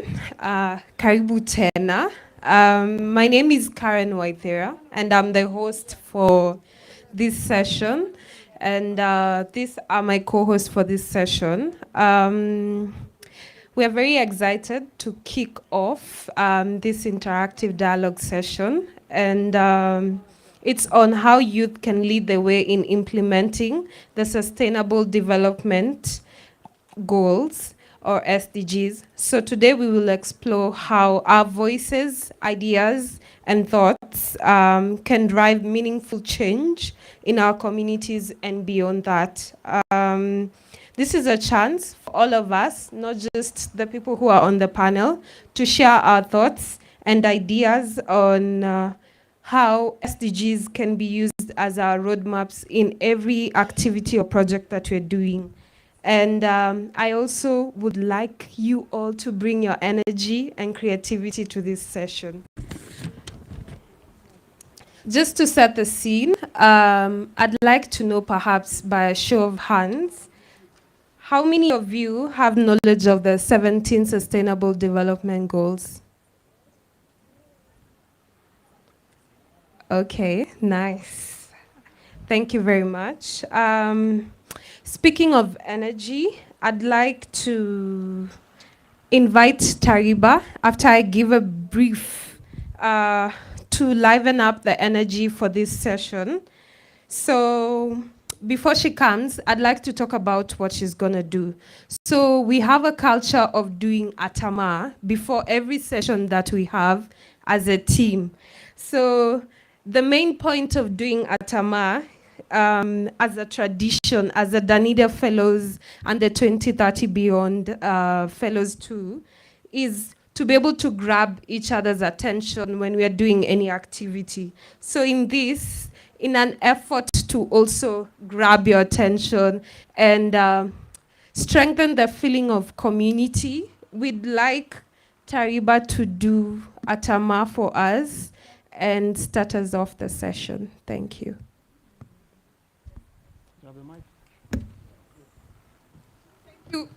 Thank you, Karen. So Tama was been adopted in is a commonly how we clap in Mali. Tama is an instrument when people use to play. So when Denmark, so we use it as the traditional way to clap, and we really adopt it and we love it. So if I say Tama, you clap once. Okay.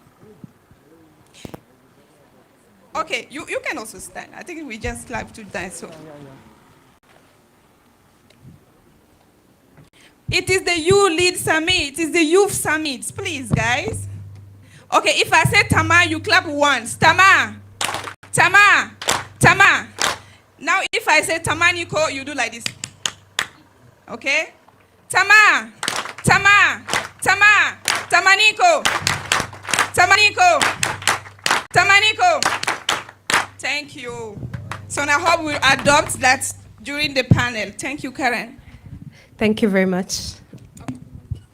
I saw a few hands up, and since we're talking about SDGs, in the principle of leaving no one behind, I'd really like to give a very brief informative session on the Sustainable Development Goals before we dive into our session. So, the Sustainable Development Goals were created in 2005, and they were taken in by the UN or adopted in 2015, where they were used as a global framework in order to be able to ensure that we achieve a more sustainable, inclusive, and resilient world. So one of the key underlying principles of the SDGs is to ensure that we leave no one behind, one, and we do no harm. And as we sit here today, 194 countries have adopted the SDGs. So basically the 17 goals aim to address the root causes of the global issues. Thank you very much. With that, I'd like to usher in my co-hosts for this session so that we can dive right in. So we're going to start with Team Kenya, and one of the main question of this first part is, what is the key change and the main element of your action plan? Good afternoon, everyone. Yeah, so as you've told, I'm Joseph Owino, part of the Royal Danish Embassy in Nairobi as a youth advisor. And so I'm here courtesy of Danida Fellowship Center, as an SDG fellow. And what has led us here, or what has made us to be found here, and that's why I'm also sitting on this panel, is that as a team from the Royal Danish Embassy based in Nairobi, we're working on a project on where we developed an action plan on sustainable waste management, which is targeted around Dandora Dam site that is in Nairobi City County. And so this project is been aimed at bringing the youth, hugely, the youth based in this scope or this target area, so that they have a place and they have a scope of operation, so that at least they also play a role in waste management eradication or waste management aspect within the society. And this is clinged on SDG 13 under climate action, also working on other, also hinged on other sustainable development goals. And these, we are looking, when we look into the underlying principles that the moderator has highlighted, especially on the leave no one behind, we're working it out so that we ensure that because the youth demographic is not a homogeneous demographic, it is a heterogeneous one, because we have the gender disparity aspect and also having the youth with disability within these facets, and because our communities also are not are inhabited by different sectionalities of our population. And this, we ensure that within this project, where we want to ensure that the youth play a role in terms of sustainable waste management, how do we gather in stakeholders, the government and non-governmental stakeholders, so that they also come on board, have a role in this? Because if we leave it out, then we're harming our localities. So that at the end of it all, we're aiming at ensuring issues about occupational safety and hazards are ensured, so that especially for those with disabilities, they get to access information around sustainable waste management. What are the existing policies? What are the existing government acts? Like, for example, we have the Sustainable Waste Management Act in place, enacted in 2022 by the national government. How do we cascade this? By working together with the national and county government, because this waste management function is a devolved function, being that Kenya has a devolved government system. And so we must see how to work with the national government as the national policy enactor, and now with the county government as the implementer in this facet, and with the youth within these communities, bring on board everybody, including the youth with disabilities, so that we enhance whenever we're having engagements, because we also want to ensure there's that access to information around sustainable waste management. And in this facet, we must ensure that we provide this information in a reasonably accommodating manner, so that we have young people with disabilities who have challenges in accessing the print, we have we accommodate them in braille and even in online methods so that they access this info. And so this is what we're working on as a team, so that at least to ensure that sustainable waste management aspect in Kenya is well mainstreamed and the youth really take a huge part in this. Thank you. Thank you very much, Joseph. It's really nice to know that you're working on the waste management sector. Mali?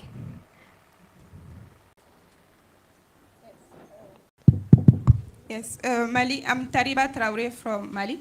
Should I go in French, right? Normalement, on doit parler en français. Normalement, on doit parler en français. Can you please? It's okay. Normalement, je représente un pays francophone, donc c'est normal pour moi de parler en français. Please get them, please. I represent a French-speaking country, so I should speak my panel in French. And you have to know that people are following us from Mali also, so they should understand what we are saying.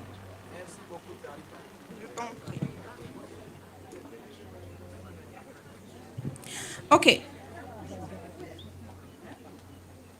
Je suis Tariba Traoré, je représente le Youth Sounding Board de l'ambassade du Danemark au Mali.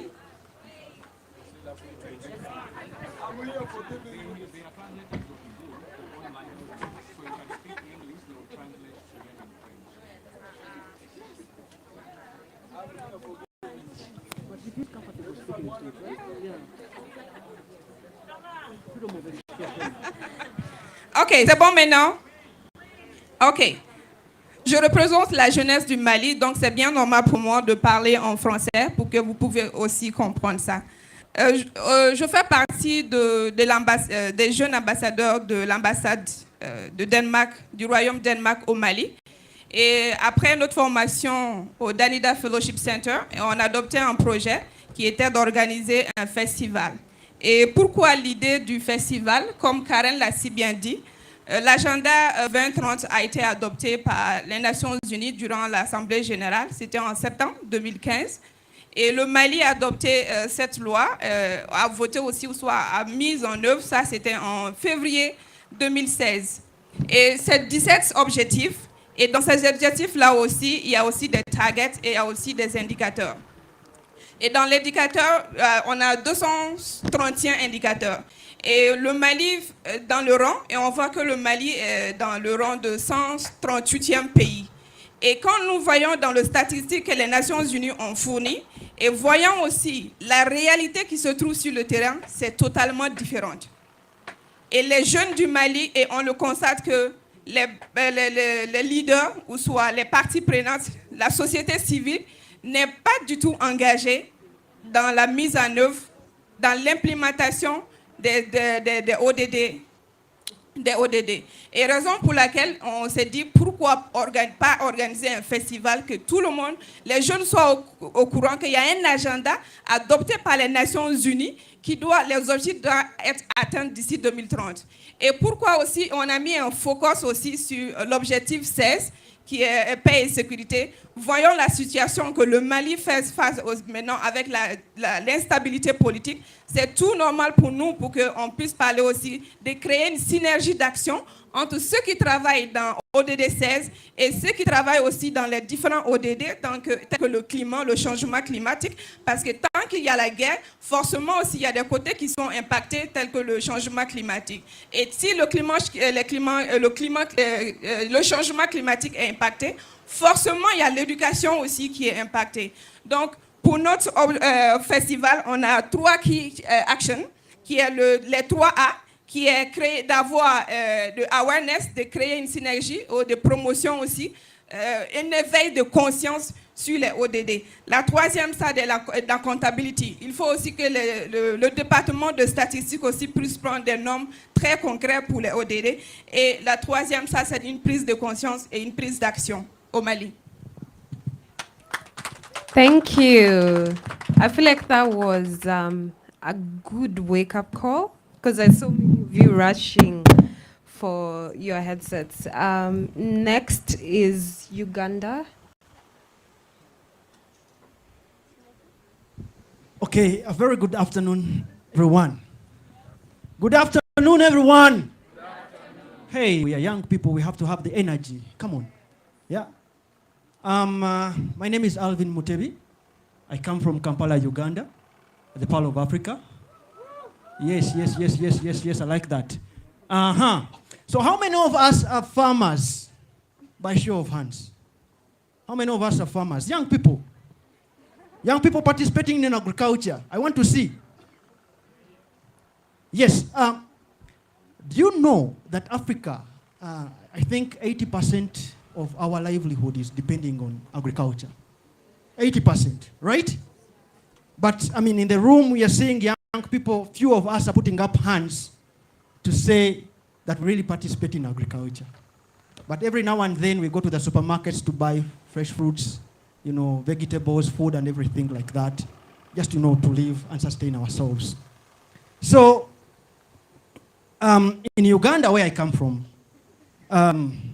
we're thinking of how do we have young people participate in a climate-smart agriculture. Because we believe that much as the continent is depending much more on agriculture, we need to have sustainable agricultural practices that will transcend in the future. Because we're talking about Agenda 2030, but we have little contributions towards that kind of conversation when it comes to agricultural sustainability and having young people participate in the economy that contributes close to 80% of our GDP as a continent. So we, the Youth Sounding Board at the Royal Danish Embassy in Kampala, we think it is the conversation we have to take. But there are issues that we have to look out for. One is the issue of accessibility. How do young people access sustainable technology to participate in sustainable, smart agricultural practices? For example, irrigation, solar panels. They are very expensive and they come from Europe. But we believe that Europe is the biggest polluter. And then they have conversation to do with agricultural sustainability, clean energy transition. So this is the conversation we have to have as young people to say, please reduce the prices and the costs of these sustainable, renewable energy products so that we can participate in climate-related conversations to do with smart agriculture. And our action plan contributes to Sustainable Development Goal number 1, because if we engage, we will do away with poverty. And then we will reduce hunger because we will sustainably participate. And then 13, the climate action. And then 17, calling for partnership, reduce the prices of solar panels, irrigation schemes, and everything. Thank you so much. Thank you very much, Alvin. Next, we'd like to go to South Africa. Thank you so much for this amazing opportunity. My name is Nonhlanhla Elizabeth Ndimande. I am a youth advisor to the Royal Danish Embassy in South Africa. Today, I would like to address a significant challenge facing South African youth, and that is the disengagement of young people from democratic processes. We see this a lot in the declining youth voter turnout over the past years. This also includes the limited participation in civic engagement activities. For many young South Africans, politics feels distant. The trust in institutions is weakened by the overall unmet expectations. This also includes the lack of economic opportunities because South Africa has one of the highest youth unemployment rates in the world. And this also includes the lack of platforms like this that genuinely address youth voices and concerns. Over the past years, the South African Youth Advisory Panel has been involved in initiatives that are aimed to creating spaces that address civic education, as well as creating platforms that try to communicate the value of civic education. And that brings us back to this year's YouLead Summit theme, which is igniting education as an eminent public good, right?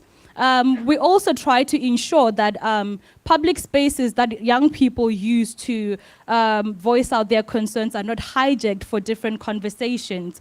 The Youth Advisory Panel in South Africa hosts one of the most successful political parties debate, which is also the first political parties debate that took place in South Africa with a turnout of over 800 students at University of Cape Town.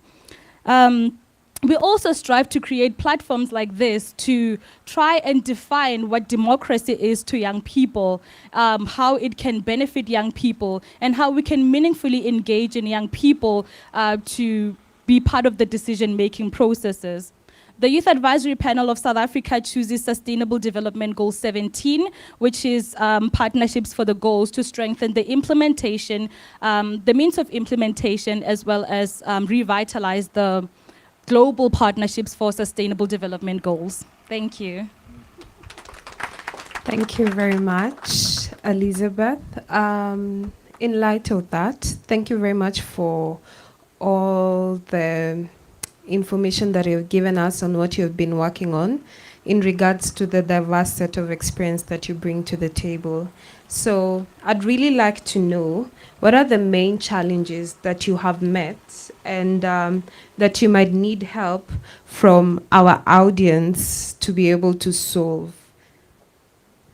So I'm going to start with Liz. Thank you so much once again. I think one of the major challenges that we have faced in trying to ensure maximum participation of young people in democratic processes is the fact that we are, as young people, we are experiencing apathy. For example, South Africa is one of the most unequal countries in the world with leading poverty rates. So as a young person at night, if I'm gonna think about what I'm gonna eat at the end of the day, how am I going to engage meaningfully in democratic processes, right? At the same time, one of the major challenges is the lack of access to people in power.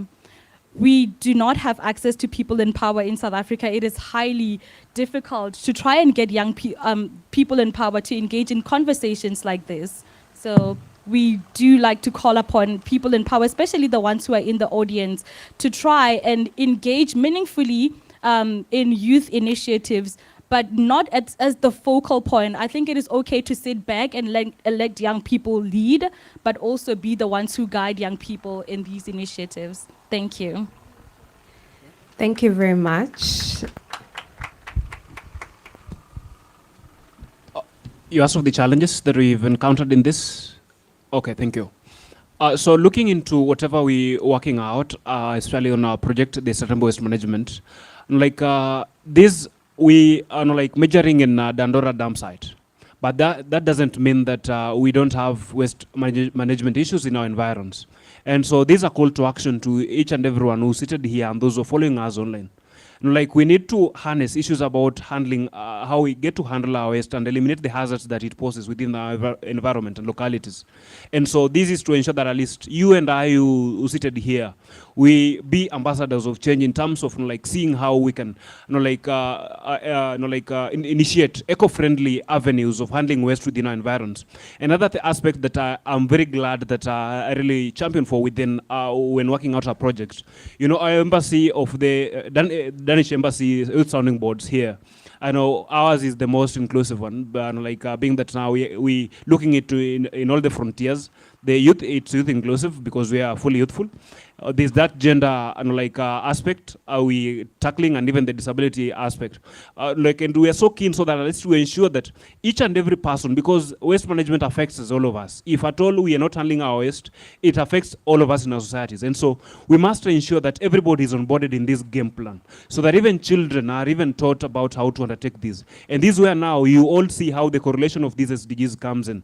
That's where now SDG about education comes in, so that at least we see how to inculcate this within our education institutions, so that how handling waste management or enabling waste management works out for all of us within our societies. Thank you. Thank you very much. Tariba? Les difficultés que nous avions au Mali et que nous pourrons aussi avoir dans la mise en œuvre de ce festival. La première des choses,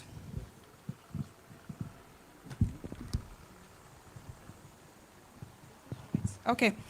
Je disais que l'un des choses, des problèmes qu'on pourrait avoir dans la mise en œuvre de ce festival, la première, ça c'est l'instabilité, l'insécurité et l'instabilité politique au Mali. Comme vous le savez, ça fait plus de 10 ans que le Mali vit dans l'insécurité, ou soit dans les crises politiques avec les coups d'État et aussi le terrorisme aussi qui prend de l'ampleur.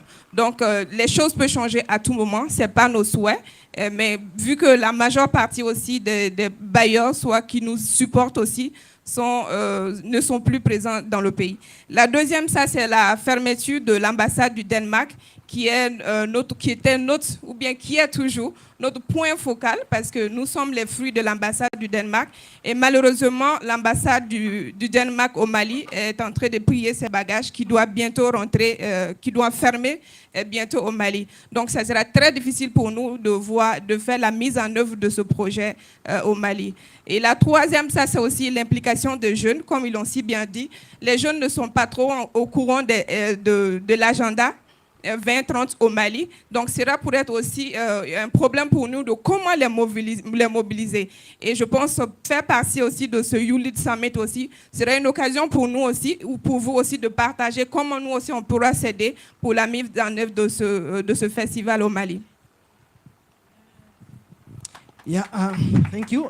To me, I think the major challenge that we have is the narrative and the mindset of the young people that we have in our country. And then the aspect of education. You know, when we were growing up in my kindergarten, we used to have a song where we used to sing, "When I grow up, I want to be a doctor, a doctor, a doctor. When I grow up, I want to be an engineer, an engineer." So we did not have somebody who could sing that, "When I grow up, I want to be a farmer, a farmer." So when you think that to your parents, they'll be like, "Yeah, stupid boy, why do you want to become a farmer?" But I mean, in the night, she will come and say, "Come and have dinner," or "Come and have food." Then you ask yourself, how did this food come on the table if there are no farmers? And then you're discouraging, farmers. So I think we need to change the narrative on things that work for us, things that work for our economy. Because, I mean, if I'm benefiting or if I'm depending on an agricultural economy, I think our education system should also look at, supporting us more to translate or to contribute to sectors that contribute to our economy, not sectors that are not contributing to our economy. Right now, we are at the YouLead Summit, and we are trying to harness the importance of education towards the young people in Africa.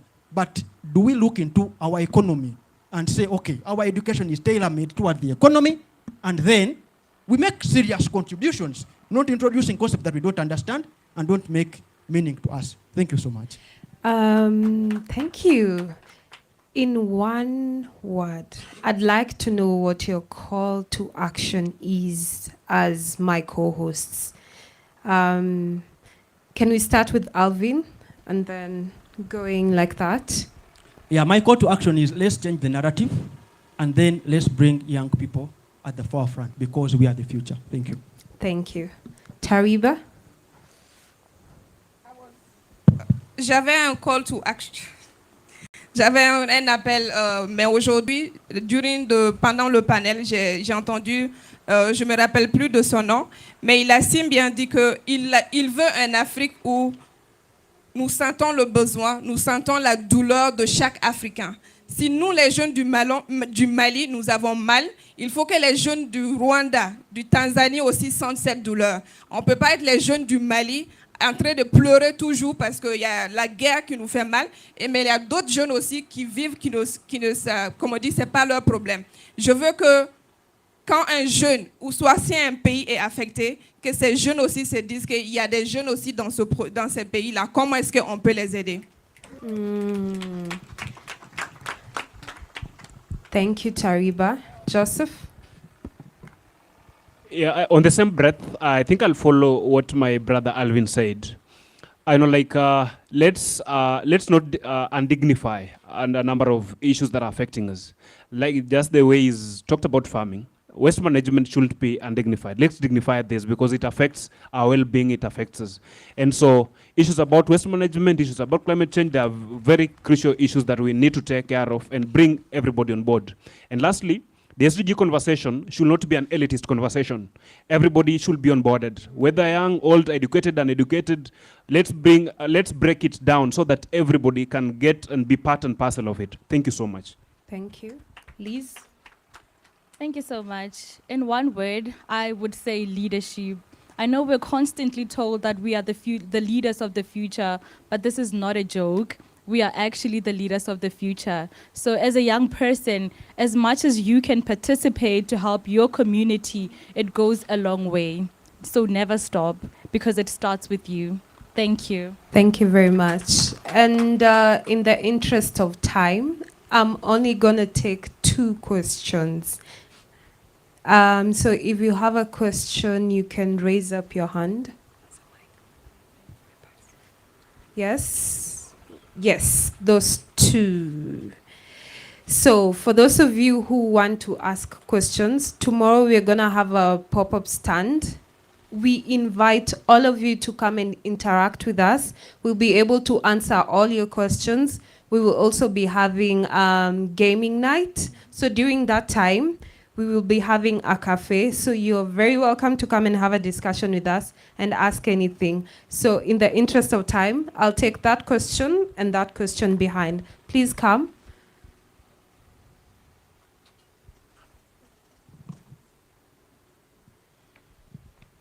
Thank you. Okay, thank you very much, our panelists.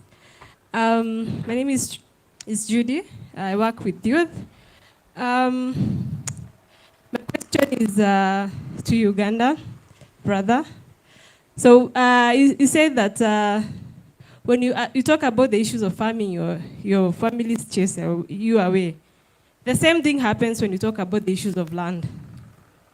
We all know that youth do not have access to land. I'm a land administrator, so which is, I don't know how we can advocate. Yes, there are mechanization and technology that is coming up to help solve some of to maybe change how youth look at land, because the perception people have is staying the whole day tilling land, and no youth has time for that. So they would rather buy a motorbike than to do farming. So how do we now approach the issue of accessing land for youth to do maybe farming? Yeah. Okay, thank you very much. Thank you. I think I'll stand here because I want to allude to the 12. My name is Gardner. I'm a lecturer, I'm a researcher, I'm a lawyer by profession, but above all that, I'm a life learner. You know, when we sit here and talk about sustainable development goals and talk about waste management, I don't want to ask a question like the map of Africa when you put Madagascar down. No, I'm very sure YouLead is not interested in questions, but answers. When we talk about waste management, it gets to my attention that really we are not answering the problem when you look at the panel session. That's why I've deliberately refused to set a question. How many of us watched the Olympics in France? There is the team Netherlands won the 4x400 meters to get a gold medal. And it was a relay, right? When we talk about SDG 12, talks about consumption, waste management. And for me, I believe that for us to sustain that, we need the relay, which I call conscious responsibility. It comes from the manufacturers. I've not seen any manufacturer here. To we the consumers. The manufacturer being the first runner, and you the consumer being the second runner. And how do we do it? Are they producing products that are environmental sustainable? Are they producing products that are recyclable? Are they producing products that are bio, you know? We cannot answer that question if we don't have the manufacturer here, if we don't have the policymaker here. You the consumers, if YouLead, and I'm very grateful they didn't give us bottled water, because many of us would have left those bottles down here. And we're talking about sustainability. It starts with you. The mindset, he alluded to it. The mindset behind it is, are you responsible? Conscious responsibility. And I strongly believe that if we become conscious, then we question the production where all these waste materials started from. The air did on the projection when they're talking about the sustainable goals. If we can do that, both the consumers, the producers, and the policymakers, then also the people that organize such events, to have those stakeholders here to hear our solutions, hear our problems, and incorporate them, then we have a better stand. Thank you. Thank you.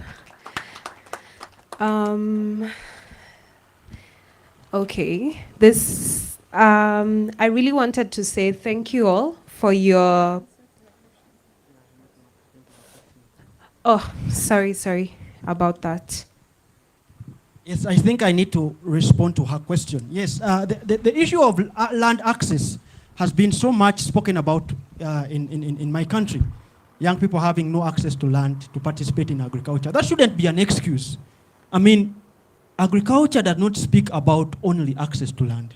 Agriculture talks about sustainable agricultural productivity, talks about the agricultural value chain. So if you don't have access to land, how do you now participate in the value chain? Because, I mean, we've seen old people participating and, they have farmlands and everything like that. They grow coffee. So if they are growing coffee, be the middleman who takes the coffee the other side, but do it sustainably. And that is where we are coming from. We are not saying that you should go in arms and, say we want land to, to participate. No.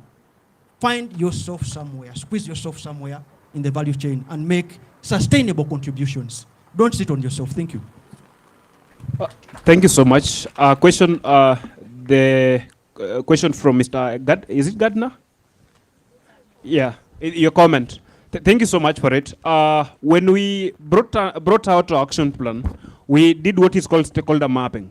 I know in here we might not have identified or expounded on all of them, but thank you so much. Welcome, Madam Jamila Mohammed.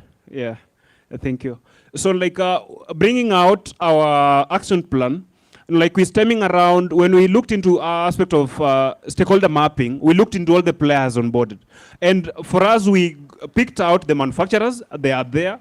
This is an action plan that is nearing implementation, or the first phase of implementation.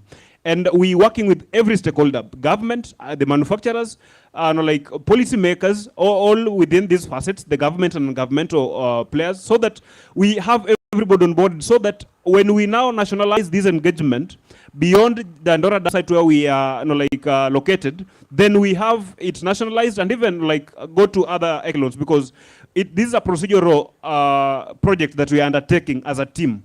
And that is why I came here to speak on behalf of the Kenyan team, so that we ensure that every player is brought on board. And that's why we are so keen into having all the youth voices are taken care of and included. I know we'll get to exchange ideas later on how to expand it, because I know these are ticking time bomb, and it needs to be fast-tracked within our societies, beyond just Kenya or beyond Dandora where we are based, so that at least even financing around working these issues out is also well taken care of, as well as enhancing the awareness and education. Thank you. Thank you.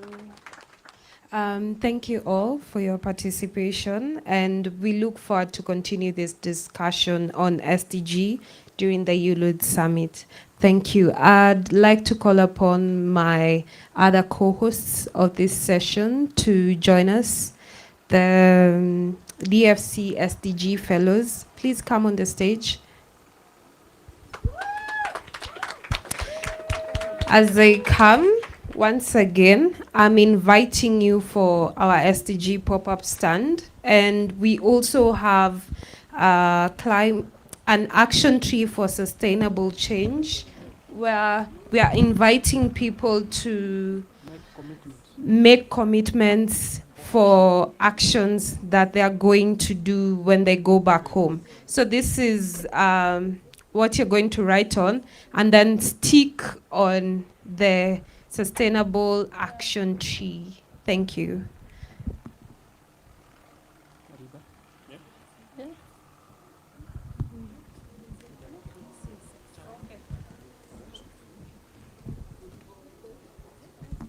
Okay, thank you so much. So this is the jacaranda tree.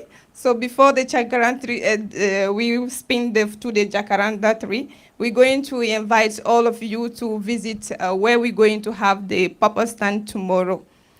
Can you join us, please? Okay. So, guerrier, guerrier, sakuba kuba, sakuba kuba, Ha! Sakuba kuba. Ha! Ale zimbole. Zimbo. Ale zimbo zimbo zimbo. Ale zimbole. Zimbo. Ale zimbo zimbo zimbo.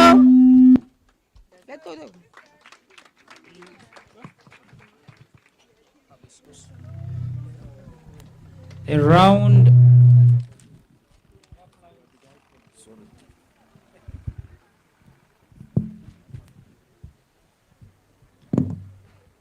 round of applause to the fellows, as well as the team and the panel that has been here, ladies and gentlemen. Certainly they chose a befitting session and also gave it the right name, with starting with acceleration. When you realize we have about 6 years. So in our agenda, we have to follow. People have to visit the stand before you will join the second stand, if you can. We invite people to visit our stand, and then we come back right now. Just 2 minutes, and we come back. Can you? Okay. So continue your program. Sorry. Yes, let's proceed. I think at some point we shall have time to be able to visit the stand, so that we don't rush the SDGs, but we must accelerate towards the progress. Like I was saying, we have about 6 years to Agenda 2030, so certainly they chose the right words for this particular session. We must accelerate towards that. Ladies and gentlemen, we want to move a little bit fast, and when I see my former Deputy Vice Chancellor of Makerere here, I begin to feel and get into a mood of graduation. Right now, she's a justice at the Supreme Court of Uganda, but she used to be the Deputy Vice Chancellor of Makerere University, Miss Tibatemwa, just right here. I know on day 3 we shall have her in full. Ladies and gentlemen, join me to welcome Stella Agara, who is the coordinator of the DFC and MSTCDC partnership, for a quick process of graduation, and then we shall go to the next program. So let's receive Stella again for this session.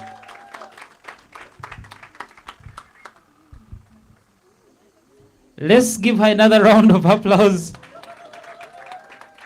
Yeah, if it was a university, probably she would be a vice chancellor or the chancellor, you never know. Or the dean of students. There you are. Or the head teacher, or the rich auntie.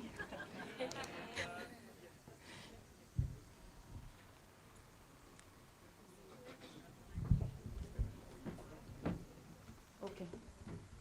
Or the discipline master.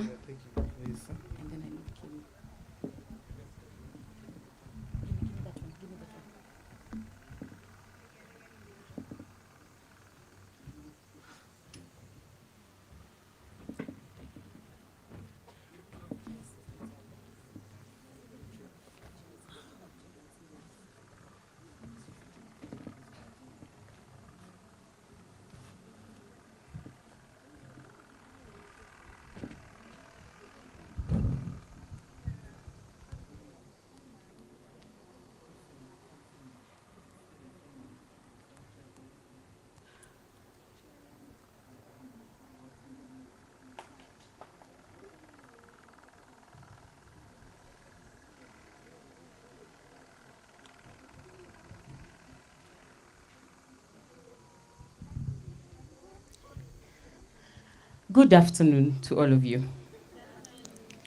Nyaribi has a habit of putting a lot of pressure on me when he wants to call me on this podium. He may have shaken the ground under my feet, but I will take it like a woman.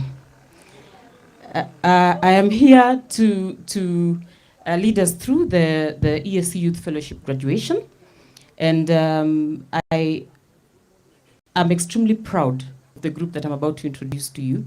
But apart from that, I think MSTCDC is extremely proud about the group that we have had an opportunity to host in the last couple of days. Those of you who are asking yourself what the ESC Youth Fellowship is, this is a program that is run as a partnership between the MS Training Center for Development Cooperation, the Office of the ESC Secretary General, and the Office of the Patron of YouLead, His Excellency Jakaya Mrisho Kikwete. In order to steer this process, we have partners who have come together to be able to do this, and one of the institutions is, of course, the Jakaya Mrisho Kikwete Foundation. The second one is the Julius Nyerere Leadership Center. You have seen them today, so you know they are a part of this conversation. We have the Emerging Leaders Foundation from Kenya, who are also a part of this process, and they're, of course, very experienced in leadership development. And then we have a partner who came in 3 years ago, and aren't we happy that we got the Danida Fellowship Center to come on board to support this particular training. The focus of the training is to build the capacity of young people to influence political decision-making and economic decision-making in the continent. We normally take them through extensive training and detailed training about a number of topics, and we have spent quite some time giving them virtual training and physical training on topics that are around leadership. We are happy to share in detail what those are. But for the sake of time, just know that we train them on topics on governance and how to influence governance and how to negotiate. We develop their people skills as young people and self-leadership skills in order for them to be able to use it as a tool for management and leadership. We give them training on the climate conversations. You had someone mentioning in one of the panels earlier that I think it, as a matter of fact, it was one of our fellows, Mr. President, who said that the issue of climate justice has come up, and of course the East Africa Community Youth Policy will definitely need to be adjusted as far as such emerging issues are concerned. And then we also train them on business, and we call it the Youth Enterprise Bootcamp, and the bigger name is that it's called the Youth Enterprise, Youth Inclusion in Socioeconomic Development and Public Policy Making Training. So the group I'm about to call here is very, very, very equipped for the task. Can this wait? Can it wait? Okay. They're disrupting my plan right before my eyes. But like I said, I'll take it like a woman. Now, so basically the people I'm about to introduce to you are people who are very well trained. Those who have seen them in action have said that this is an interesting group of young people. They're not just interesting because of the excellent applications that they did. We had 1,315 applicants, a number that has grown from 759 last year, which means there's more interest in the fellowship. And out of those, we selected only 30. Those who were left out were not the worst applicants in the region. They were all very good. We had to pick the best from the best. And we managed to successfully get all of them to graduation except one who had an emergency from Rwanda and was not able to join us. We are very, very proud of this group, and I'm going to invite them to make their way to the front of this room quietly, in an orderly manner, like people who are creating a conspiracy to take over government, and come and stand on that side of the room and this side of the room, and then I'm going to invite the guests to the podium. But even as I invite the guests, I'm going to invite my Executive Director, Her Excellency, Dr. Anna Haule. I'm also going to invite the chief guest to join Her Excellency. So please, Dr. Anna, if you could come with him. I'm going to invite His Excellency, the Ambassador for... Great. I'm also going to invite the ambassador for Denmark. You have had the Danida Fellowship Center mentioned here. Huh? Yeah, sure. And then, thank you very much. And then I'm going to invite the Ambassador General of the ESU Youth Ambassadors Platform and Director for Political Affairs to come and join us on the podium. So that he can meet the graduates of the program that we run in collaboration. Finally, I'm going to invite someone who has been my partner in crime for the longest, and we started thinking through this program, I think, in October 2022, when we were not very clear in which direction it was going to roll out. But I'm glad that she's here today to witness graduation, so I'm going to invite Cecile Root from DFC to represent Ula Nesby, the Executive Director, for the graduation. I probably should have told you that you're going to be doing a lot of standing. So let me just advise my people to keep water close by in case the guests will need it, because one of the things that the fellows have said ever since cohort 1 is that they want to have a memory of themselves receiving this award. And the best way they believe this can happen is through a picture. Now, working with young people, if you do not manage that, you may end up with 1 million selfies. So the way we manage the graduation is such that we call them one by one. They come here as they are being congratulated. We also take a picture with them. So when they come up here, it will be one. They take pictures, they wait here, and then when we finish, they'll do a group photo out there. When you go out there, you'll find proper seats set for you to sit on, and then the fellows will stand behind you and will take a picture. Sounds good? Okay. And just like that, Kemi abandoned me at my time of need. Good girl.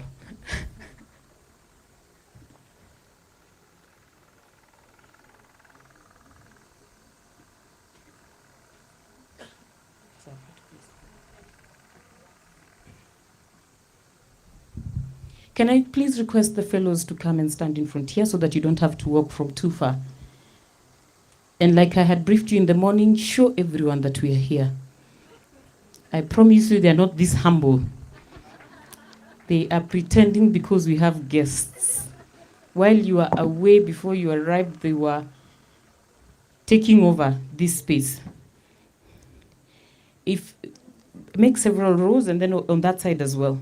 And then you leave the center space for our photographer. Well, simply, will that be your spot or there? Here, right? Yes, so make sure you make room completely at the center there. I promise you that is fake humility. I'm going to call them in order of their countries. When I call you, please come. Well, Lusimbi, we are waiting for you. As I call them, they're going to be coming up the stairs. So when I call you, please come up the stairs. I know you may prefer to take a picture with your phone, but I told you to trust our professional. That phone of yours cannot take the kind of pictures that Walusimbi takes. So please just get here, get your congratulations, and then you will take a picture with the guests, and then you proceed, okay? When you get off the podium, just stand down here, all right? So I'm going to start with Burundi, and I'm going to start with this lady here who's giving me very sheepish eyes. Noella missed her flight on the day she was supposed to arrive for the fellowship. She has, however, proven that she's very serious about the fellowship by ensuring that she caught up with every miss.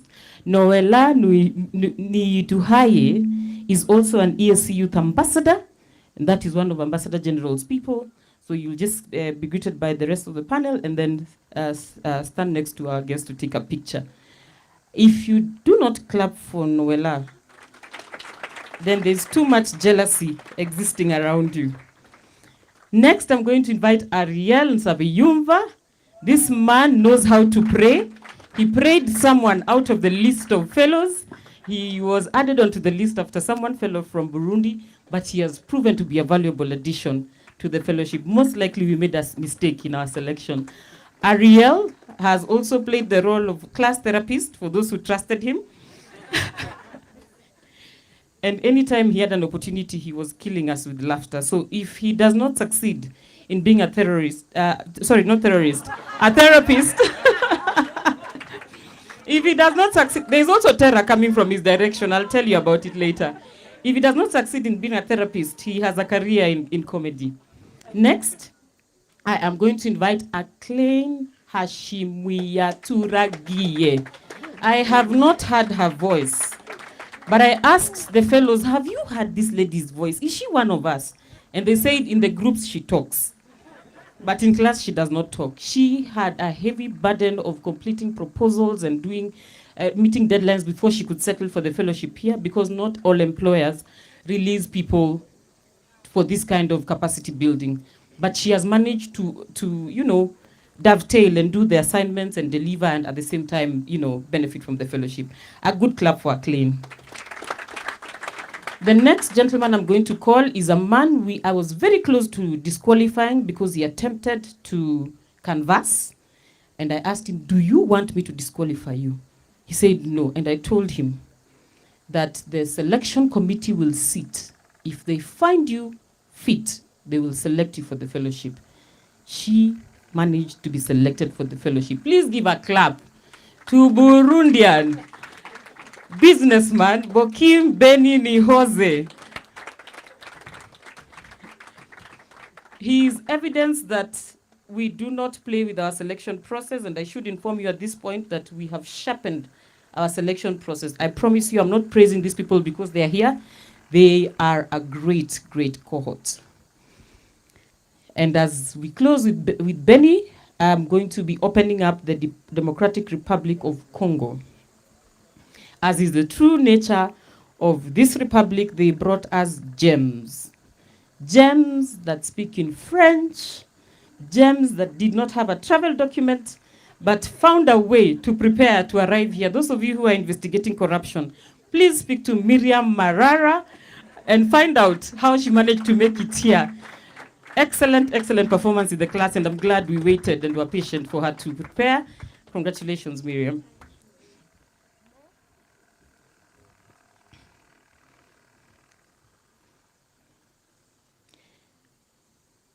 The next person I'm going to invite, before I invite him, I'm warning you to watch this space. This man will definitely be the president of the Democratic Republic of Congo in the near future. I have also confirmed, based on my observation of him, that he will not take over power by force. He is very democratic. I am introducing you to His Excellency Richard Chubaka, who's also a member of the ESC Youth Ambassadors Platform. We have been calling him Mr. President. As you can see, he has a cut like the one Patrice Lumumba had. When you see everything about a leader imparted on the next generation, you know that he's on his way there. But he promises to wait. The other person that I'm going to invite from DRC is a lady who has been very quiet, but a very deep lady. And you may not hear her voice, but when you hear her voice, you'll hear a lot of sense coming out of her mouth. Her name is complicated, but I chose how I'm going to be pronouncing the name. This is Mavie Shungu. When they pronounce it, they have that French R. Forgive me for not having it. Congratulations, Mavie. She has been very quiet in the class, but I realize that when you allow her to have her space, she does magic. She participated in one of the debates we had here and was one of the excellent speakers in the debate. Well done. The next person that I'm going to invite left trouble at home when he came here. How I met this gentleman was because some time back I asked about a movement person in the country and he was recommended, only for him to come here, do what he needed to do, and he left without looking for me, did not even greet me. And then he applied for the fellowship and the selection committee selected this gentleman. He's an activist. He is fighting for the rights of young people, but he's also fighting for change in the Democratic Republic of Congo. If you give him a microphone, you will get scared. But I can assure you he's not scary. His name is Espoir Ngalukie Philanthrope. That gentleman has been arrested, has been locked up, has been intimidated, but he's still fighting. We will find out what juice he takes to keep him motivated.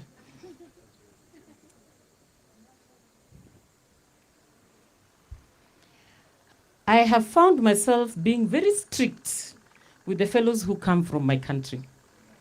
So I'm sure you're wondering which country I come from. I normally exercise a little bit more stress on them because for some reason I expect excellence from them. And it's because it is a standard that we must promote or we will have some very shoddy business happening. I am going to invite the fellows from Kenya. And from the Republic of Kenya, I will invite the class president, female class president, Charlene Tunai.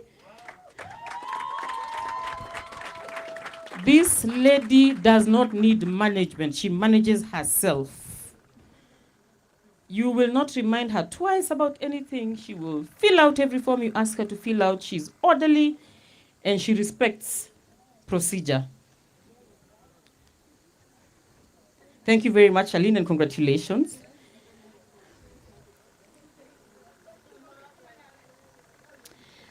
We discovered that the next fellow I'm going to invite has since decided that in her season of life now, she is going to invest more in, I don't know how many of you have done the life wheel, but she's going to invest more in her personal life and her personal relationships. And the test came when we announced the fellowship and the dates when she needed to come here. And it turns out that on those dates, she was supposed to take someone for a surgery in India. This fellow traveled to India, logged onto our sessions online, participated as if she didn't have problems she was dealing with, and she still managed to travel back and come and finish the fellowship. Please help me appreciate Penina Orengo. Even as I talk about her, tears come to my eyes because I don't think I'd be able to concentrate in a hospital. What I don't understand is how she's managed to do that and still come and be good vibe for all of us here. Congratulations, Penina, and for the extra effort that you made. She also prays like Ariel because we had forgotten her and had selected somebody else. She just prayed until the person who had been selected did not respond to anything. And so she took up the position. That is a person who really wanted the fellowship. Congratulations, Penina. Again from Kenya, we have a gentleman who has traveled distances. He's been on everything. I suspect he's been on a bicycle, he's been on a bus, he's been on everything to get here. He traveled from a rural village in Kenya and made it here on a flight. Simon Wandera, congratulations. This gentleman attempted to teach us a song, and we promised to report him to the owner of that song. During one of the cocktails, I played the real song to my facilitators, and they were like, no, it can't be the same song. He taught us a song anyway. If you hear his rendition of Africa, oh. Simon, we're proud of you. The next person and the last person I'm inviting from Kenya is orderly, structured. She gets annoyed when people are not structured. We have annoyed her too many times, especially the times when we are having heated debates about politics and so nobody wanted to wait. This from Kenya is Crystal Bitutu Isanda. Very orderly woman. This girl is proper structured introvert. And you will see the confusion on her face when you try to be disorderly.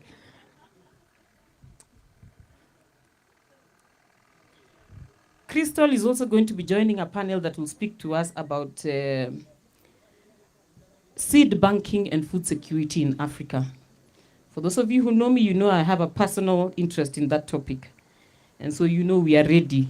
You will meet us on day 3. And that opens up for Rwanda. The first person I'm going to call, and this is not because I don't respect the ladies, I love the ladies that I have from Rwanda. But the first person I'm going to call is a businessman from Rwanda, a businessman who is sought after. I have had to fight battles with this person to keep him here. I don't know whether I'm the one who needed him to graduate from our program or is the one who needed to graduate from our program. Please help me congratulate Pacific Nezerwa. This man takes everything in his life seriously. If you are not one to prioritize things, you'll be confused when you operate around him. Everything is serious. As always, when you gather a crowd, you will find someone who was born at the time when you're gathering. I'm extremely convinced that anybody who has a birthday when another event is taking place is very carefully chosen for that space.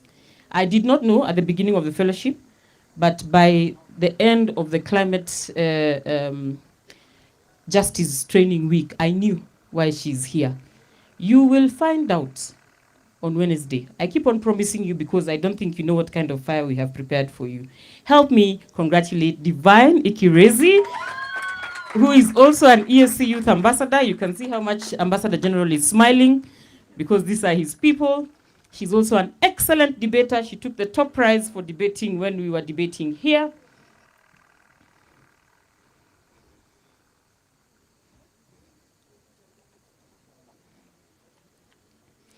And Divine closes the conversation on Rwanda.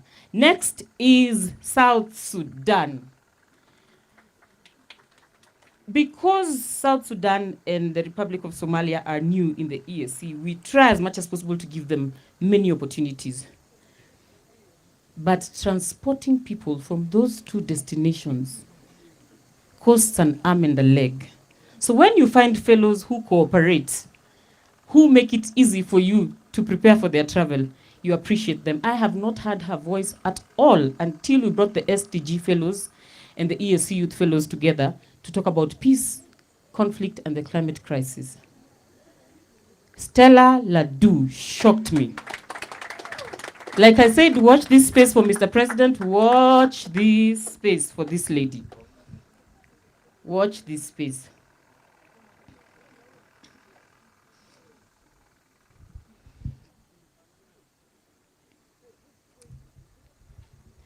The same way you have people who cooperate and make your life easy in facilitating their travel to a destination that is so expensive, you will have another one who will make your life extremely difficult, but they happen to be too valuable.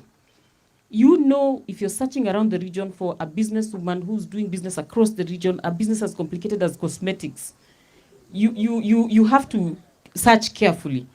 I find one, and then she made my life miserable.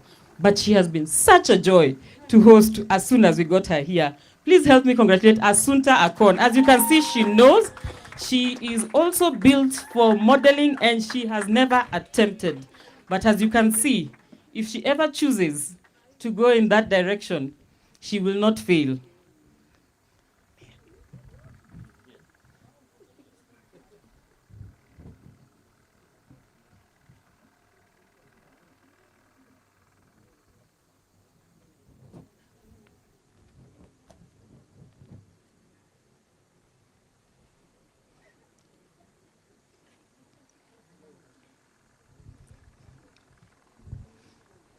When you are conducting a virtual training, you know as a facilitator and even as a planner of the meeting that you depend on the people who speak in the meeting to give you an indication of whether learning is happening or not. The next person I'm inviting has accepted and participated actively in being our litmus paper, especially for the virtual sessions and even in the physical sessions. I have not seen her pull a sad face ever since she arrived. Please help me congratulate Angela Akor Bior. These people have confused me by only putting 2 names on the CV. I almost thought I didn't know you. Congratulations, Angela. Well done.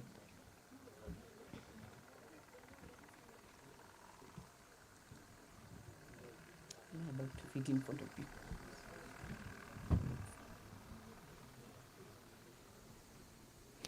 And that closes the conversation on South Sudan.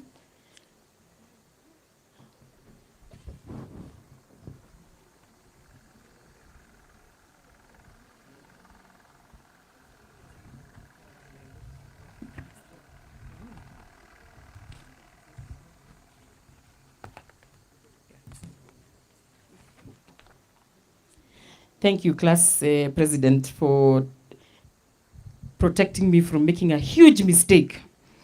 We have not closed South Sudan at all, and we will not close it. It is still open, and I would like all of you to help me invite the chief of the class, the head of culture, the protector of the interests of the continent of Africa in protecting indigenous knowledge, indigenous ways, and everything traditional. Help me welcome Mark Leon Peter. This gentleman is a very deep thinker. Every time we had a conversation about something distressing, he would not sleep. And when he finally slept, he would wake up early because apparently he had to reflect. And most of the times, the things that trouble us trouble him times 2. Congratulations, Mark Leon. It was refreshing to have you in the class. Now I can open Somalia. And I will keep South Sudan open because of the mistake I was about to make. Ladies and gentlemen, Somalia just joined the ESC. So they may not have smoothed out everything about how they move in the region. And so we quickly discovered that they are not able to get entry into Tanzania without a visa. I don't think I have panicked enough about how to get 3 people that I desperately wanted here because their profiles were top-notch. I panicked so much, but eventually we managed to get them in here. I'm extremely proud of the fact that we got them here because they brought perspective that we would not have had if they were not here. Please help me congratulate Mohammed Ibrahim Hassan. Very quiet gentleman, but when he opens his mouth, the kind of reflections he gives are deep. You are encouraged to be as quiet as he is and not as loud as I am, because wisdom spews out of the tongues of people who take time to reflect on what is happening around them. This country happens to work a lot around this name that I'm going to mention again. You have people who opportunities chase, and then you have people who chase opportunities. This one left his country just before he needed to come for the fellowship, because he has somewhere to go and places to be after he leaves this fellowship. We almost missed having him here, and I'm so glad that no accident happened for him to miss. The beauty of it is that he was in Kenya, which is the second home of Somalia. Please help me congratulate Yahya Mohamud. I will not tell you what he was doing there. Well done, Yahya.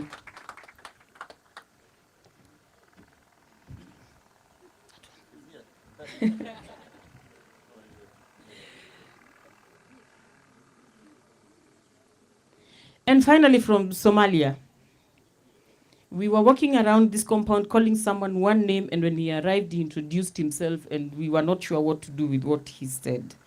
So this is my attempt at pronouncing the name of a quiet person who constantly walks with a smile, but engages in very deep introspection. And if you have met anyone in this group who is tolerant, I think this one is the one who tops my list. Please help me congratulate Hadar Mohammed. From that smile, I suspect for the first time I've pronounced it right.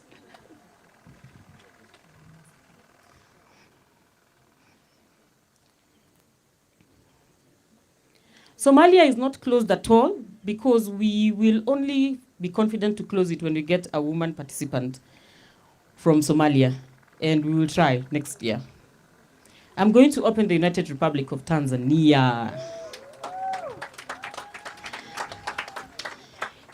From the United Republic of Tanzania, an introvert who declares that she's an introvert but functions like an extrovert in small spaces.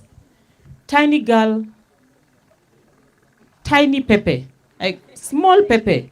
She is tiny but fire. This girl is very focused, very orderly, operates in the wavelength that Crystal operates in. Help me congratulate Juliet Sewava.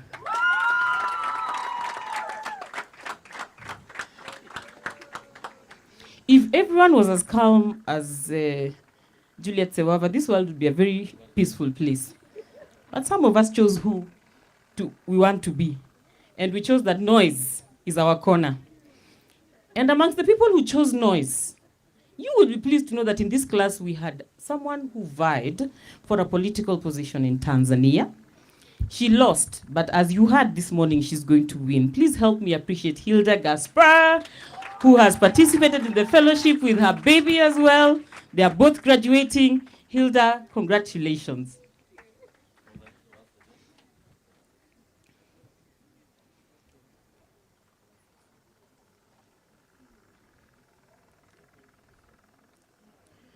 In every gathering of many people, you need the people who will calm everyone down and call wisdom back into the room.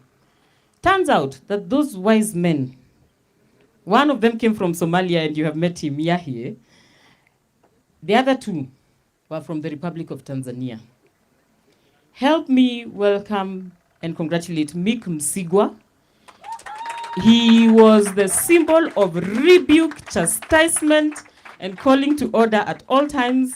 When we needed to be reminded about what is important, this was the fellow to go to. Congratulations, Mick. This second one must have been the voice of wisdom, because he's also a therapist like Ariel. Only he doesn't have the skills for comedy, but he tries. Help me congratulate Alicia Kato. One of the things I respect the most about Alicia Kato is that you will not stop him when he has a point to make. Number two, he does not care about speaking the Queen's language. He will speak the language that he communicates the best in. And we love it for him. Congratulations, Kato.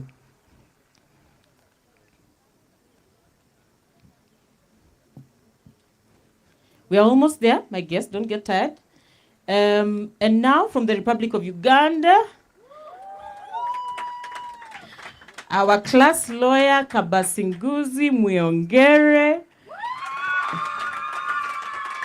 I have discovered that I don't know when I have annoyed her. I don't know when I have pleased her. She does not show it on her face. These are definitely skills that lawyers need. Congratulations, Kabasinguze. She is going to be a part of the conversation that will surprise you on Wednesday. Ladies and gentlemen, when your fellowship manages to select a qualified fellow to go through your program, manages to secure a fellow who also fits within the theme of the conversation that is happening in the course of the year, fits within the theme of the summit, and at the same time, a fellow who decides that he can offer to be the leader of your class, you should be grateful. Mr. President of the class, Robert Okiror, an expert in education, very structured thinker. I'm asking you to watch this space. If any changes will happen in education, this mind will not be left behind. Congratulations, Mr. President. Dr. Agatha, you'll be very proud of the next person I'm about to introduce, and you will also believe that our fellowship reaches far. What did Lugome call it in the morning? Our fellowship is octopic. We managed to get someone all the way from Gulu. This one also got on a bicycle, on a I don't know.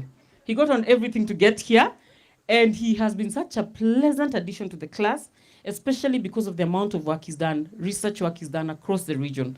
So in terms of evidence of what he's talking about, this fellow was amazing. Gordon Victor Akejo. I have also not seen him frown even once.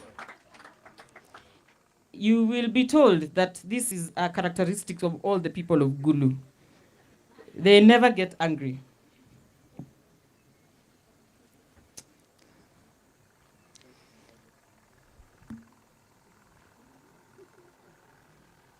When the future president of DRC spoke this morning, he said that we should congratulate someone for the work that they have done in promoting youth knowledge and access to information about the regional integration process, and especially the customs union and the opportunities available through the common market protocol. Help me congratulate Eve Rebecca Laniero for congratulating. This one had the same energy as Angela. They kept the class going even when everyone else on the virtual platform was not giving us confidence on whether learning was happening or not. Congratulations, Eve.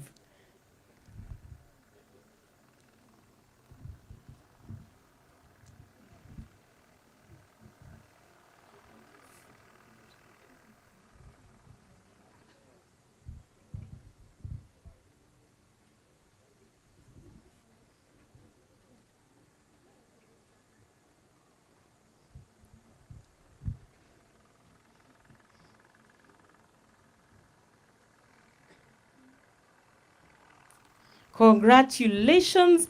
I'm now going to invite my guests to just go to the banner out there where we're going to take a group photo with the fellows. There are seats prepared for you.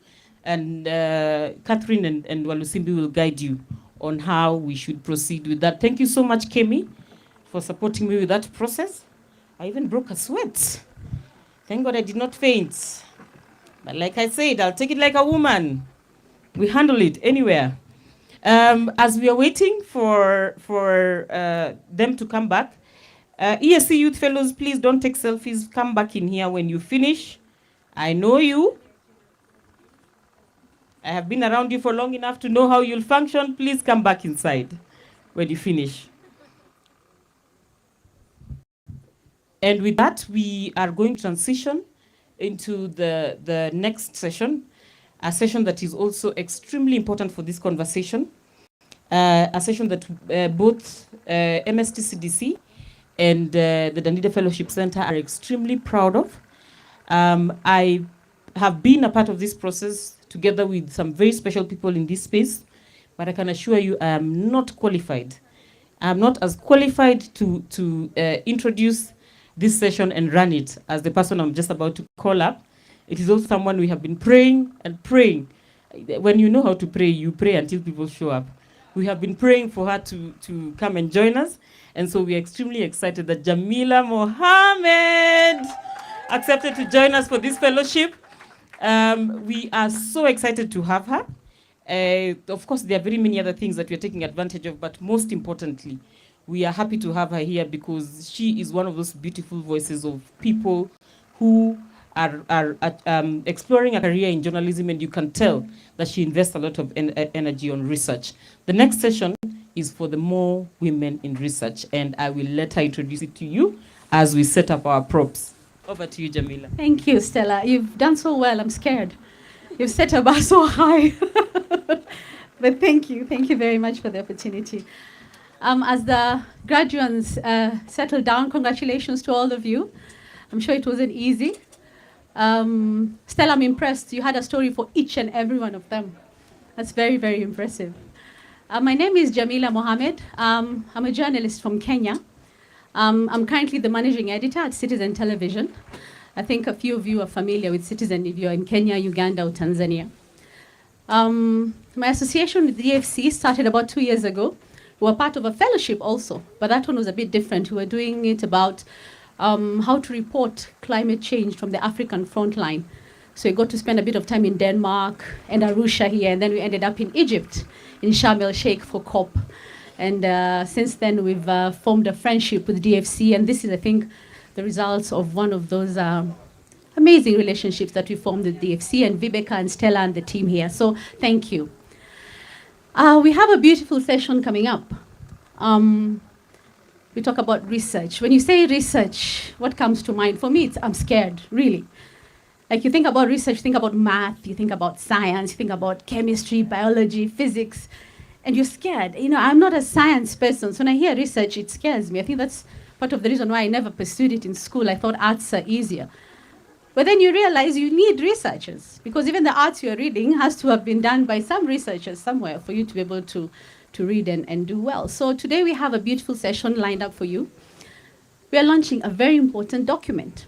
And I just want to say something small about it before we invite the amazing ladies who actually authored the manifesto we are launching today. So it's an honor for me to be part of this important conversation around the More Women in Research manifesto. This manifesto represents a powerful call to action aimed at addressing a pressing issue that affects not only women in academia, but the future of research itself. The More Women in Research manifesto is developed to change a few realities. I'll tell you what. It brings together the experiences, insights, and recommendations of 50 African women researchers from 12 countries who met, they were right here, to discuss the barriers they face and identify actionable steps for progress. The work that these women do or spoke about or highlighted looks at the obstacles that many women face in research, from societal expectations, from cultures. We all come from very strong African cultures. And as women, we know what some of those cultural beliefs do to us. They stop you from doing a few of the things that you want to do. Those are some of the things that the researchers face, and it's what is included in this manifesto. Family responsibilities. There's an amazing lady called Indra Nui. I don't know if you've heard of her. She was the CEO of Pepsi. She once said that for women, your career progression and your biological clock are in constant conflict. Because when you're supposed to be having a family, at the same time, you're supposed to be progressing in your career. So by the time you get to mid-level management, your children are teenagers. So they need you a bit more. And then your husband becomes a teenager and he needs you also. And then as you progress, your parents are getting older. They also need you to start taking care of them. And as you keep progressing now, things are changing. So what do? You're in a dilemma throughout your career, and you cannot be perfect in everything. Something always suffers. There's no you're good with a perfect wife, perfect mom, perfect employee, perfect student. And we always have this guilt thing that moms have. We have the guilty mother syndrome, I call it, because you keep thinking I should be with the children, but here I am at work. And in fact, for journalists, it's terrible. I'll tell you a story at some point. But hey, we are here for the researchers. And 50 of them sat and looked at all these barriers that women face and came up with a document, a manifesto.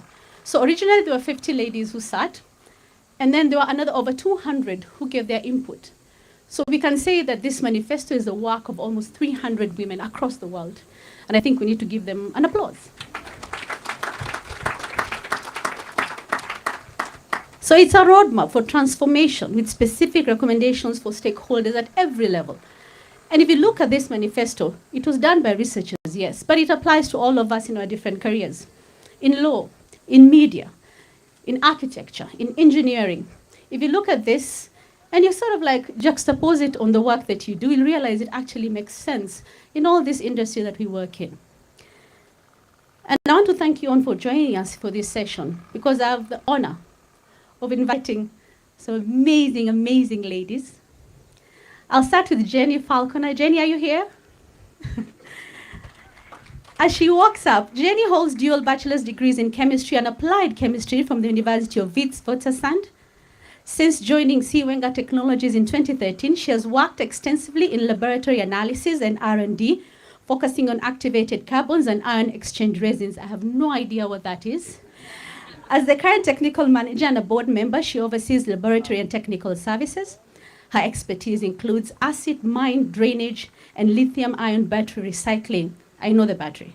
Positioning her as a leader in environmental and sustainable technology solutions. Welcome, Jenny. Okay. Next, it's my honor to invite Dr. Agatha Lidri. Dr. Agatha is from Gulu University in Uganda. She's a historian with PhD and Masters in History from Makerere University.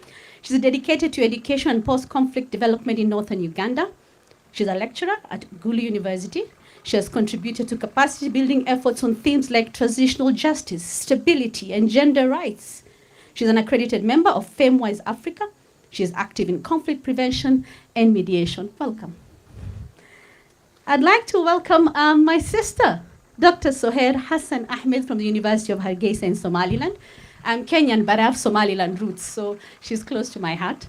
She was formerly a practicing medical doctor. Dr. Soher now serves as an assistant professor and dean of graduate studies at the University of Hargeisa. I think it's important to note here that she's the only female PhD holder at the University of Hargeisa. She leads research on non-communicable diseases and teaches epidemiology and global health, focusing on public health challenges specific to Somaliland and the broader Horn of Africa. Welcome. I also would like to welcome Cecilia Datsa from University of Ghana. She's a research officer with a master's in urban management from Erasmus University. Cecilia specializes in public health, climate change, and solid waste management. Her current work focuses on building resilience in coastal communities to cope with climate-induced challenges with an emphasis on reducing diarrheal diseases. Welcome, Cecilia. And now, this is the big one. And when I'm saying big one, I'm in awe of the next lady that I'm going to call on stage, because she's a first in a lot of things. Justice, Professor Lilian Tibatemwa Ekirikubenza, PhD, LLD, honoris causa, and she's a judge of the Ugandan Supreme Court. She's the first East African female to graduate with a PhD in law, the first female professor of law in East Africa, the first female appointed Deputy Vice Chancellor of Makerere University in Uganda, the first Ugandan to be appointed to Uganda's Constitutional Court and Supreme Court, solely based on scholarly work. Welcome, Professor. It's an honor to have you. Asante sana. We're in Tanzania, so I have to speak a bit of Swahili. So mnaona kina mama walioko hapa? Mnaona jinsi walivyosoma? Na mnaona umri wao. Hii inamaanisha kwamba inachukua muda mrefu. Inachukua watu wasemaje, utulivu na uvumilivu na kupambana na yale yote ambayo anakuja. Maisha yanakuletea mengi, kwa sababu kina mama utataka uolewe, utataka uwe na watoto, utataka kusoma, utataka kuwa katika kazi, lakini kuna mambo ambayo yanakurudisha nyuma. Lakini hawa kina mama walipambana na hayo yote na wakafika hapa walipo. So ni furaha yetu kwamba wako na sisi hapa. You know, Swahili was born in Tanzania and it's in ICU in Kenya. I hope I've not butchered Swahili. But thank you, ladies, for being here with us. So we have a short program lined up, but I wanted Professor Lilian to actually come and speak first. I know I'm not ambushing you. I want you to speak for just 5 minutes before we let the ladies do a presentation. Please.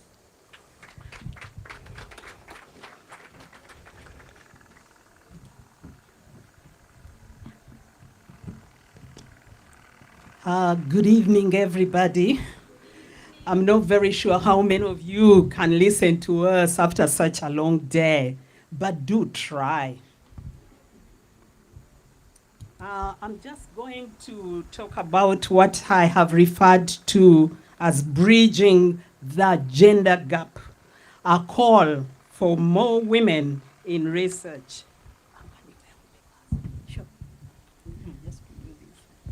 Age does this to people, so everybody in the room had better prepare. Bridging the gender gap, a call for more women in research. This evening, I make a clarion call for increased participation of women in research. It is also a call for more women in the leadership of research communities. It is indeed a call for more research on gender justice. We can, for purposes of our discussion, adopt this definition of what research is. Research is a systematic process of inquiry and investigation aimed at discovering new knowledge, solving problems, and advancing one's understanding of the world or the society they live in. The value of research is partly because research is the cornerstone of innovation. It is the cornerstone of progress, driving advancement in technology, in medicine, in the social sciences, and indeed in countless other fields. Research should be a precursor to raising voices, the voices we are raising in this room today and in the next few days. Research should be a forerunner to activism. Research gives legitimacy to calls for improvement or change in society. But one may wonder, why should we call for change? Is there a need for change? Of importance to gender justice is that society worldwide often leans towards patriarchy. These communities are structured on hierarchical systems of oppression where men as a class hold power over women. But we know that it's not only women who are oppressed. There are many categories of persons who are oppressed in society. A society based on hierarchical systems cannot ensure justice for all, nor can it achieve gender justice and equity. So, women must engage in research for self-preservation. We must acknowledge that the gender makeup of a profession, and in this case, the gender makeup of the community of researchers, influences its agenda and its priorities. I posit that female researchers are more likely to be alive to the specific concerns and interests expressed by women, thus influencing the research agenda. Women researchers play a critical role in promoting equity in ways distinct from their male counterparts. We have to remember that central to feminist discourse is the call for a woman's substantive participation and critical engagement in processes that affect her. Research and how it is interpreted affects women. Interpretation of the data, the information you collect, is enhanced and affected by one's lived realities. Women must lead the way. While men can be invaluable allies in the fight for women's empowerment, women cannot rely exclusively on men who are their allies. Women must be at the forefront, leading the charge for gender justice and equality. Now, I make a call for more women in the leadership of research communities. Including women in leadership is essential for fostering a more inclusive and equitable research environment. Women's presence in leadership or in leadership positions will allow them to influence the culture, the norms, the values, and the agenda of the research community. By driving the research agenda, women can mainstream the need for promoting gender equality for other marginalized groups as well. So we need to increase female leadership or women in the leadership of research communities. And yet available statistics show that the presence of female researchers in leadership positions remains very low. Influential women in research are still few and far between. So I ask, how can we bring more women into leadership positions within the research community? How can we ensure that women are present in spaces where they can lead impactful research? Part of the solution lies in mentorship. It is often said that many of the world's successful people have benefited from having a mentor. Indeed, mentoring is recognized as a vehicle for leadership development. So one of the things we must do is if we agree that an increase of influential women researchers is critical in changing the research agenda, the few women in the high echelons of the community of researchers must offer themselves as mentors. And upcoming women, the Gen Z, must identify their role models as potential mentors. Asante sana.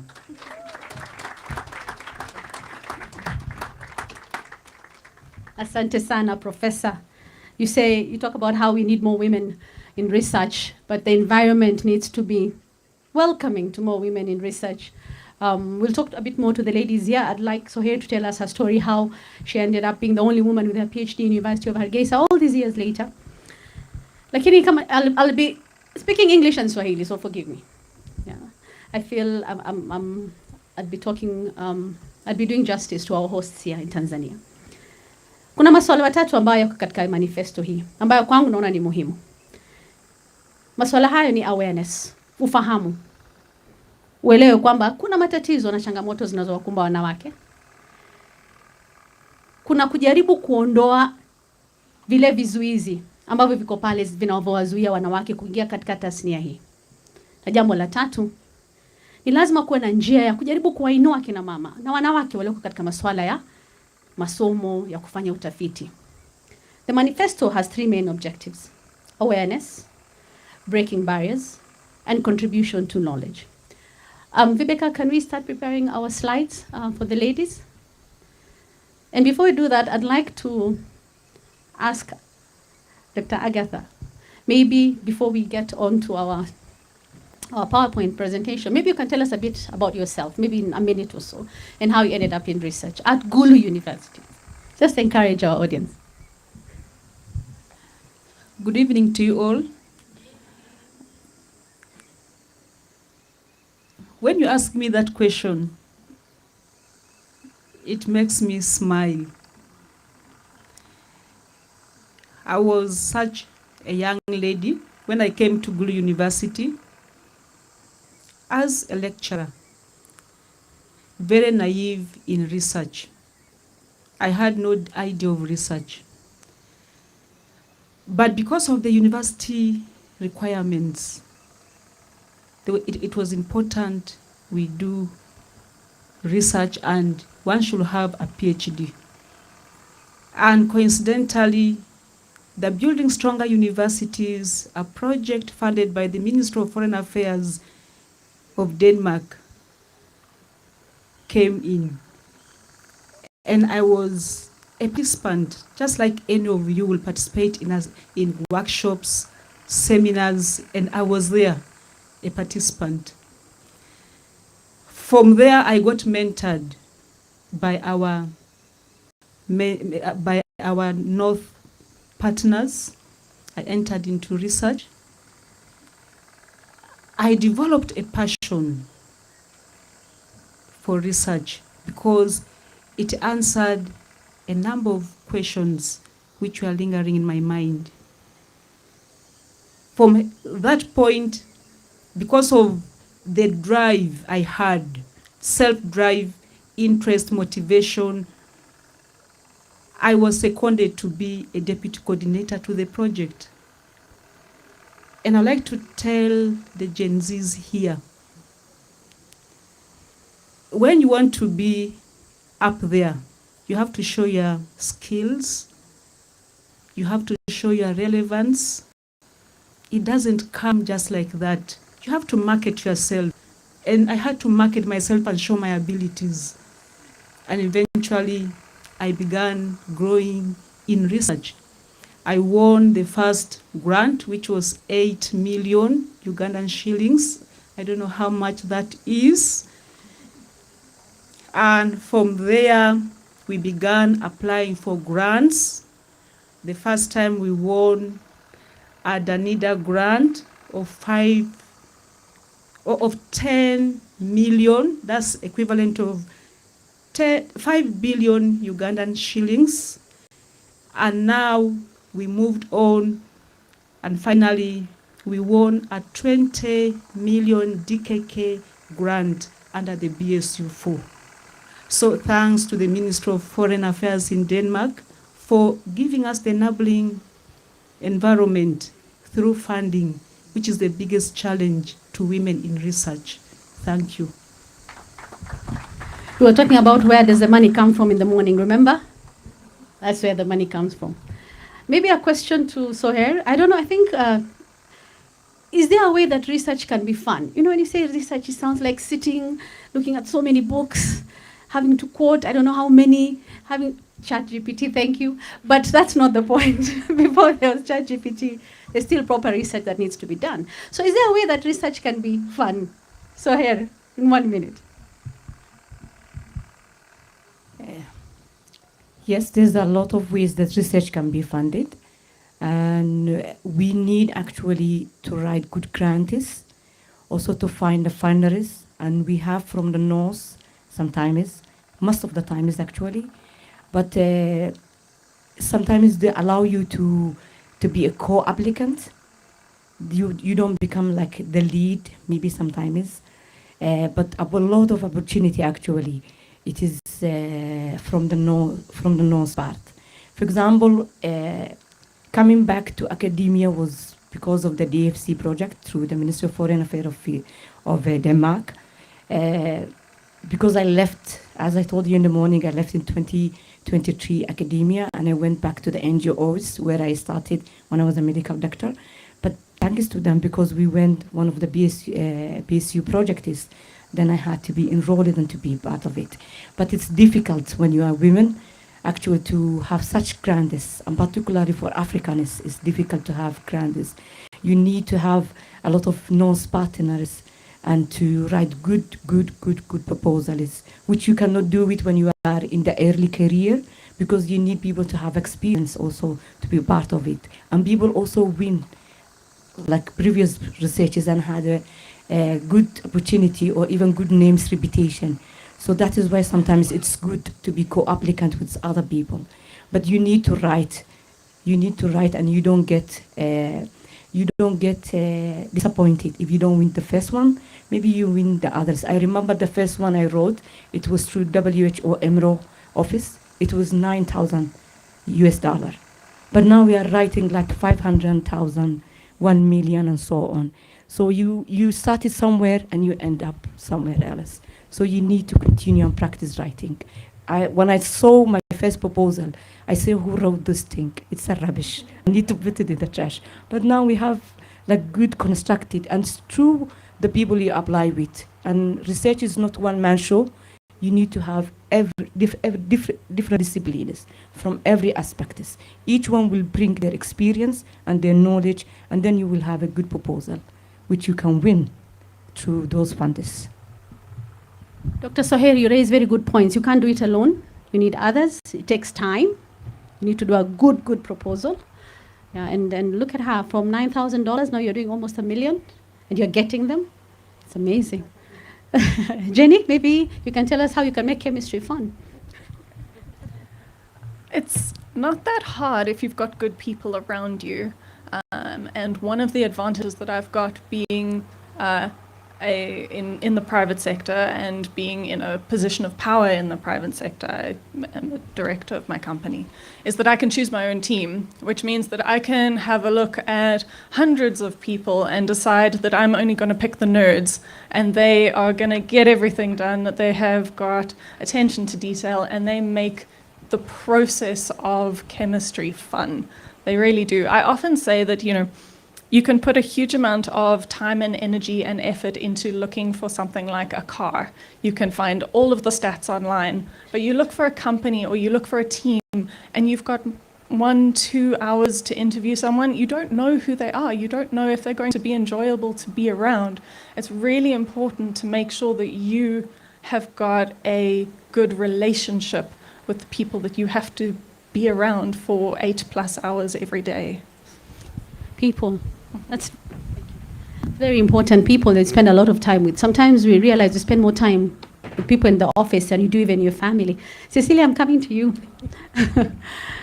Tell us one thing that we need to know to be a good researcher. You're doing something to do with environment and health in Ghana. The one thing that you think we all should know to be good researchers.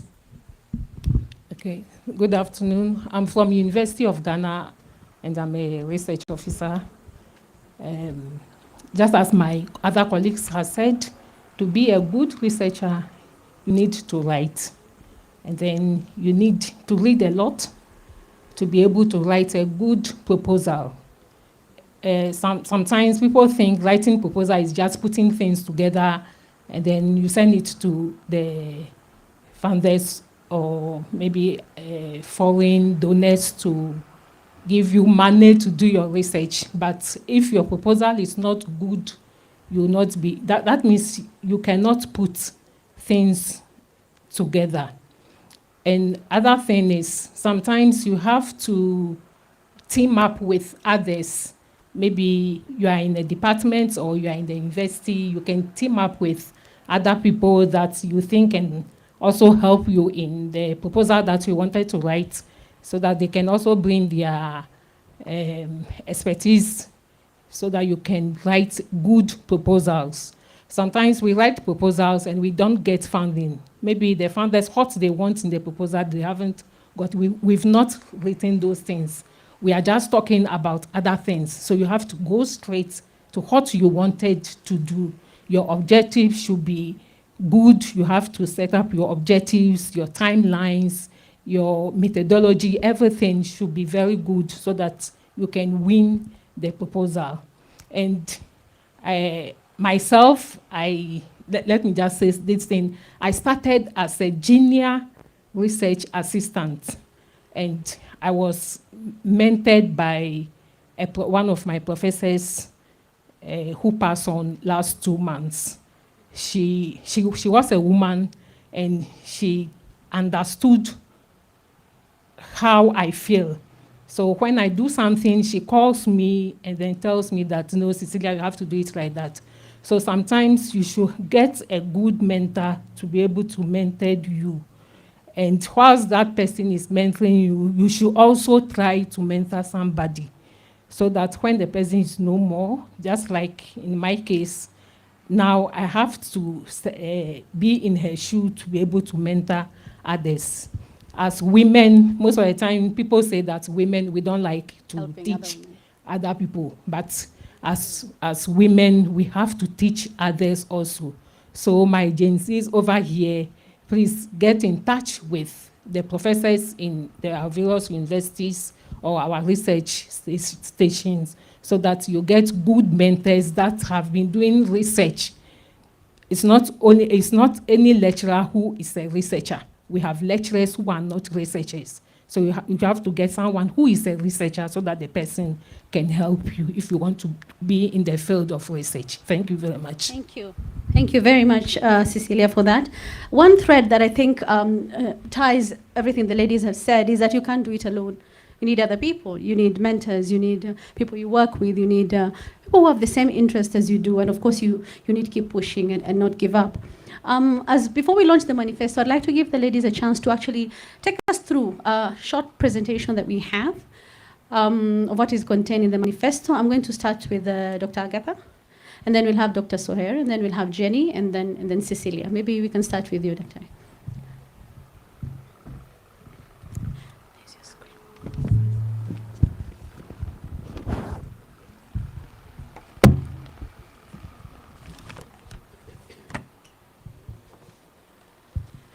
Good evening to you all once again. It's with great pleasure we would like to present the More Women in Research Manifesto, whose work we began in March this year, as already mentioned, in a sitting of 50 women who came from 12 countries from the African continent.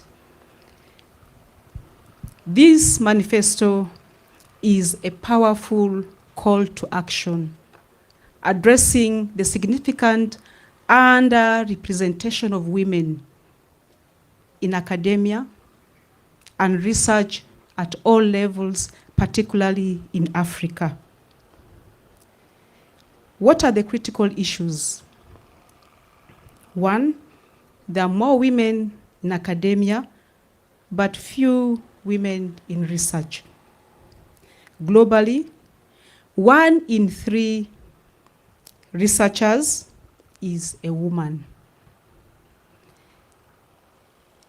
Women account for 35% of STEM graduates. And there's systematic barrier for women in academia, in the institutions. And as we sat and shared experience of women in research, we realized that there was what we described as the leaking pipeline, where there are more women in the beginning of their academic work journey, and towards the end, the number drops. Where is the leakage? Apart from that, there is there are gender barriers, especially in relation to the social costs of higher education. Some of us had to leave 1-month-old babies at home to pursue our career. We had to leave our lovely families behind. It costed us marriages to come this far. These are the realities of life. Social cost of career development for the women. And then institutional barriers were also identified. Institutions are still patriarchal, thinking women cannot be in the higher ladders of administration. And therefore, this manifesto comes up with 3 objectives. 1, to create awareness of the inequalities and challenges women face in research. Gen Z women and ladies, listen carefully. Inequalities exist, but don't give up. We never gave up. Second objective is to facilitate the process of breaking the glass ceiling for women in research. We are the few women who made it this far. And thank you to Professor. You are the first woman who broke the glass ceiling to become the first professor of law. The third objective is to provide recommendations for different stakeholders, as you later on see. Therefore, it becomes important for us to influence policy and break the glass ceiling. What are the recommendations? We have recommendations to various stakeholders. The first recommendation we have is to women in research. One, women in research should commit to challenging traditional gender roles by promoting female role models and having open conversations about career aspirations. And that's what we are doing right now. Another recommendation is actively seek growth opportunities and consciously support each other in all spaces, including supporting women actors in research and in all spaces.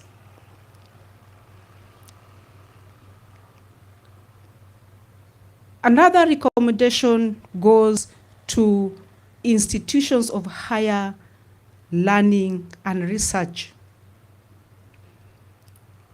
What do we expect of them? They should recruit more female academic staff to increase representation and reduce gender biases in higher learning and research institutions. You might have seen from your universities that there are very few women lecturers and staff in research and the academia generally. Provide seed grants for early career female researchers to support their professional development. As I did say, I am what I am because the Ministry of Foreign Affairs in Denmark gave research grants which enabled me to develop my research skills and career. And then lobby for scholarships for female staff and girls, especially in STEM. There are few women in STEM. And also to promote access to education and research opportunities. We recommend that higher education institutions should encourage female mentorship and associations, and also recognize women achievers in academia to inspire and support early career women researchers. And I would like to say I'm one of those. After my PhD, I won a Carnegie postdoc grant, which has enabled me further my research. So with this, we'd like to say we need more support from all stakeholders. Thank you very much. I'll hand back to me. Thank you. Thank you, Dr. I think now we let Dr. Soher come in also. Maybe we can have the slides move as our speakers continue. Good afternoon. I will continue from where Agatha has stopped. So one of the recommendations was government institutions to initiate policies. Policies are very important, particularly for the government institutions, at least to increase the representation of women in research and academia, and also to establish a safe and inclusive work spaces for women, particularly when you have your baby or even you don't have a nanny to take care of your baby sometimes. And to make the workplace even supportive for women. Also to mainstream gender into the education curriculum, to talk about gender in the curriculums, and to provide grants, scholarships, like the one I got for my PhD, Agatha, and some of us. And also to do and to have a supportive environment for women in academic research. The second one is to find grantees or funders money. To proceed in academia, to be known, to be cited, you need to have your own grantees because your work needs to be updated. For example, if I stop where I have been, finish it when I was a PhD, then nobody will know me. You need to continue, you need to grow. And that is true to apply for funding and to find funders that will support your research. So also, we have in the funding groups, we have a committee. And the committee sometimes they do conscious and unconscious biases. They don't sometimes mean it, but also to have ensure selection of committee are gender balanced and gender aware sometimes. Also to allocate funding opportunity that is only for women-led, because some of our social problems are only can be led or be investigated by females. For example, maternal health, gender-based violences, those they need to be women-led projects or research in academia. Also, we require gender sensitivity management structuring and budgeting in research projects and application also to be inclusive for our environment. Thank you, Dr. Sawyer. Jenny?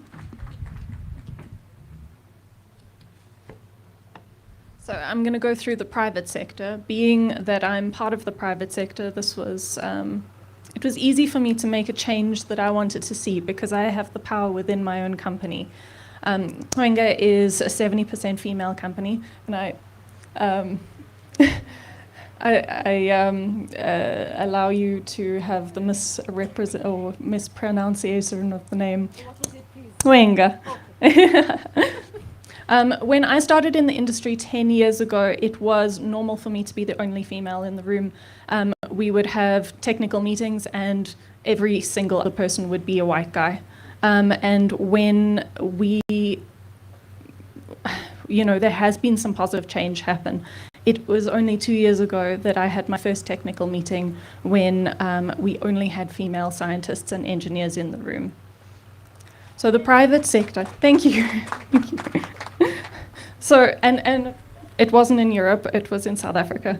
To support the strategies where they don't already exist should be implemented, such as developing strong and balanced university private-public partnerships, funding of women-centered research, specifically women-centered research, and ensuring women's representation in R&D and in leadership. Okay. Then when we talk about civil society organizations, they are crucial to the role of advancing gender equality and women's rights, contributing to science research and advocating for policy for reforms. So much of the value of research hinges about asking the right questions, and it's impossible to know what the right questions are without engaging with the community in which that research is being conducted. We had a research question posed by a Global North partner: how much extra tax would someone pay for clean water? But this was in a community where people didn't have jobs, let alone were paying tax. So the question is not going to give us any valuable answers. So in civil society organizations, we recommend that they can support female-led research by doing the following. So insisting on data that is disaggregated by gender. This means that existing research becomes a gender study, no matter what the topic or the experimental design is. Partnering with women researchers, including women in advisory roles and in participation when it comes to questionnaire design, advocating for women's interests and funding women-led research, as well as establishing partnerships focused on women research issues. Twenga. That's the company she works for. Thank you. Jenny is from South Africa. Cecilia? Good afternoon. So we continue with our recommendations. And as women researchers, when we research and we don't publish, nobody will know us. we know ourselves through publications. So we recommend to the publishers that they should collect gender disaggregated data and ensure gender balanced editorial teams to promote diversity in publishing. We also recommend that the publisher should actively invite and encourage women, particularly from marginalized regions and ethnicities, to support articles during calls for papers. And our third recommendation to the publishers is to provide training for editors and reviewers on diversity and unconscious gender bias to enhance fairness in the submission, editing, and publication processes. Then we have a recommendation to the media. This one goes to Jamila. Okay, Jamila, so the women in research want you and your colleagues to compile and publicize lists of female experts promoting their work through media pitches and highlighting their achievements on commemorative days like International Women's Day and the Day of Women in STEM. That is science, technology, engineering, and mathematics. We also want the media to establish supportive networks and training programs and actively promote junior researchers' PhD work and awards to enhance visibility and recognition.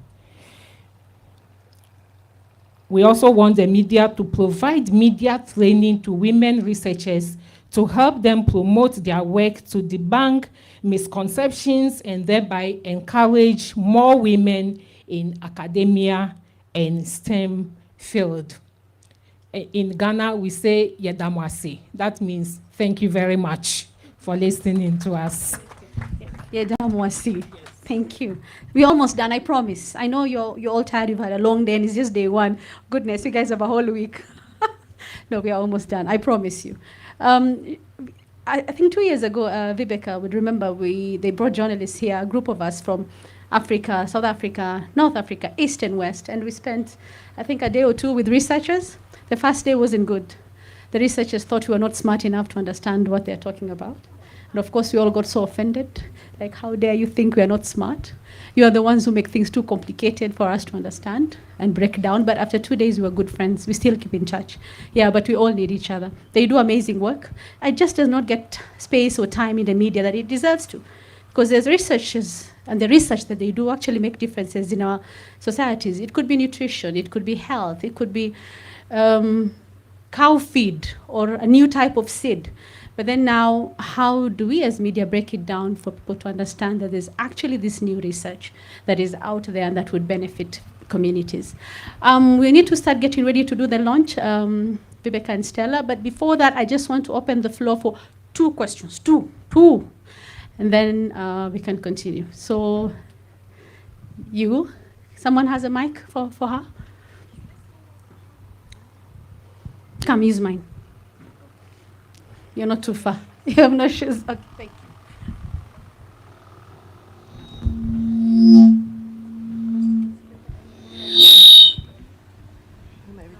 Put on my shoes on. Good evening, everyone. My name is Cecilia Lubango. I am a polymath. Hi, Dr. Cecilia. I am a polymath, and how did I come to that point? I grew up with my grandfather, who was a consummate multitasker, and that instilled in me a quest to know why and how, because he always had answers to my questions, whether still or sen, he had answers, and mostly they were supported with data.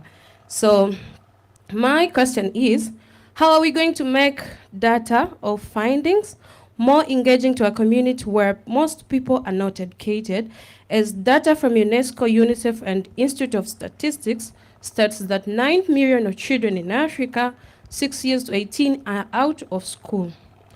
As a researcher, an infant researcher, I have a background in botanical science, but took my way into arts as my mean of communication. Because most data or findings are complicated. You find data like pie charts, the way you want to communicate that data to the community where they can understand whether a problem or a solution. The reason why I love research is it's like they answer most of my questions. They have solutions, really solutions. But how am I going to tell the community this is a solution? Mostly, I took my way to arts because arts are easy to communicate. I took my way to films. I write novels. I have a book coming in January. It's called 22 Years, A Story of an African Woman. It's a story telling about domestic violence and complications about relationships in marriages for women. But how did I come to that point? Because I did a research based on my past relationship, finding out most women are going through the same problem. But how am I going to tell the society that this is a problem? Because it's a problem and probably most people don't talk about it. For instance, post-delivery depression, motherhood, trauma, whatever.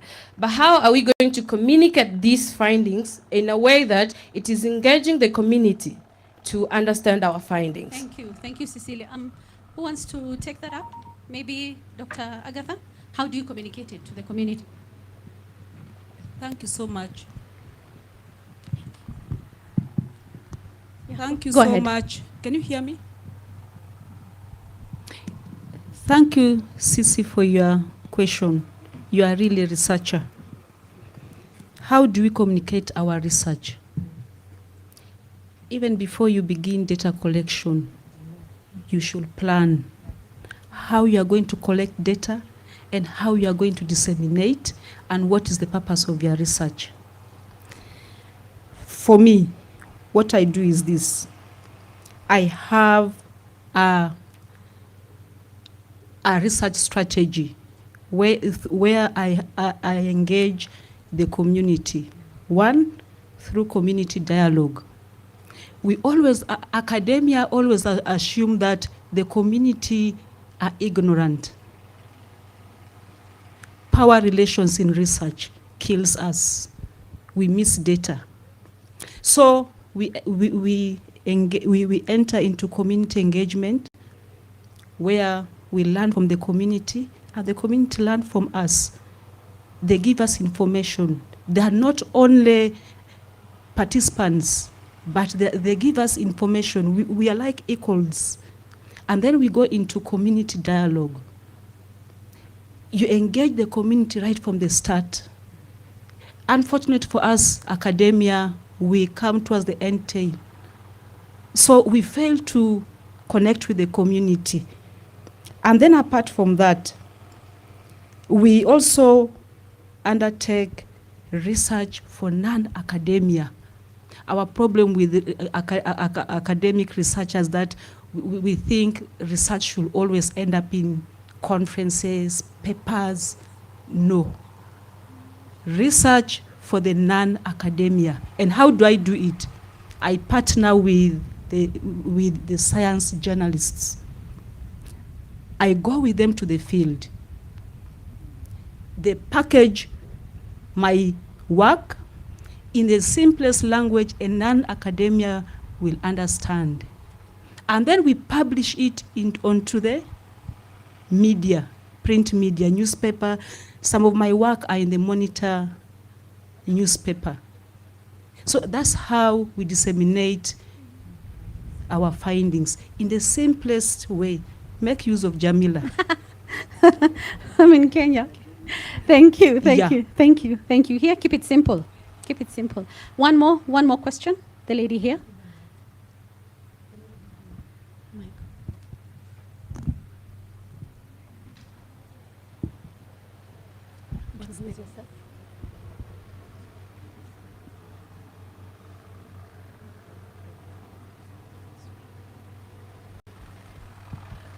Sorry, my question goes to Dr. Soher, and it's very beautiful to sit here and listen to all of you speaking to us about research.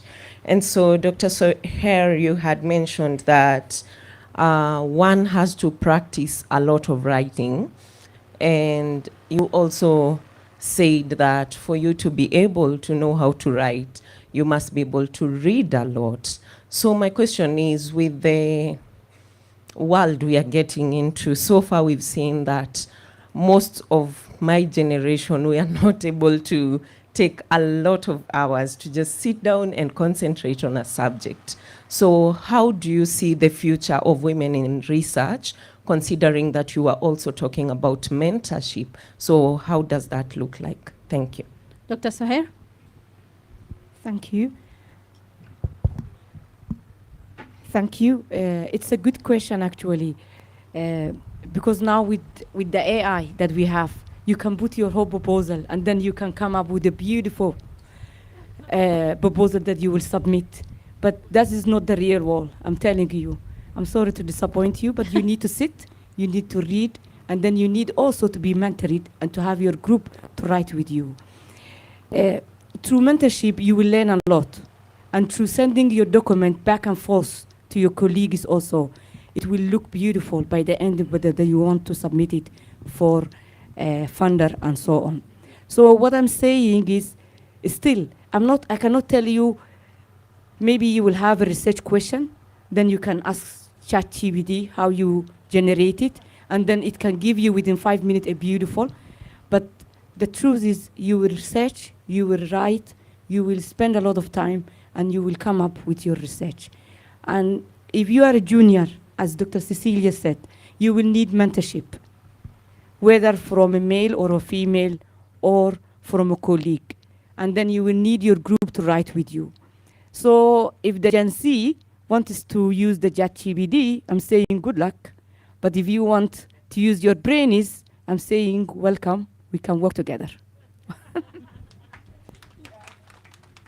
Thank you so much. Dr. Soher, Professor, thank you for being here with us. I think we need to let you have the final word before I release the ladies to go. One final word for everyone in the room. Thank you very much. I think one of the issues which we must emphasize is that it takes hard work.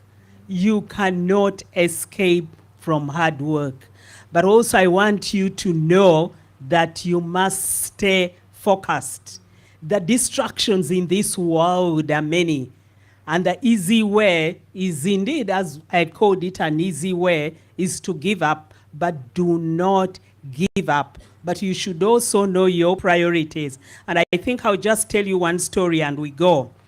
After I had graduated with a bachelor's of law, I got a scholarship to go and do a master's in law in the UK. By that time, I was already dating the person who happens to be my husband today. And when I decided that I was going to the UK, many asked me the question, are you doing the right thing? Aren't you scared that you'll find the wonderful gentleman taken by another girl? The question was I to be distracted? I chose to go for my LLM in commercial law. I found a young man still waiting for me. And I think now this means that your significant other is extremely important. Choose carefully. Thank you very much. Choose carefully, choose wisely. I remember when I got my job in television, and I was on television for the first time, someone told my husband, how are you allowing her to be on TV? How? I said, what do you mean how? Oh no, how are you allowing her to be on TV? All those people are seeing her, she has makeup on, she's on TV. That was 20-something years ago. But that support is very important. I don't know if I would have managed with all those societal expectations and cultural barriers to do the job that I do, be on television twice a week, to interview people, to be in the public eye, to be a mom, to be my mother's daughter if I didn't have the support of this amazing man behind me. So we need those good men to support us, the fathers, the brothers, the husbands, your sons. So without their support, I think we wouldn't do as well as we do. So congratulations, men. Thank you for the ones who support their women. Young ladies, choose wisely. I tell you, choose wisely. I've been married for 24 years. Yeah. I've been married for 24 years. I have 5 children. They're all Gen Zs. They're all in university. I was telling the ladies, now we are staring at an empty nest. And I keep saying, if he was not my best friend, we drive each other crazy now because just the 2 of us in the house. But then choose wisely. Take your time. Find the right man. I think on that note, I think we should stand up and give the ladies a huge round of applause. Yeah. For the ladies in the room and the over 200 plus who contributed to the manifesto, wherever they are in the world, I think we should give them a huge, huge clap. Thank you for your selfless service to the world of academia and to women research. Thank you all. Please sit down. Thank you. I'd like to call my partners in crime, Vibeka and Stella, to the stage. The 2 amazing ladies. They deserve a clap. They've organized this whole thing. Stella and Vibeka, please come on stage, and then maybe you can guide us on what's next. Thank you, ladies. Thank you very much.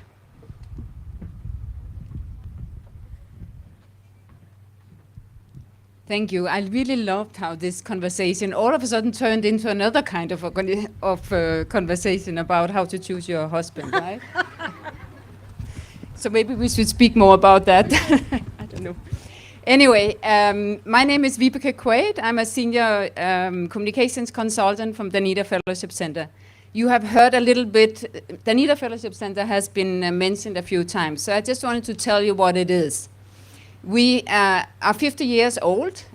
We are managing the research grants that the Danish government give to research collaboration between universities in Denmark and universities in the Global South. And then we also arrange capacity development programs, training programs for the Danish programs also in the Global South. And 2 years ago, we entered into a partnership with MSCCDC. And I think it's probably one of the best things we have done for the last few years, because it has enriched us extremely. We call the partnership Together for Impact, and I think that there are many things we couldn't have done on both sides if it wasn't because we had this partnership. Yeah. Now, one of the things that we knew from the beginning that we wanted to do was to push this agenda of getting more women into research and academia. Because, I mean, already in the morning we were speaking about it. We need women, we need girls in education. If we don't, we're losing out. We're simply losing out because we need to cater for all, so we also need to include all in the academic field. And I think with this project here and the launch today and what Jamila was talking about, that 50 women started, then another 278, is just showing that the project is flying. It's like, you know, some work is super heavy, some work is light. And this is one of them because it has its own motor, it's really driving itself. Of course we're working, but still it's like an agenda that's getting louder and louder, and it is getting louder because it's needed. It's as simple as that. And from our side, let me just end with Danida Fellowship Center. We can see that something is happening. We still get more research projects or grants, applications for grants by men, male PIs and male coordinators. But we also see that the projects we are getting in and we are giving grants to, that the women are applying for, the women PIs and coordinators, they are relatively more successful. So we are actually, moving, and it's really nice to see. Anyway, I wanted to also, as I said, we couldn't have done this without MSCCDC, and we couldn't have done it without YouLead. And we especially couldn't have done it without this amazing lady that you all know, Stella Agara. So thank you so much, Stella.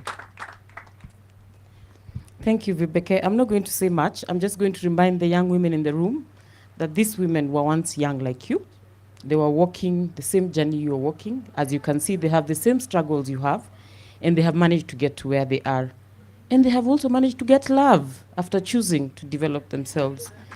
I told the ESC Youth Fellows, and now I'm telling all of you, don't let anybody lie to you that you cannot have it all.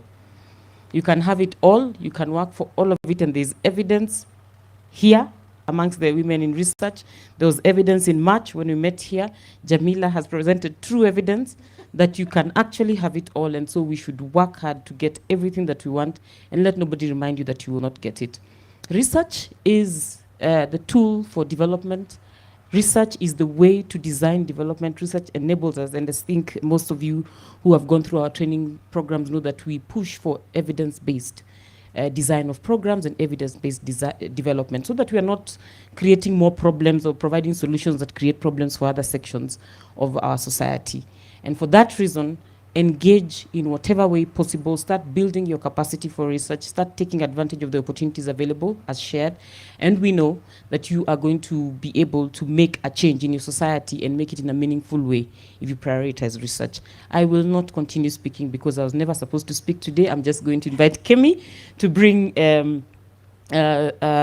something we had here that we're going to use to unveil our manifesto.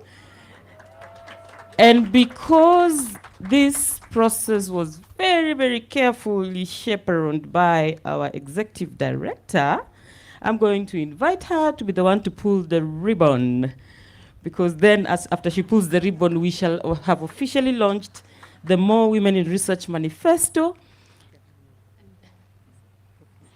And then I'm also going to invite Professor Tibatemwa to also join us here as a trailblazer, groundbreaker, ceiling blaster, slippery floor wiper,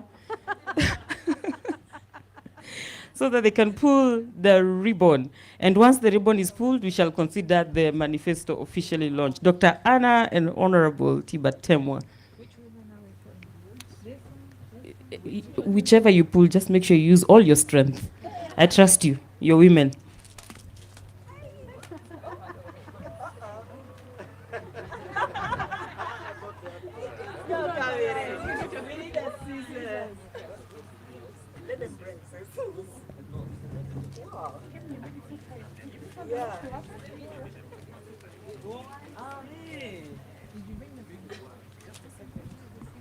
We are going on a commercial break as we find more strength. I just wanted to say I was a lecturer for 15 years in law in Tanzania, and we don't yet have a professor in law who is a female. You know, hurdles are great in becoming a professor. It's a difficult journey, so I just wanted to share that because Professor here is the first female in Uganda, but in Tanzania we still don't have a female law professor, unfortunately. So we need more women in research. Yes.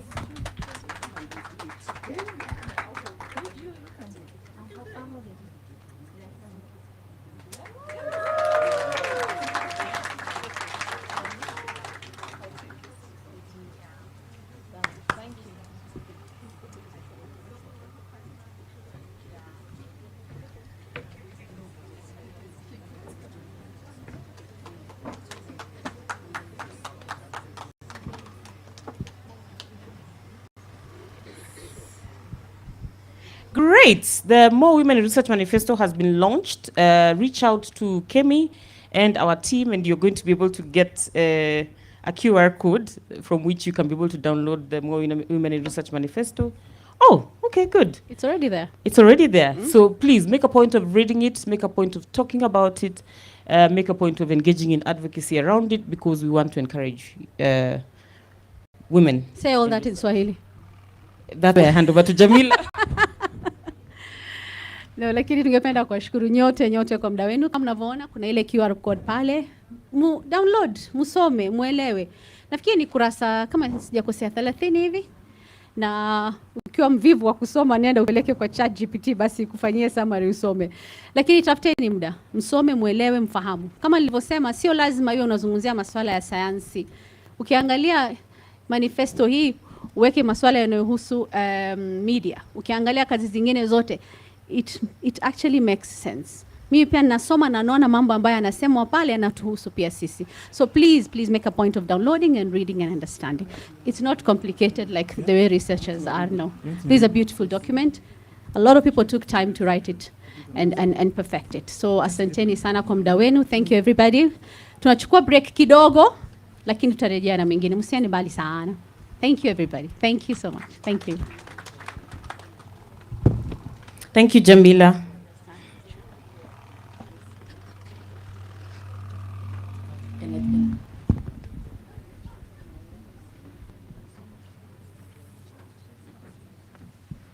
Ladies and gentlemen, a round of applause to Stella and Jamila, who have done amazingly well. Thank you very much. I know that we are getting to the tail end of it, and sometimes it can be so stretching. Some of you just arrived this morning. We know that, that's why we put the part at the very end, so that, you know, we follow the philosophy that Napoleon Bonaparte gave us and said, if you focus on the objective, the hurdles will give way. So the objective is the party at some point. So these are the hurdles, positive hurdles of more engagements. We should surely give way. So stay and be with us. We will just request the team at the back maybe to give us the song, and I will ask everybody to stand, because we are going to have our very last item, and then we shall break for tea. There is tea outside already, and we shall prepare for the fire chat. So I would request that we stand just to shake yourselves, or someone can come and give us an energizer as they prepare. If there is a volunteer, this is your moment. Yeah. Is there a volunteer? It's a bit dark now, I can't see you well. Is someone raising their hand? Or we can have someone to support us. Yeah. You're doing it very well. Come. Feel free, come. Come on. Whatever you show us, we are going to do.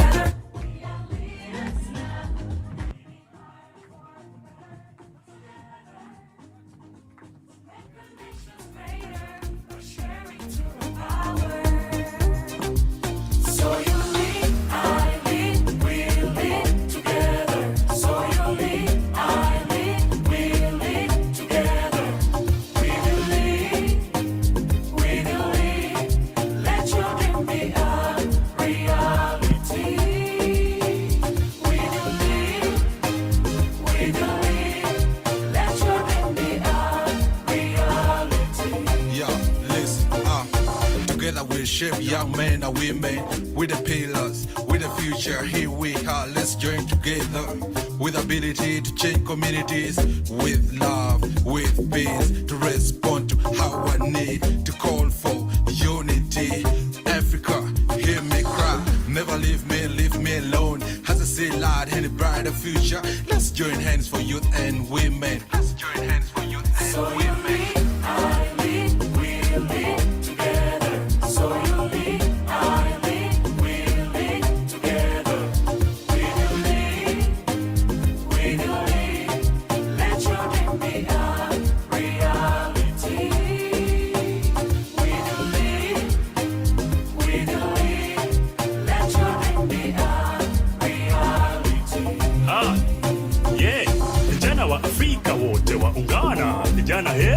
Vijana kutoka mashariki, magharibi, kaskazini na kusini, hata na kati, twaja pamoja ili tufanye nini?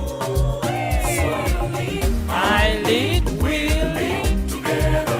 So you lead, I lead, we lead together. We will lead. Thank you so much. Thank you so much, the technical team.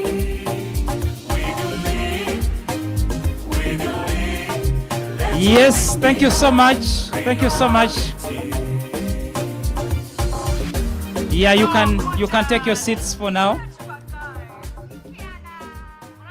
I am now requesting that anybody that can hear my voice and you are outside our venue would request that you come in.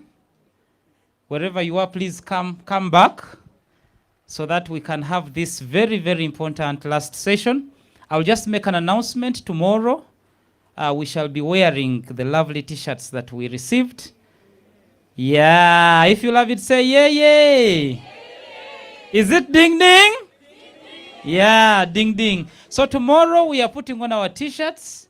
Please remind everybody, in case your neighbor at the hotel or the room you're staying is about to forget, tomorrow no suits, it is the t-shirts. Yes, so and I see that everybody is happy. We will be taking photos, we'll be capturing extra moments just like we did today. So please, I'm also waiting for the people that are positioned out there to come. My punishment still stands. I normally punish people with $50. So if there is anybody out there that is meant to be, just tell them to come. I have empowered you. Yes, Anna is here. And everyone else, please come. Come as I welcome Stella back for the very final. And we kept the very best for the very end. Thank you.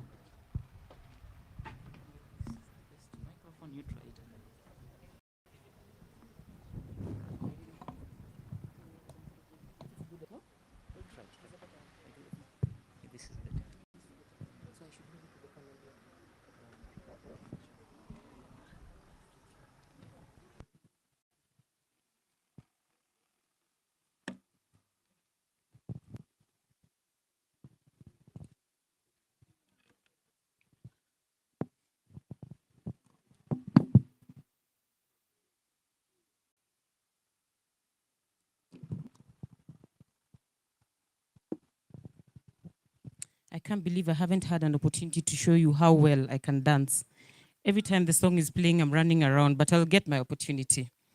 I would like to switch mode to the presidential address.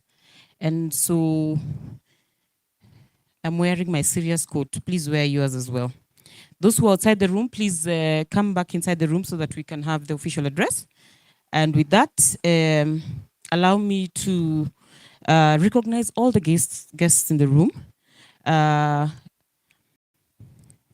His Excellency Mr. Amara Kalon, Minister of Public Administration and Political Affairs from the Republic of Sierra Leone. The representative of the Deputy Secretary General, His Excellency the Ambassador General David Onen, Her Excellency Ms. Christine Grau, the Ambassador of the European Union to Tanzania, His Excellency Mr. Jasper Kamasgard, Ambassador of Denmark to Tanzania, Mr. Vianney Rendela, Country Director, Agra, Tanzania, and mine truly, the Executive Director of MS Training Center for Development Cooperation.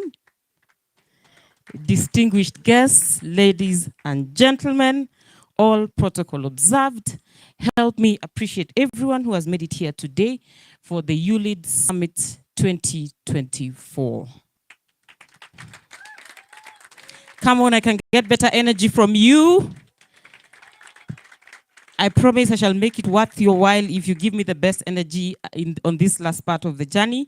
I am going to invite my guests to come to the front, starting with the chief guest to come to the front. And of course, to be accompanied by Ambassador General and Dr. Anna, come to the front. Your Excellencies, Ambassador of Denmark and Ambassador of the European Union. Mr. Vianney Rendela.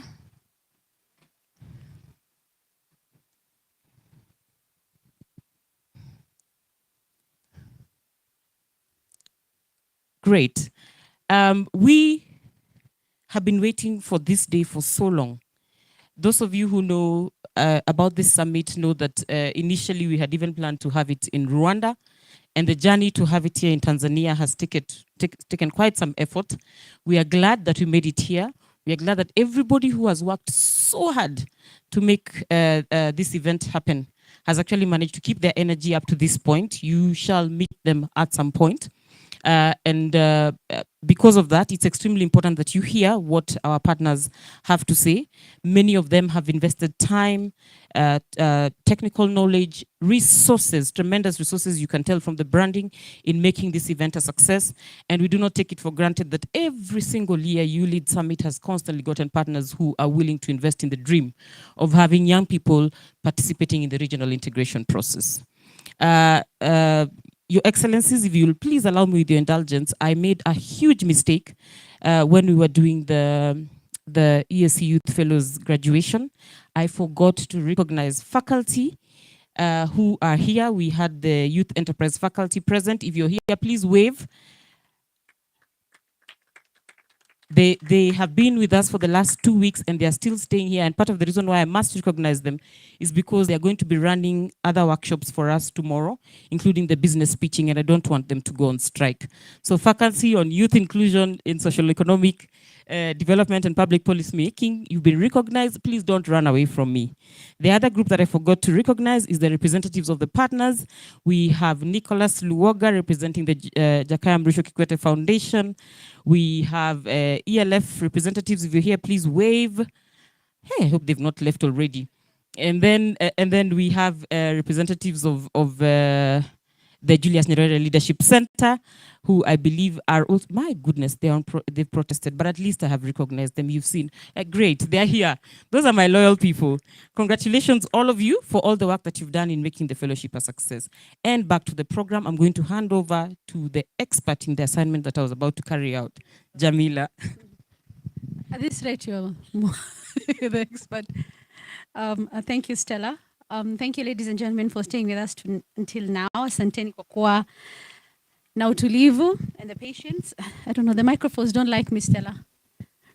So we're about to finish, we're about to wrap up. Of course, we have to get the presidential address, and I'm grateful to our VIPs for being here. So we have to start with the boss. So Dr. Anna, please join us on stage and give us your remarks. Thank you.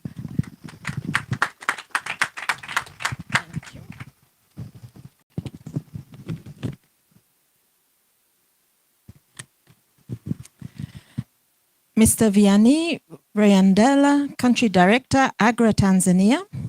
His Excellency, Mr. Jesper Kammersgaard, Ambassador of Denmark to Tanzania and DAC.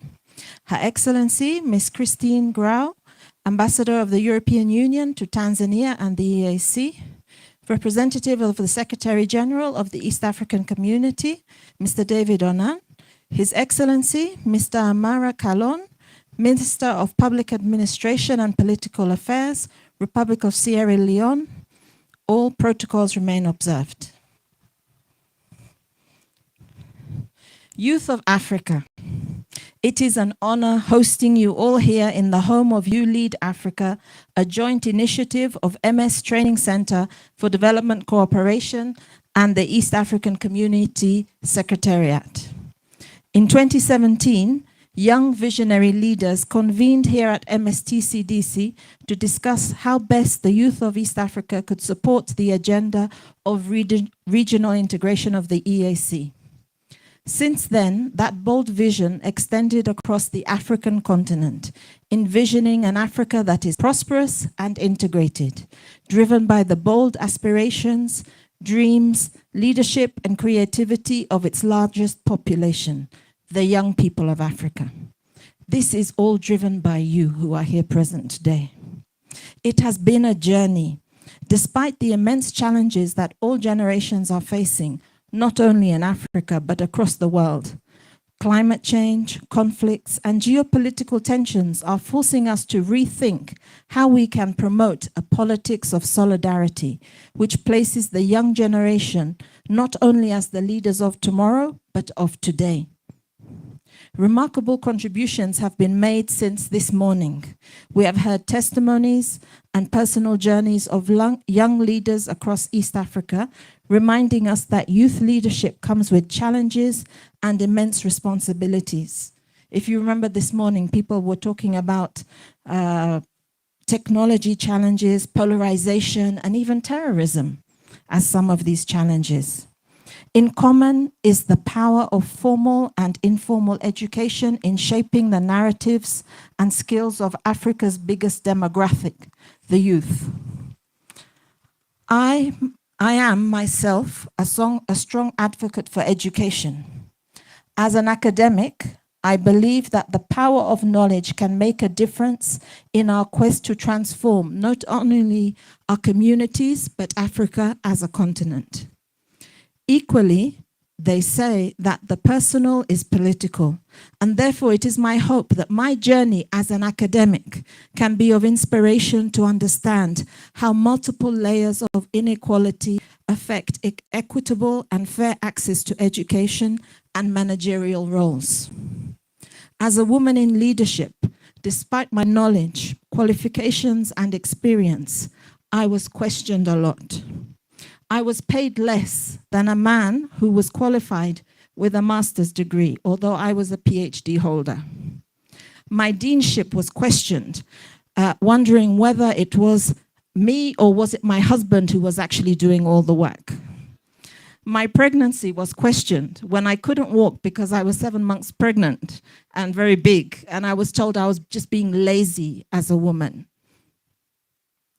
And even my deanship was questioned because I was told, when I was offered the job, I was told, we don't have a man who can do the job, so it just has to be you. Yeah, that's true. So my story, therefore, is testament that we are far from achieving equitable opportunities. And I am pleased that MSTCDC's host country, the United Republic of Tanzania, has registered remarkable political and significant socio-economic development in recent years.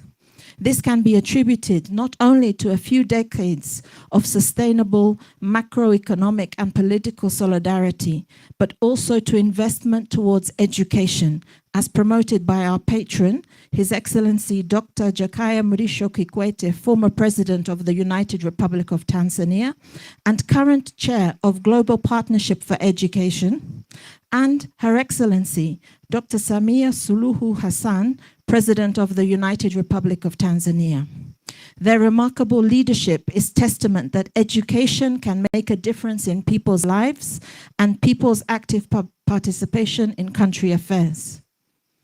As MS Training Center for Development Cooperation, over the years, in collaboration with governments, regional economic communities, civil society, development partners, youth groups, and their allies, we have gained a reputation as the go-to place for short-term professional learning, training offers, academic courses, and convenings for thematic, multi-stakeholder social dialogues and debates. We are passionate about democracy, governance, leadership, and climate justice, but youth engagement sits at the very heart of our strategy, acknowledging that empowering young people means advancing their leadership in addressing the challenges of the African continent.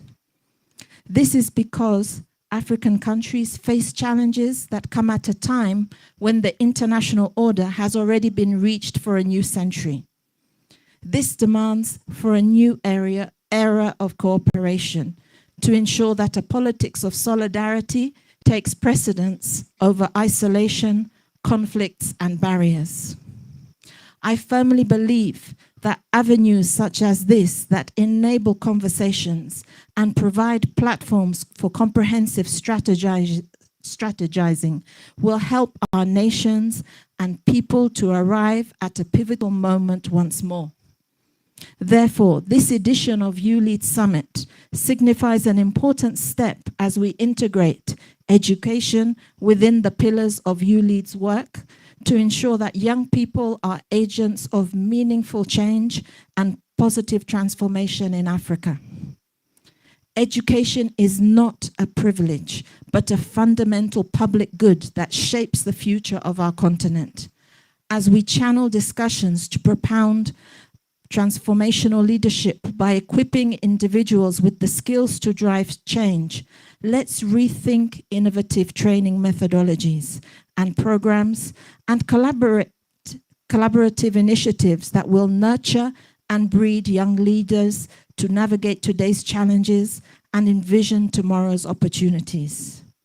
As we do so, it is critical that we address existent disparities that will allow us to achieve gender equality and unlock the full potential of our young people. It is therefore imperative that you, as young people, think on how best we can invest in girls' education as a channel to strengthen our communities, and how best we ensure that women actively contribute to meaningful change in our society. I therefore urge that we join a collective effort to address gender disparities in education. As a woman in academia, I can attest from personal experience that we are far from achieving an equitable and fair access to education, as well as to managerial and leadership roles. I was the only dean that was a woman amongst 20 deans and directors in my university. You know, it's not easy. Anyway, discriminations are oftentimes intersectional, which require a deeper consideration on how we integrate education in the discourse of Africa's youth development. We must be conscious of the multiple realities of women, people with disabilities, and other marginalized groups. And we can do so if we meaningfully commit to a collective effort to address all these challenges. By committing to these actions, we can unlock the potential of all youth and create a brighter and equitable future for everyone.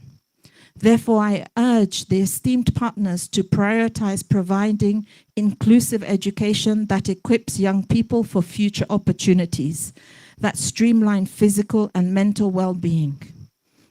I truly believe that by equipping youth with relevant skills, mentorship, and meaningful job opportunities, we will empower them economically, while policies will address gender equality and social inclusion to ensure that everyone, and most importantly girls, will thrive without barriers.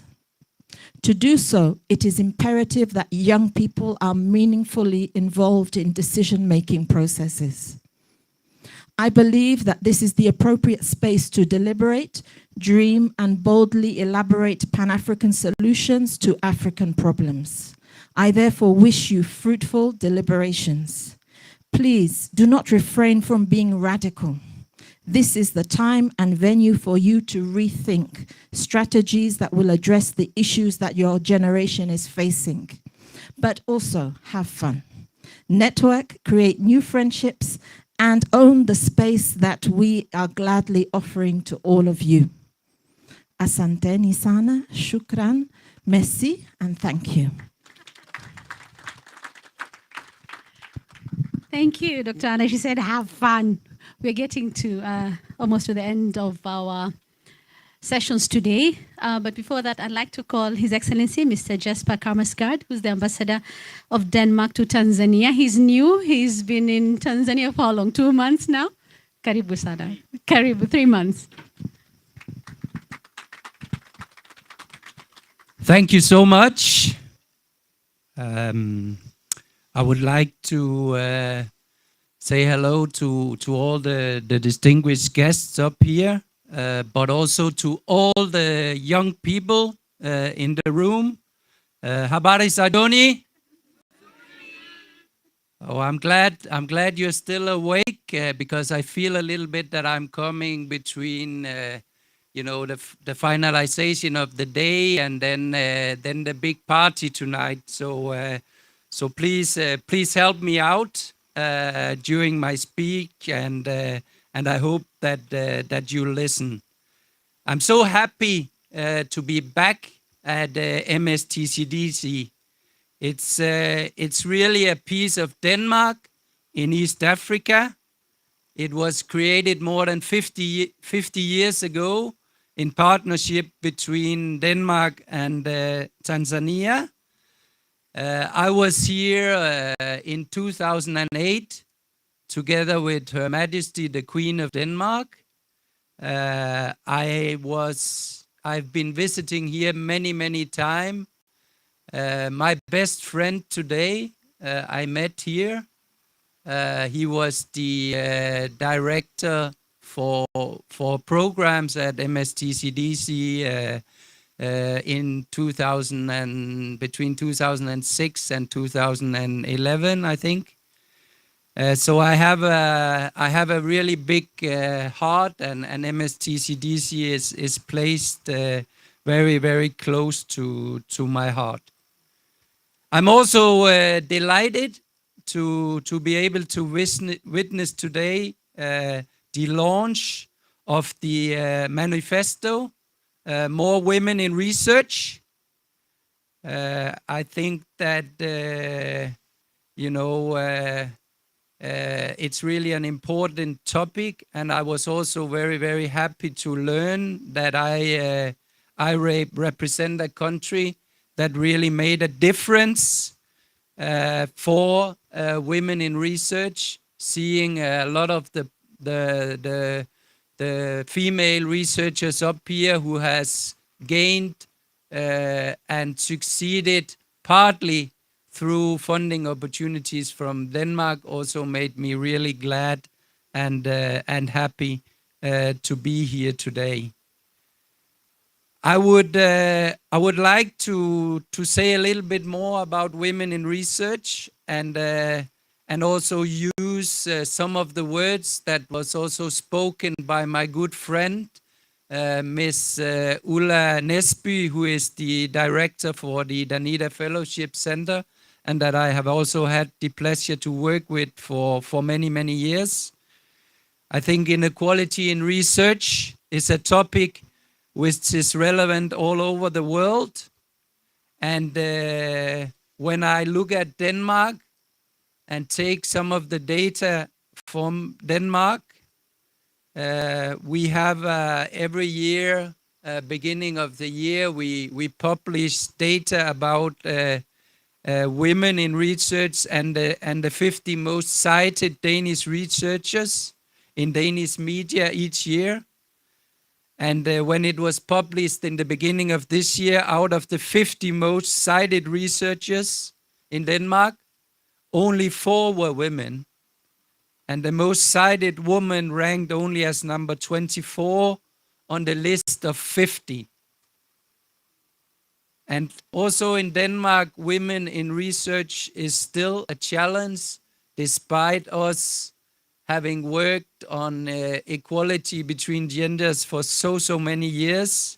Women constitute less than 30% of researchers globally. In Denmark, only 35% of researchers in university are women, and only 24% of the professors are women. This underrepresentation of women repeats itself in academic leadership everywhere in the world. In African top 97 universities, for example, only 21% have female chancellors, 14% have female vice chancellors, and 26% have female registers. In Denmark, only 28% of the leaders in universities are women. It is very important that all perspective and diverse ideas have to be represented in research, which is why we need to change the current state of underrepresentation of women in research. The statistics are depressing, and it may feel like we have such a long way to go, and that we may not reach equality anytime soon. When I speak to my colleagues at the Danida Fellowship Center, who are funders and administrators of research projects, it does give me some room of optimism. When women apply for research funds, they are more thorough and their ideas and plans are solid. On behalf of the Ministry of Foreign Affairs of Denmark, Danida Fellowship Center administers the entire portfolio of Danida grants to collaborative research projects between Danish universities and research institutions and universities in the developing countries and growth economies that Denmark collaborates with. DFC's experience is that there are more men applying for research funds, as already mentioned by my colleague earlier today, than women. But women are relatively more successful, and I will give you some figures to demonstrate that. In 2022, Denmark received 114 applications for development research funds. Only 18% of those were from women. But 33% of the 21 granted projects were projects headed by women. In 2023, Denmark received 128 applications. 27% only were from women. But 60% of the selected projects for funding were women-led projects. So that's quite an achievement. And I think that's something to be celebrated, and which is very, very encouraging and remind us that the picture can be changed if we put it into action. Let me end by a more general and short remark about youth on the African continent.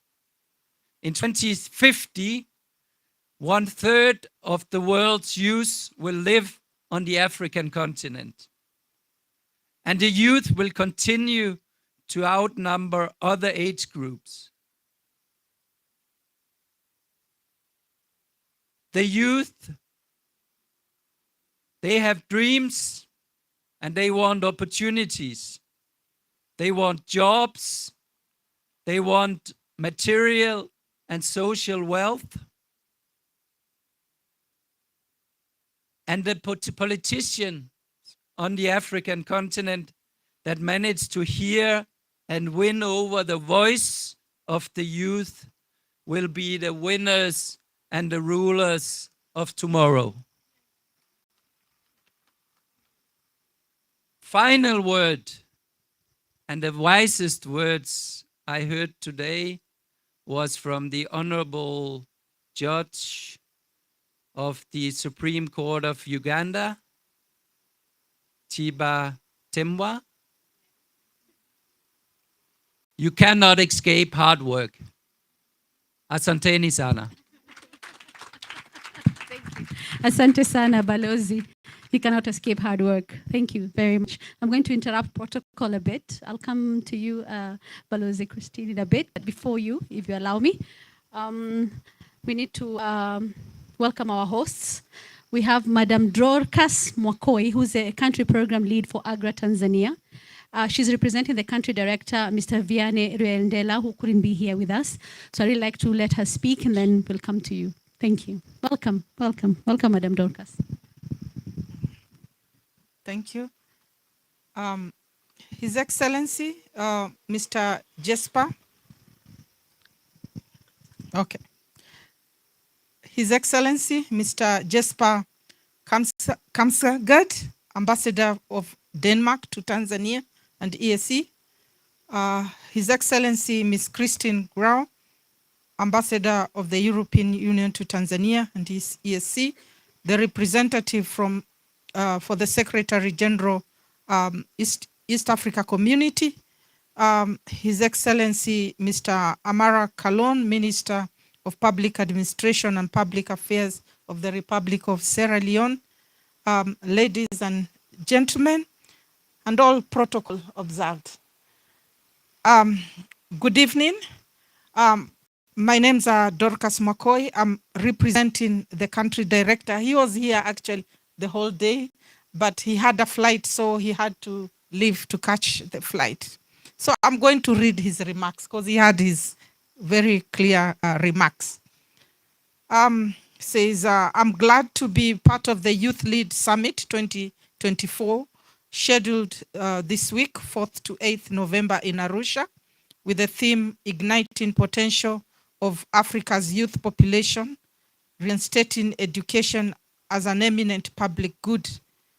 It holds the prospects to bring together young people in the African continent and youth-led and youth-serving organizations governments and development partners, relevant stakeholders, to be able to deliberate on the state of affairs of Africa education and its relevance for youth empowerment in Africa. I would like to thank the patron for YouthLead in the East African community, the organizers of this YouthLead forum, the MTDCD, and also the ESC for this great and important convening. We recognize that this convening is in line with the provisions of ESC Youth Policy 2016, which prioritizes the need to build networks, partnerships, and also institute an annual Youth Leaders Forum with the ESC Secretary General as the regional platform for youth engagement under the ESC leadership. Well, of course, by ensuring inclusion and regional integration agenda is taken cognizance. We recognize as AGRA that this is an important forum for peer review by government development partners, youth coalitions, implementing partners, and other key stakeholders to deliberate on progress we are making in relation to the state of affairs of African education and its relevance, especially for youth in Africa. Today, we are here to participate as AGRA it's our first time, by the way. So we are here to participate in the 2024 YouthLead Summit, and AGRA joins the efforts in investing on the youth agenda in alignment with African Union theme of the year and as per young people's demands. AGRA, as you know very well, we are implementing our third cycle of AGRA strategy. We are calling it 3.0 across 11 African countries. In Tanzania, core of AGRA programs, 90% of our program in the next 5 years in Tanzania will be mainly youth centered.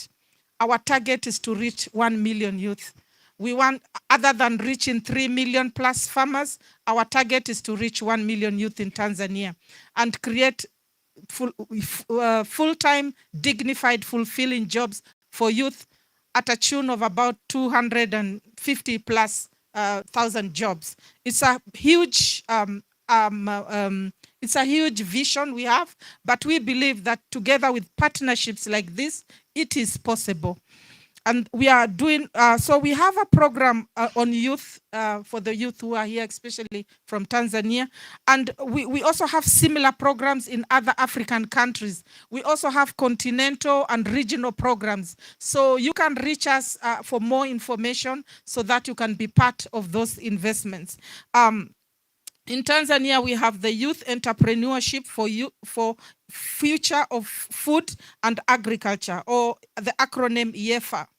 YEFA is being implemented in partnership with the MasterCard Foundation, and it with an overall aim of youth empowerment and creating job opportunities in the youth in the agribusiness sector.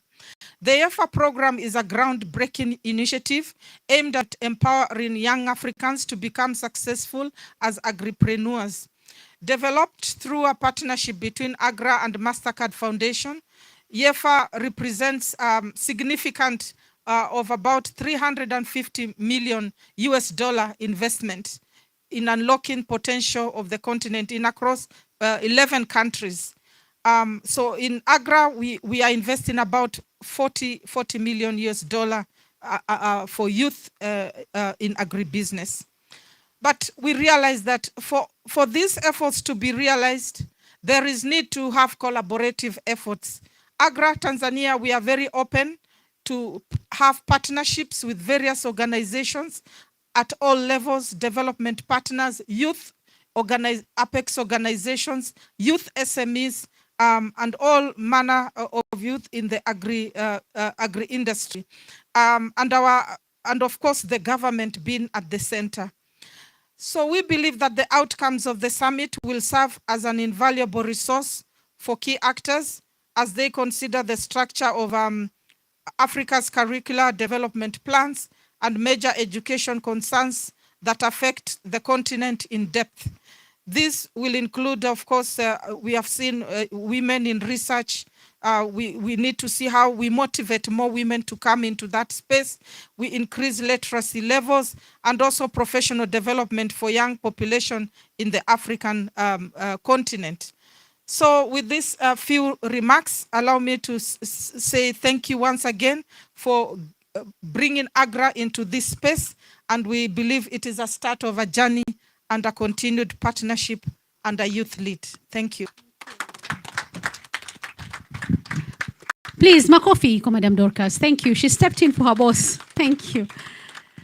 Okay, so our next speaker is Balozi, Her Excellency, Ms. Christine Grau. She's the ambassador of the European Union to Tanzania. Balozi wa Muungano wa Europa nchini Tanzania. Welcome. Thank you so much. With the permission of the minister, I will also skip the protocol. I think it's a bit late, so I'll just say hello to everybody here. It has been quite a long day and a very intense day also for all of you here. What I have seen now, we have seen so many different aspects today. I mean, of course, you youth leaders, which is highly relevant, but then we have also had in-depth discussions on education, and of course the graduates that we celebrated, and then the last very highly relevant discussion round about women in research. Thank you so much for this. I know that you're probably all very tired, so I will try to be short. It has been very interesting discussions, and what I really liked about today is that it has been very forward-looking. We all know that we are currently living in a world which is really changing a lot. It has been very heartwarming to see how you look forward, how you plan, what ideas you have for the future, how you learn on the different experiences that have been made, and how we can use this to address all the rapid changes that all of us face. Let's face it, we have many changes of economic, social, economic nature. So yeah, social, as I already said. So we need you young people. And I think this is the main message that you should take home. We need you because you are young, you are highly motivated, you have a lot of ideas, you are forward-looking, and also many of you are highly trained by now. And this does, of course, not mean that we will not be there, the current generations. Of course, we are there. But today and tomorrow and the other days we will listen for you. But of course, we will also help you and support you in these endeavors that you're having.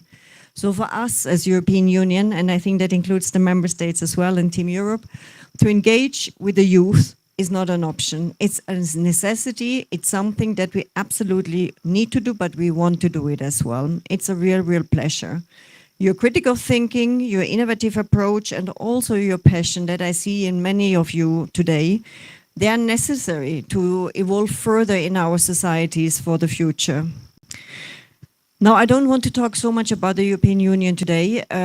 We have a number of colleagues here, and in particular, we have our representatives of the Youth Sounding Board here, which we really love. I'm very pleased to see a number of representatives from other countries as well.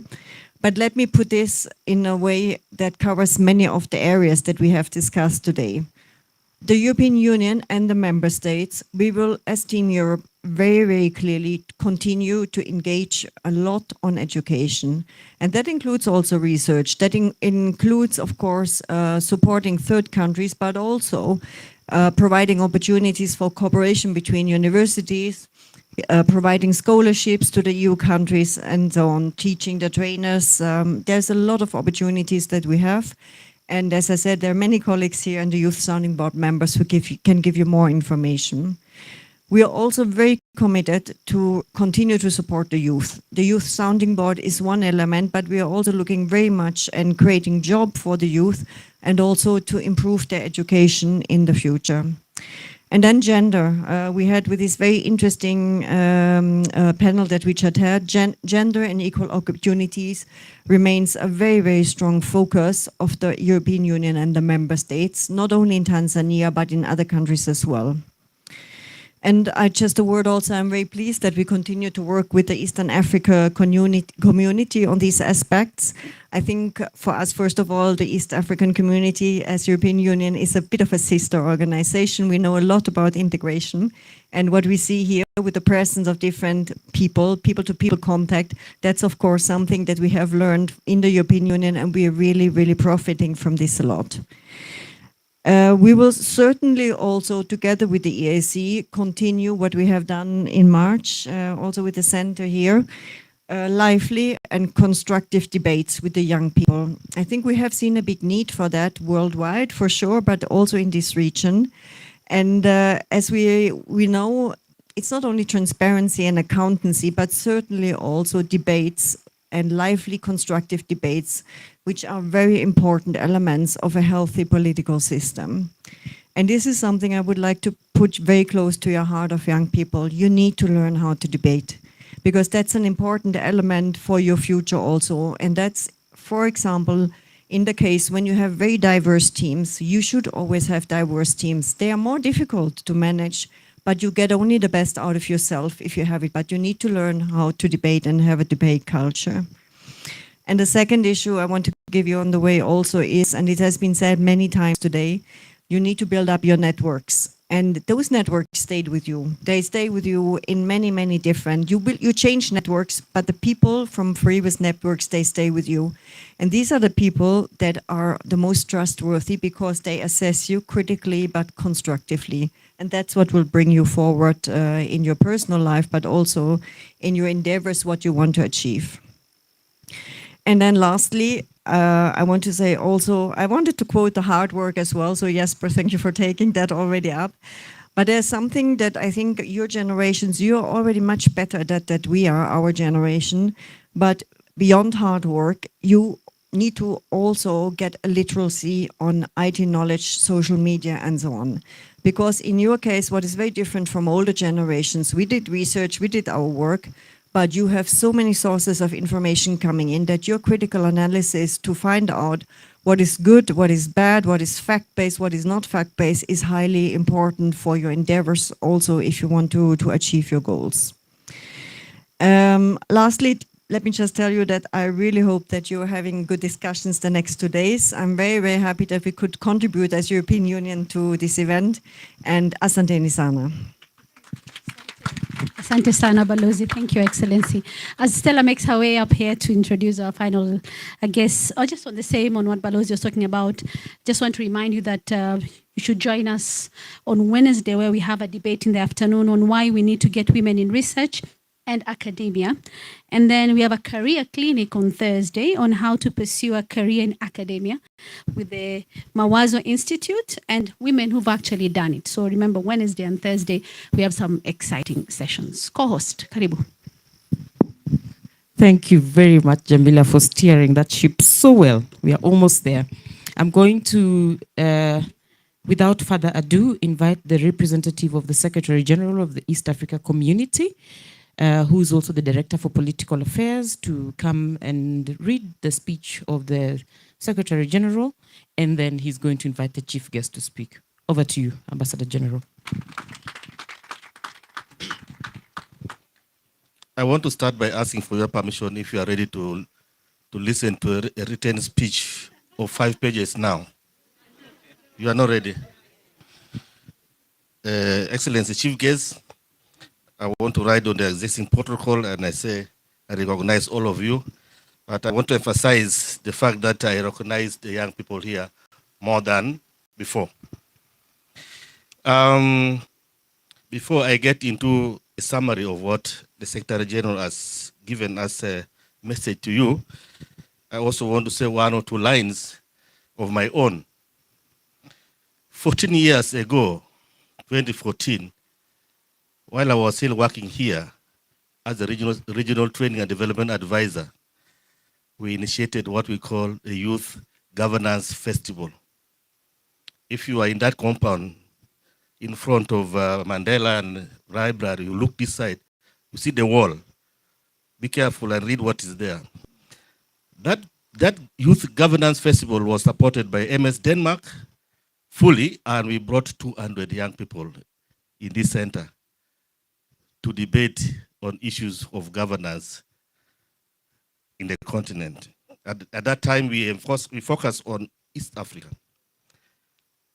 This has now developed and metamorphosed to what we are calling now YouLead Summit or YouLead program, which was further developed by my successor, Ivan Natuyambe.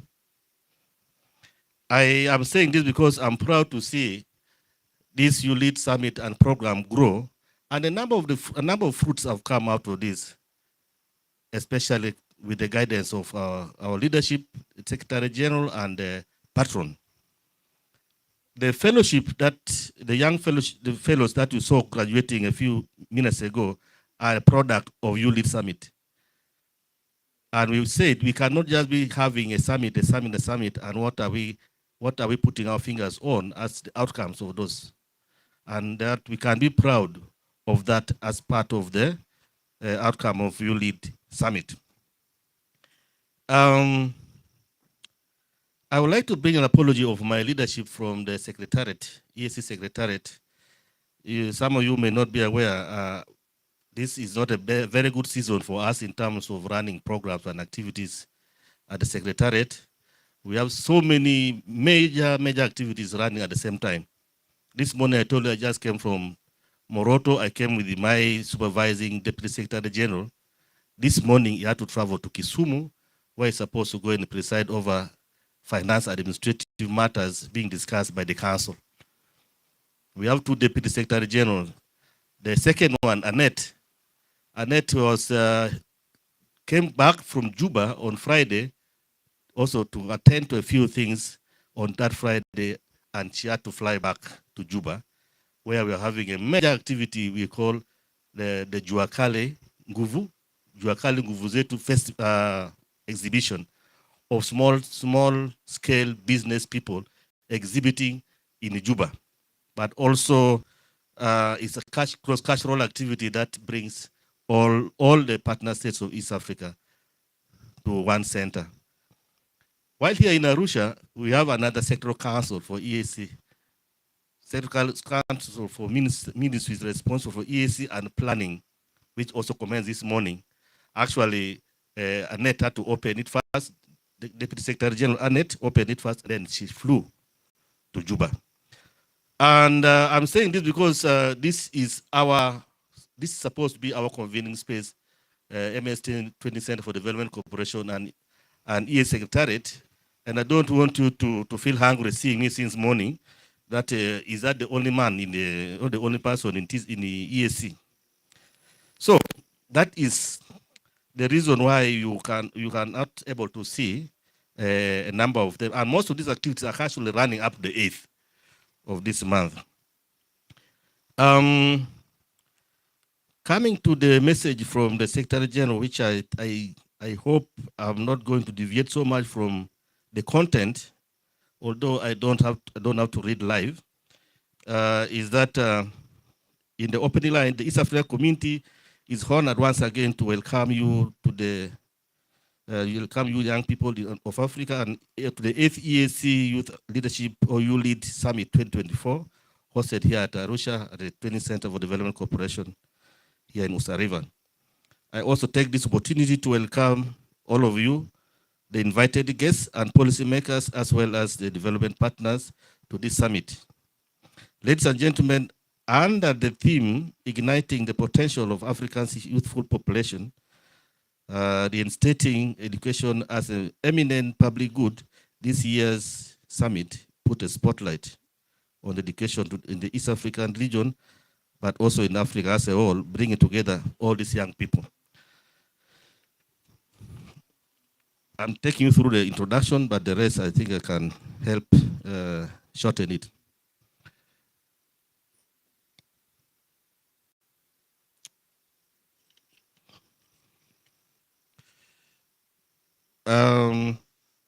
In Africa, bringing together young people in the African continent, youth-led and youth-serving organizations, governments and development partners and relevant stakeholders to deliberate on the state of affairs of African education and its relevance. We intend to examine the extent to which the existing policy and institutional environment is in relation to the standard of education enables meaningful youth participation in leadership, the level of competence and skills that are responsive to the apparent needs and aspirations of the young people in Africa. In the rest of the message, she has made reference to the various commitments and the global, regional, continental commitments that we are working towards, but also try to evaluate to what extent we have achieved them and how much meaning it is adding to our endeavors, both in inclusion, access, quality of education. The next thing, the Secretary General also talks about the unfavorable statistics in education, both from primary up to tertiary, and how that could be addressed through better policy options, which partly we also discussed earlier with the policymakers and development partners in the roundtable, in the policy and the roundtable discussion.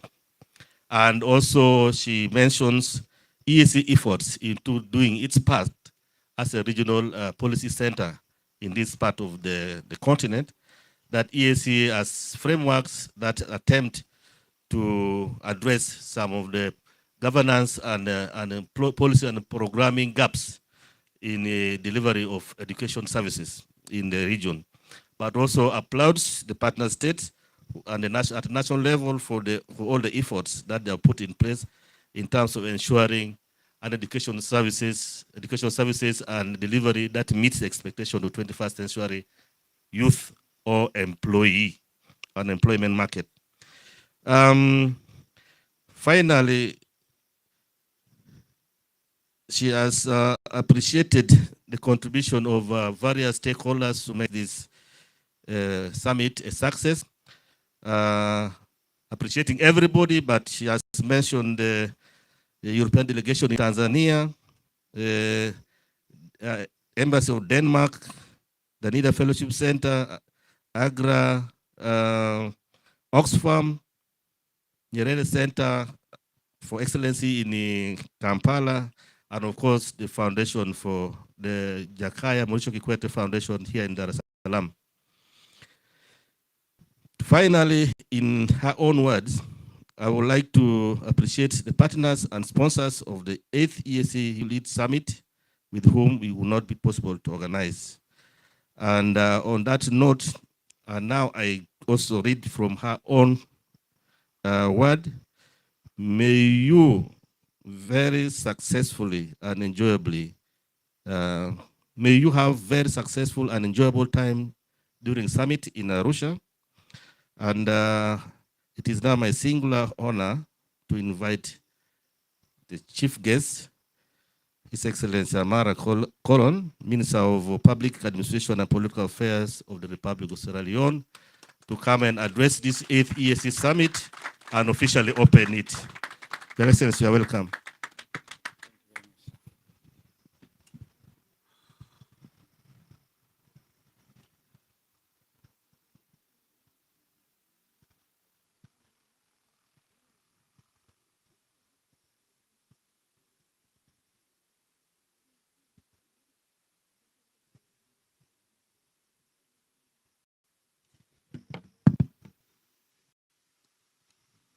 Thank you very much, my brother, representative of the Secretary General of the EAC. Interestingly, this morning, while I was talking with my elder sister as to what should be my point of discussion today, I was thinking about whether I need to write a speech or I need to speak from the heart. But this afternoon during lunch, I was informed by her that I need to be part of the bonfire tonight. And as a scout, a practicing scout, somebody who has gone through the ranks of scouting from Cub Scout right to the second highest rank in global scouting, which as an adult leader, assistant leader, trainer, 3 bid. I think the best point wherein I can discuss with young people about my personal life and use it as an inspiration is around the bonfire. So how many of us have been scouts here? Wonderful. So I have my brothers in scouting, always in a state of readiness. Also, let me take this upon and ask that I stand on the existing protocol for time. And what I have done is to reduce my speech so that I don't keep the Gen Zs sitting here, because I know what happened in Kenya. And I don't want them to chase me, for time in this hall. But also allow me so that I can recognize the people at the high table for their good work. So, Madam Moderator, Mrs. Jamila, thank you so much for your good work. Mr. H.E., Mr. Jesper Kamasgard, the Ambassador of Denmark to Tanzania and the EAC. His Excellency, Madam Christine Grau, Ambassador of the European Union to Tanzania and EAC. The representative of the Secretary General of the East African Community we have been discussing since this morning. Dr. Anna Howell, Executive Director of the MS Training Center for Development Cooperation. Since yesterday, we have been together. Conveners of this great YouLead Summit, master planners and founders of this great, honorable and distinguished guests, esteemed colleagues, all of you are my colleagues here, and most importantly, the Gen Zs who are gathered here.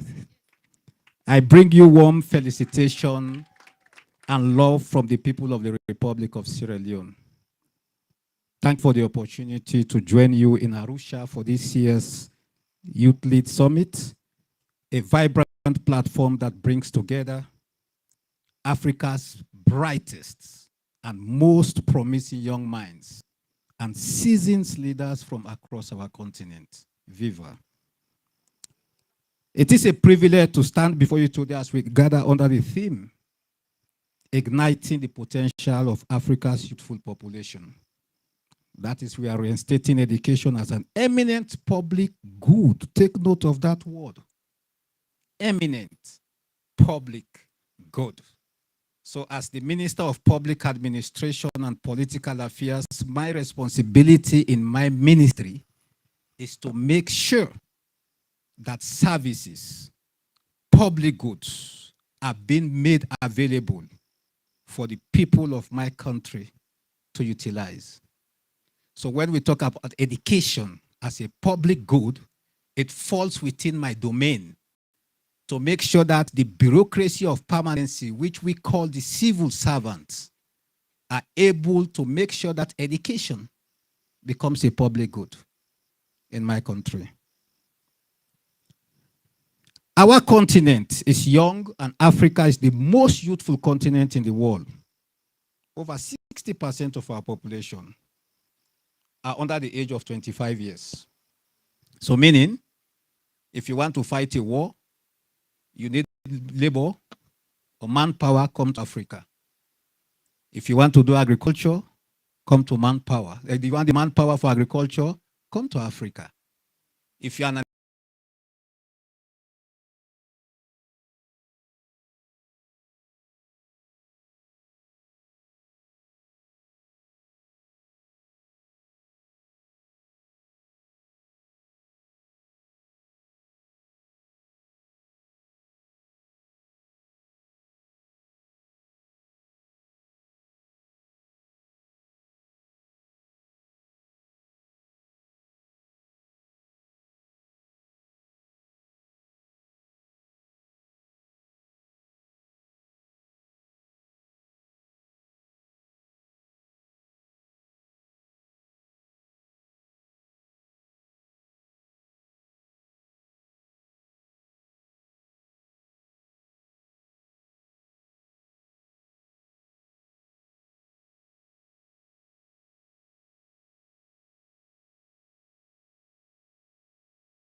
is here to prepare their graves. Because Africana is the home for graves, for dead bodies, after they have been skewed from the energy they have during their youth age. It's a shame. It's a shame. But as we sit on the brink of an era shaped by artificial intelligence, I was discussing with my sister. I have been in many young youth forums. They have the APRM Youth Symposium, the first, second, and third youth symposium, many across Africa and the globe. Young people, when they come to the stage, what they say, they criticize artificial intelligence. They cry down that artificial intelligence is here to take their job. Change your mindset. AI is here to stay. It is here. Whether you like it or not, it is driving public delivery systems and processes. So the question is, how do you make use of it? How do you apply yourself? But at the same time, how do you make sure that you become a critical thinker on utilizing technology? Very critical. Let us ask ourselves, can we equip our young people to strive in the world that lies ahead? The answer lies in a commitment to education. Education, education, education. Not just as a service, but as a fundamental public good that transcends the barriers of class, gender, and geography. Let us ensure that education is not a privilege, but a right accessible to every young African. Standing here today, I lost my father at the age of 6 months old, with a mother who was a fishmonger. The only thing who's making me to stand here today is education, full stop, nothing else. Nothing else. The last child to my mother and the only boy child. Nobody to take care of us. The only thing that brought me to this stage today is education, full stop. Nothing else. And so, if we want to invest in education, we have to look at education as a public good. Let's reinstate education as a public good because it matters. Because it matters. Even the agriculture, I'm an agriculturist mom. I have a technical certificate in agriculture, a higher national diploma in agronomy, a BSc in Agri General, a master's in rural development, and a postgraduate diploma in agricultural policy analysis in Africa.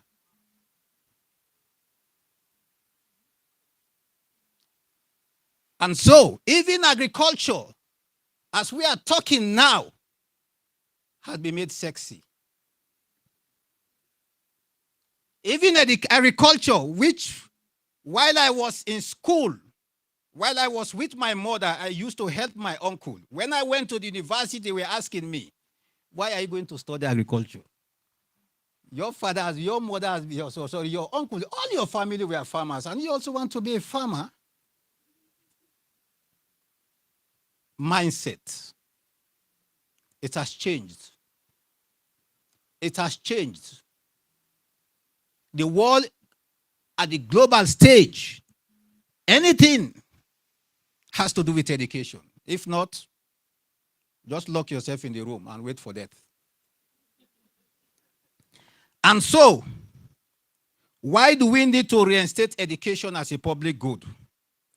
Education has traditionally been regarded as the gateway to economic stability, improved health outcomes, and vibrant civic participation. But for too many African youth, this gateway remains closed, or at best, partially open. So this morning, somebody was discussing accessibility, quality, and equity.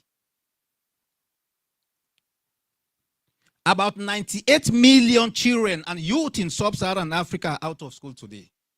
And the situation is particularly acute among girls, the rural youth, and the economically marginalized. So an educational system that treats students as a customer or views learning merely as a path to specific job skill is a system that has lost sight of its purpose. So that's why when I came here, I was discussing with my sister to look at the curriculum. She never knew why I was asking because I want to make reference to this particular clause in this presentation. And it fits. Because our curriculum or our curricula in Africa is still being customized to our colonial masters' way of education, while they have transcended boundaries and now they are developing curricula based on the labor market. We still have people, we still have universities in Africa still studying history of civilization.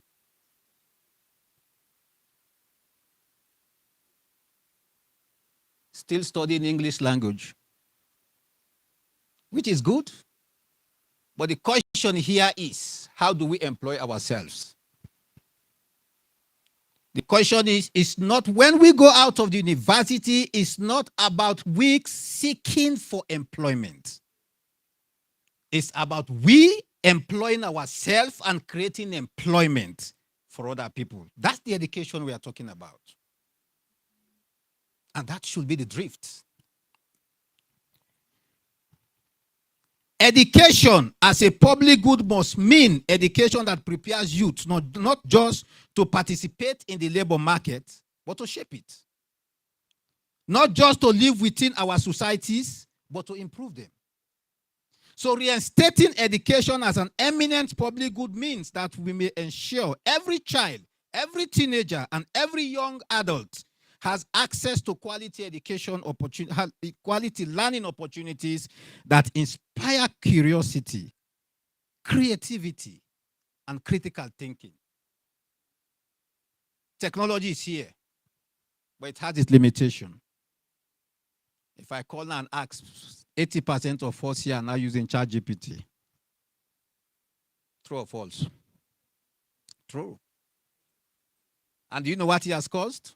Even though we have to embrace technology, but when we're limited in our critical thinking. And that was expressed when we have our elderly sisters here in the field of research, talking about critical thinking and curiosity. So yes, we want technology to drive service delivery, but we should not use technology for critical thinking and curiosity. Now,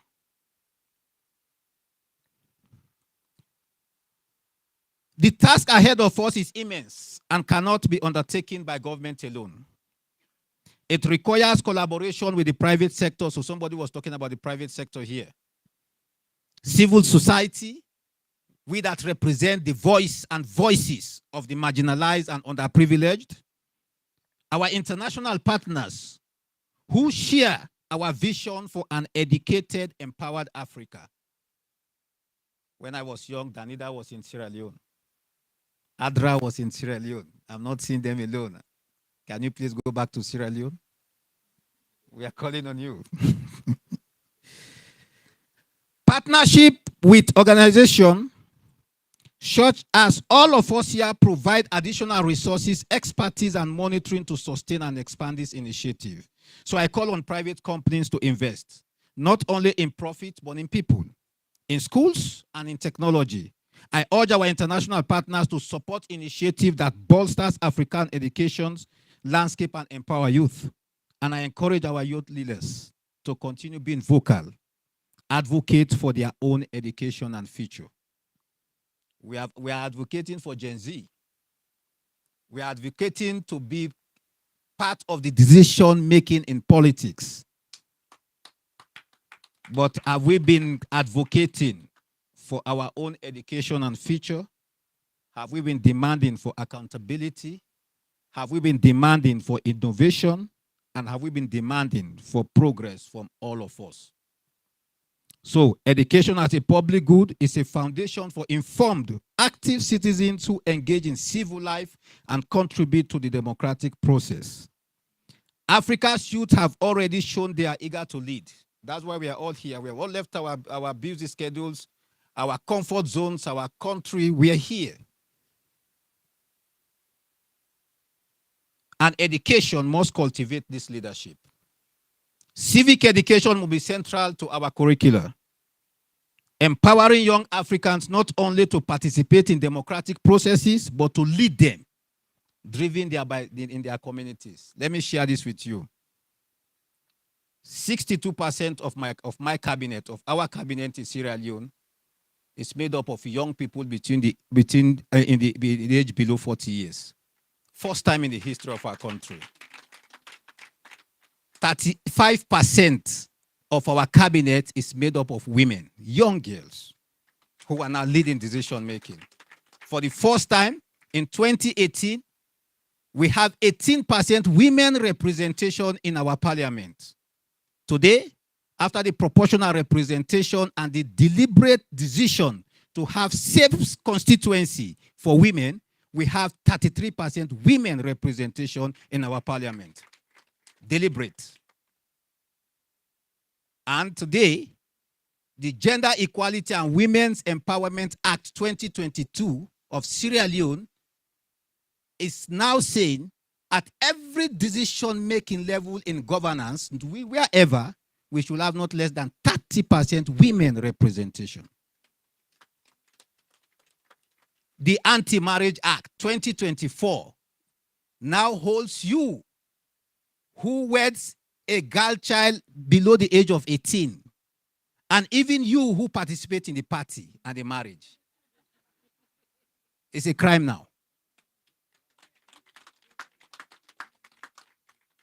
It's a big crime.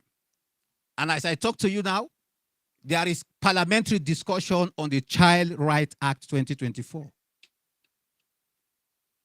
Because that's the only way. We have to protect our own. We have to keep them in our country. We have to stop this migration of our young people killing themselves in the Mediterranean Sea because they are going to other countries where all what we are talking about here are available for them. So why can't we do the same in Africa so that we save our young people to stay and be part of the development agenda we are setting? Distinguished guests, friends, and young leaders, the journey ahead is long, but the destination worth every step. Let us reimagine, let us reinstate and reinvigorate education as the transformative force it is meant. As we gather to reignite education as an eminent public good, know that you are not just the beneficiaries, you are the leaders, the visionaries, and the agents for change. So let me leave you with 3 key issues, and I discussed those issues with my mom this morning. We still have the Honorable Judge of the Supreme Court of Uganda here. Ma'am, thank you very much for speaking my mind. 3 things that defines our future of young people. Vision, the institution that contributes to your vision, and the people that contribute to your vision. You spoke about 1. When everybody was asking you the question, why are you leaving this young, handsome guy? Probably at that time he was Gen Z. Am I correct, ma'am? Perfect. Gen Z at that time. And you said, you know what? I have a vision. And nobody will stop that vision. So first, have we set our visions as young people? Maybe we'll discuss further on it during the bonfire. Number 2, those institutions that contribute for us to achieve our vision. In my country, at the university, we have fraternities. And those fraternities contribute to who we are. Young people between the age of 18 to 25 years is the experimental age. We call it the exploration age, the age of discovery. The age that you want to experiment everything in your life. Everything you see on social media, everything you see on movie, everything you see other people do, you want to experiment it. And once you lose it between that age, 0, that's the end of it. The struggle begins. And so during that period, the institution that you find yourself For example, we have the MC here, TCDC. The institution, the social club you find yourself, the organizations you find yourself, how are they contributing to that vision? If they are not contributing, get yourself out. Get yourself out. Number 3, the people that contribute to your vision. Many of us here have friends, very great friends. Very great friends. After here, some of us will be taking the vehicles we want to go and marry around. Are those the friends that are going to contribute to your vision? Show me your friend, and I will tell you who you are. So those people you call your friends, those people who doesn't allow you to achieve your vision, get them out of your life. Get them out of your life. If you don't get them out of your life, they will get you out of their own life. Because in this world today, you are only relevant when you can contribute to society. Because there is a difference between being important and being relevant. Every of us here are important because we are citizens of Africa, we are human beings, we are well-dressed, we have been invited here, we are all important. But our relevance is what we are contributing to the situation we find ourselves at present. So if your friend sees that you at a particular point you are not contributing to what he is trying to be, you are not relevant in his or life. So we have, as young people, to ask ourselves in Africa, is education a right or a privilege? Do we see education as the way? It's not the matter about bringing all of us here. It's about the issue as to whether when we leave this place, what we are taking back home. Some of us are here because our friends are here. Some of us, our bodies are here, but our spirits are not here. Some of us, we are only here because we want to visit nations and countries. We want to explore and go on tourism. So when you leave this place, what are you taking back home that will contribute to your vision? So I implore all of you that life in itself is about taking risk. And the only risk on earth that is worth taking is education, full stop, nothing else. That's the only risk. The only asset that none of your children, none of your family, nobody, even your husband and wife will not fight for. You will not write a will for. They will not ask for, they will not ask whether it has been included in the will. It's education. That's the only thing. Nobody will ask you for the will. My honorable judge, where is the PhD? I'm your firstborn. I want to take your PhD. No way. No way. She goes and goes with it. That's the end. So you want to invest? You want to invest in assets, is good. But invest in your education, and the education will help you to invest in assets. And that's why we are here. As young Africans, we have a challenge. 2063 just behind the corner. 2063 is about 39 years to go. Some of us will not be alive to see the Africa we want. It's not about the Africa we desire. Let us come together as young people in Africa. Let us be the change. Let us represent the Africa we want to get in 2063 today. We should not be taking pride in fighting to leave our continent. I can assure you the only time I've traveled out of Africa continent is when I became a minister. Not that I don't have the opportunity. But I think the investment in Africa have done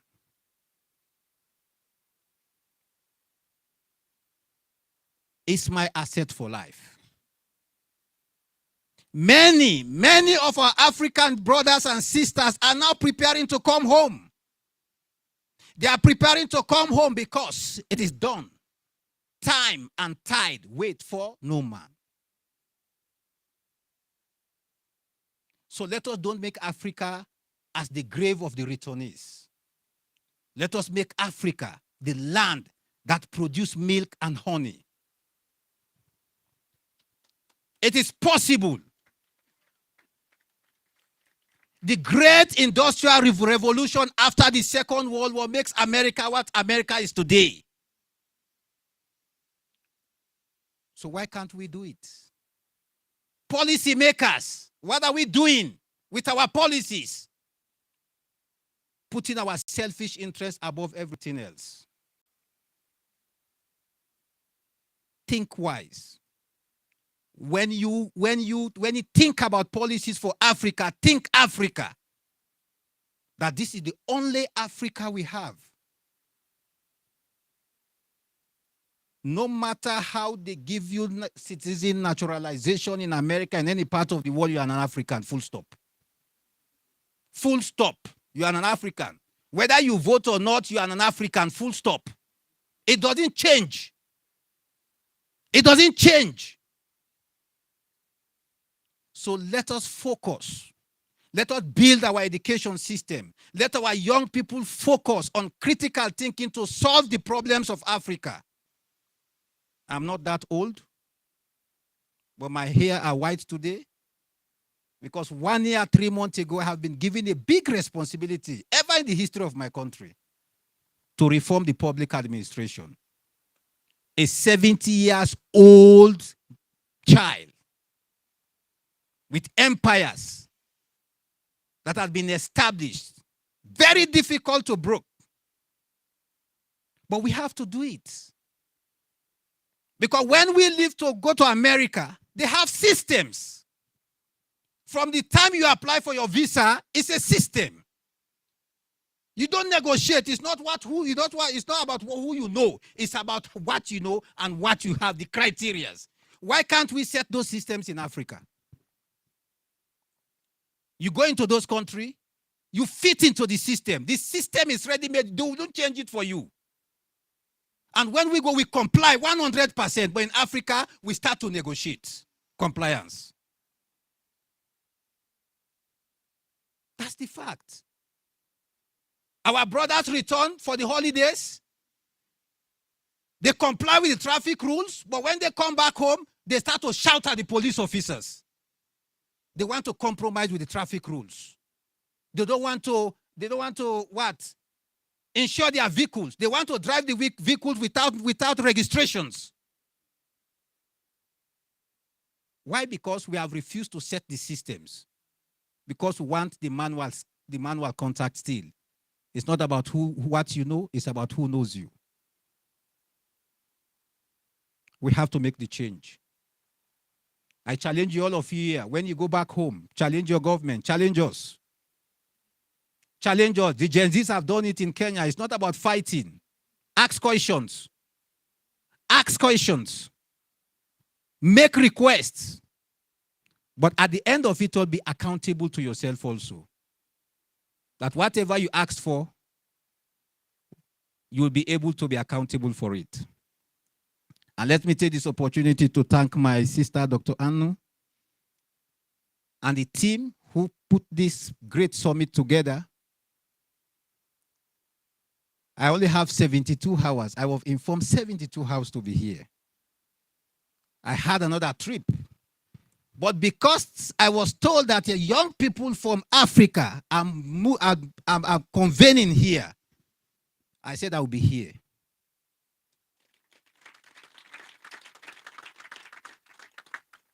Because if we don't challenge ourselves, nobody is going to challenge us. Thank you very much, Mom. Thank you very much, the Republic of Denmark, for supporting, the European Union. And all of you, thank you very much. We know the genuineness around your support. Since this morning you have been here. Had it not been, you would have left. You are not under any obligation to stay with us up to this moment. But you're here. And so how are we going to pay them back? How are we going to pay them back? Look at them sitting here, supporting us because we have refused to do what we should do.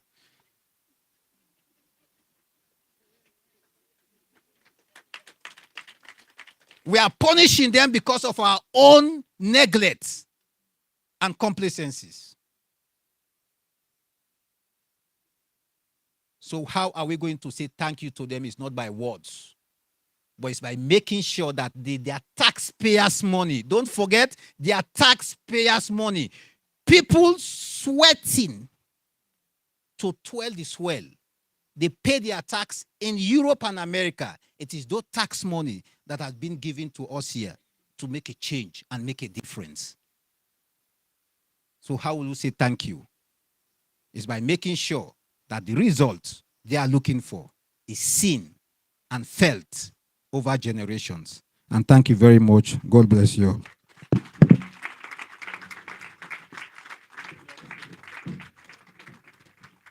And at this juncture, let me take this opportunity on behalf of we, the young people, to officially open the YouLead Summit 2024. And I wish you the best of deliberations. And I wish you a safe trip back home as you end this summit. Thank you very much.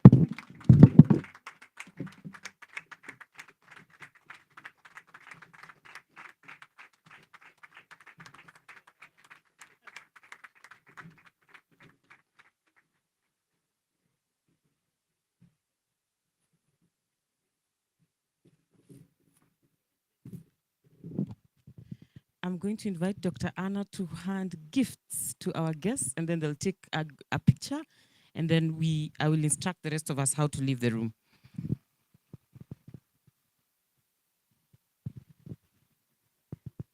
So everybody who comes to YouLead gets a bag, a special bag with some things inside, like a t-shirt. Isn't that so? Yes, a t-shirt, a notebook, what else? The agenda. Yes, everything. So we have prepared them also for you to take home. And the point is that tomorrow you're supposed to wear these t-shirts. So even if you are leaving today, tomorrow at work we expect to have pictures of you wearing your t-shirts. Is that okay? I don't know if it's possible.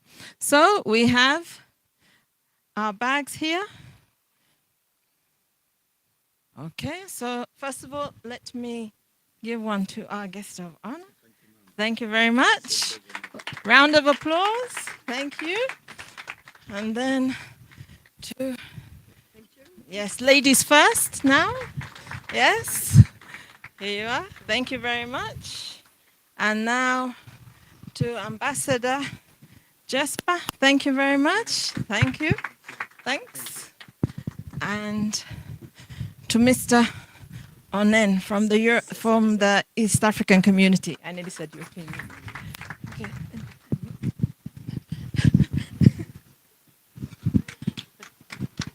Thank you very much. Well, Lusimbi, I hope you've gotten your photo. I am not going to say anything else apart from to do announcements. There is coffee that has been sitting out there for a very long time. You need it. You need it because I want us to take coffee, a quick coffee, then we move towards the venue of the fireside chat. It's going to be a less formal environment, so you can chill. Dr. Anna, actually, you could leave with the guests so that they can go and take a bit of a break as we speak here. But they are all welcome to the fireside chat, and our guest of honor, we cannot wait to have you at the fireside chat. So you when you leave this room, please take some coffee here. And then we are all invited to the fireside chat. There's food, there's bitings, there's, all those. And we will be eating that as we have a conversation with our guest of honor. As you can see, he has plenty to say, and he has quite a challenge to give to the rest of us. And from the snippets that he has given us, there's a story that you must hear about his journey. So I'm inviting all of you to just make your way there to pick coffee, take a health break, very short health break, and then you head to the fireside chat. Those of you who don't know where the fireside chat is, from the reception, if you check left, you will notice that it has transformed since the last time you saw it. There'll be lights, there'll be haystacks and everything, and so it's a bit of an informal space where we'll engage with our guests. Thank you all for your patience, for accepting to sit until the final word has been spoken. I'm certain that you have benefited up to the very last speech. It's only going to get better. The fireside chat will only be 1 hour. So let us try as much as possible to make sure that that 1 hour is earlier in the evening than later in the evening. And then tomorrow, don't forget to wear the t-shirt that you have. I have been informed by the MC that that t-shirt is going to be used for many reasons tomorrow, including a photo opportunity. So please make sure you wear it. If you don't want to wear it as you're coming here, at least carry it so that when we need you to wear it, you can wear it. There's something I forgot. We found gadgets. Good people, we found gadgets on our seats. Kindly leave that gadget exactly where you found it. Some of them are black and red, some of them are red and black. Please leave them on your seat, all of them.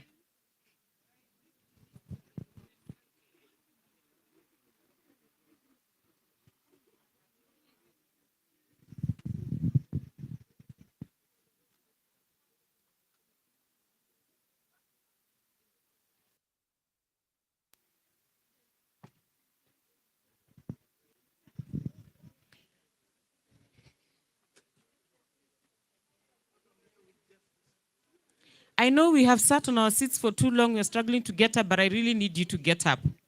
Stretch and go for a coffee, quick coffee, then we meet at the fireside chat venue.